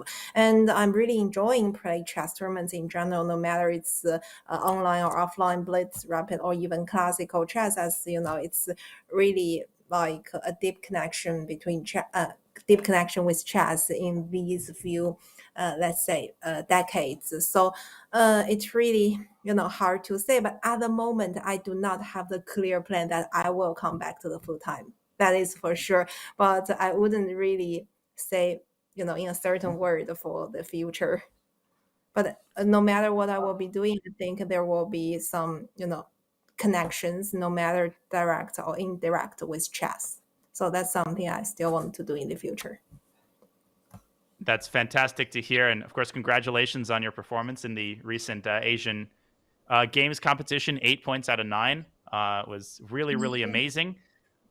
Final question for you, Yifan, before we let you take your well-deserved rest and celebrate your victory. Could you share your proudest moment or your most memorable moment from the Women's Speed Chess Championship this year, whether it was a match or an individual game or just any moment that you will look back on with pride?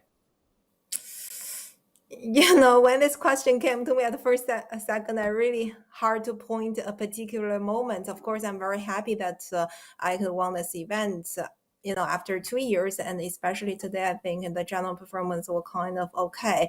But a particular moment, probably I would pick the first match. As I remember, I got some sacrifice on d5, like knight d5, and trying to come up with some tactics.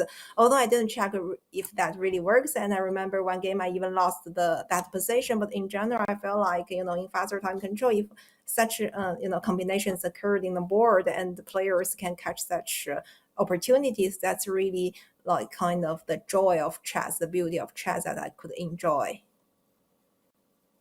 That's a great answer, Yifan. We really appreciate all of your insight. You're an amazing player, and you had an amazing performance this year. Congratulations on your victory. Get some rest, and we look forward to seeing you over the board and online in future competitions. Thank you.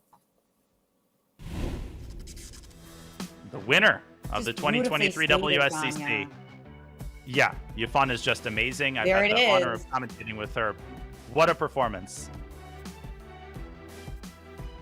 It's fantastic. What a fantastic champion. And I certainly gleaned so many wonderful insights from that interview. I love how she says, you know what, I'm not thinking that far ahead. And that's a great philosophy for both chess and life. Let's look and see what's happening in the next few months, not try to plan a few years ahead. But what it says to me, Danya, is there's a chance maybe she will come back to chess full time one day. But as it is, it's beautiful to watch her shine. It definitely is. She keeps an incredibly high level, and we keep going because our final segment will be an interview with the runner-up. Dronavalli Harika has had 2 very difficult days. She put up a valiant fight today, and we really appreciate her time. We'll have her in the studio and wrap up the show in just a couple of moments.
Back at the 2023 Women's Speed Chess Championship with the runner-up, Dronavalli Harika, who put up an amazing fight today with two very difficult consecutive matches. Thank you so much for joining us, Harika, for an interview.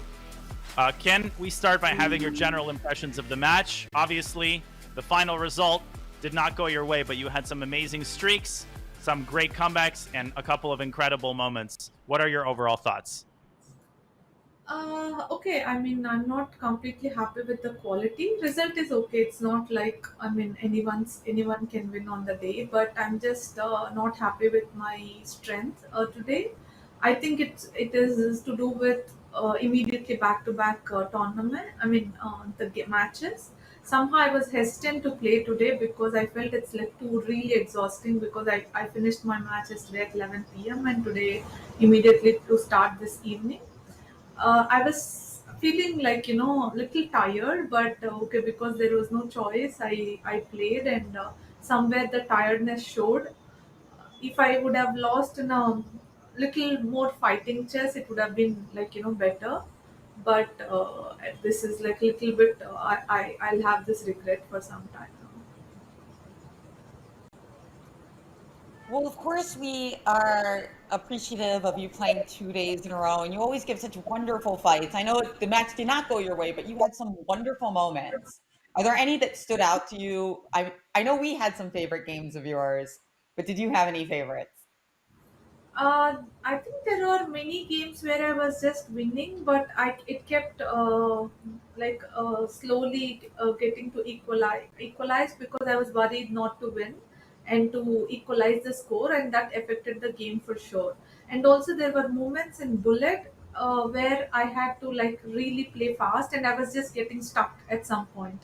It was weird for me because I played like mini bullet before, and it never happened that I kind of got stuck in between the game.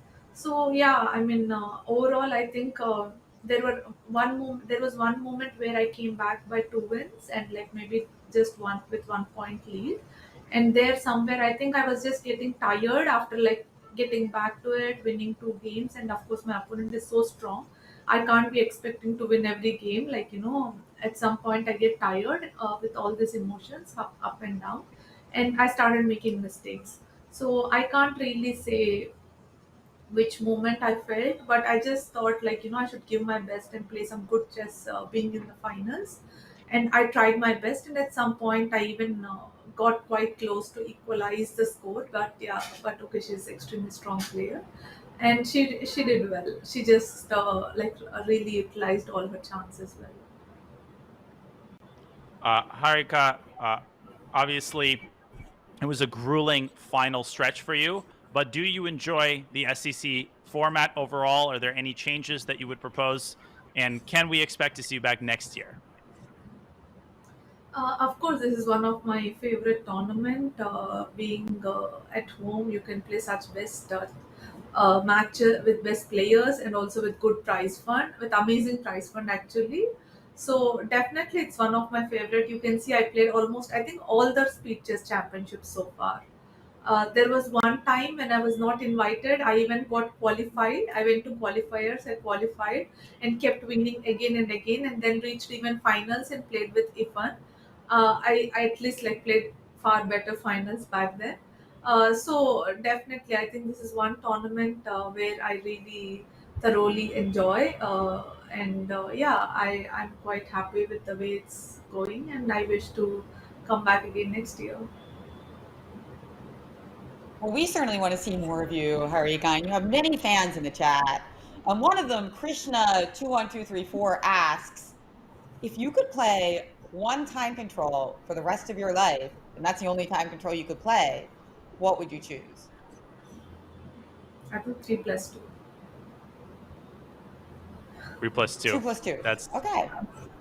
That's definitely, yeah, that's like the classic over the board blitz time control. And final question for you, Harika, from Kempis Ringling. What are the lessons that you've taken away from playing against Ifan in 2 different SCC matches? What do you see yourself working on in preparation for a potential rematch next year? Yeah, of course, like she's quite strong. positionally also her understanding is pretty strong. In situations where I thought I was just better, she found like really nice moves. She took time. She played like very good chess, even in time trouble. I think that's something I would take from her, because it's not easy when the time like seconds are ticking down and you try to focus on the position. Yes, I think definitely I would like love to learn from her understanding and the way she waits and like try to play best move. Understood. Well, Harika, we really appreciate your insight. Thank you so much for coming on for an interview. And congratulations on another amazing performance. We look forward to seeing you in the SEC next year.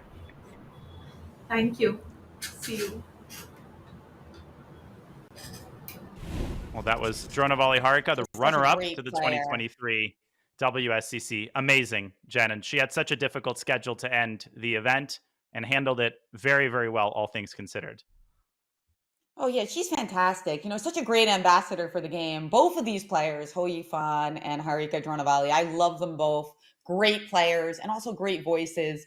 I mean, even just in their post-game interviews, so much to glean about the way that they approach chess and why they are the best.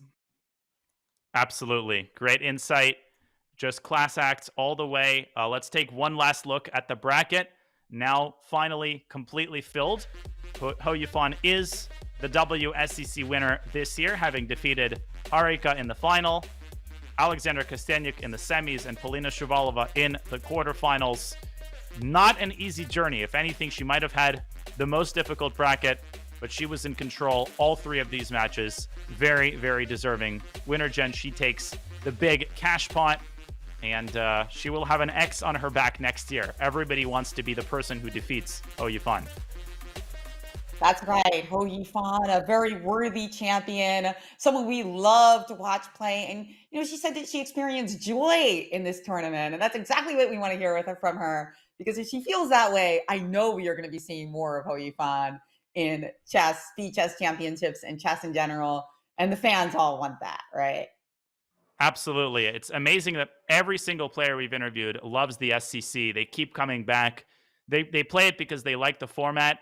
They obviously like the prizes. They like that they can remain at home. And ultimately, we love that. We love events where the fans like it, but also the players are into it because it produces better chess and more combative chess. It was a pleasure commentating the 2023 WSCC. An honor and a pleasure commentating with you, Jen. I'll pass it back to you for your final thoughts. And with that, we will wrap up the show.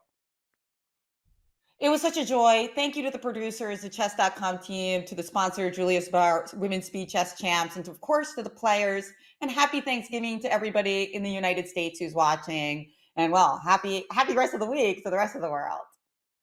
Absolutely. We hope everybody has a great rest of the week. We hope you've enjoyed our production of the 2023 Women's Speed Chess Championship presented by Julius Baer. We thank our amazing production team, everybody in the chat who joined us very, very early or very, very late, wherever you are in the world. We look forward to seeing you next year. And we thank you again for watching. You are watching the 2023 WSCC. GM Jen Shahade and GM Daniel Naroditsky bring you coverage of the finals. Congratulations to Hou Yifan, and we will see you next year. Thank you. Oh no. She might actually run out of moves because the rules of chess clearly state that you can do this for 50 moves and that's it. She's running out of moves. She loses some time. And she's just pushing the pawn and the rook is too far. Oh, she can't be stopped. She's trying everything. Oh, Hou Yifan is headed to the final. King F5 and black is not worse. Oh, no slips! Harika with a dominant performance. Things will spin out of control. 1 second, she's got to move. And don't forget to stick that pawn on h4 to create a mate H4 threat. mate. It's mate. Harika wins. Excellent job by Harika. Bishop moves forward. Who has time to evaluate the pawn endgame? Maybe Nobody. F4 at some point. Yeah, now just 96 wins. King E6 and That's F4. right. Goodbye. This is why she is the greatest female player in the world right now. Just no chances. The technique is, chef's kiss, and she wins another game. Harika finding herself in a big hole. Nice move, liquidating move there. She has won her first game in the match. Harika's maybe biggest strength in this match is her ability to thrive in these low time situations. Now Queen F2, Knight F2, just a fork. Okay, she just resigned, yeah. And biggest lead we've seen so far, Danya, 4 big points. Oh, ooh, but it happened. Your line is occurring on the board. Queen C4, double exclam, back from break with a bang. This is honestly the kind of chess that she needs to play the rest of the match if she wants a chance at a comeback. Her time management has been better after the break. Oh, she's given up that one. And F3 That's is not coming. a good one to give up. Here it comes. Oh. What a game. What a game. And she flags. Oh, and she has flagged. And Harika, I was going to say maybe she's going to go for a draw. But you know what? Hou Yifan is our champion, Danyan. What a champion we have.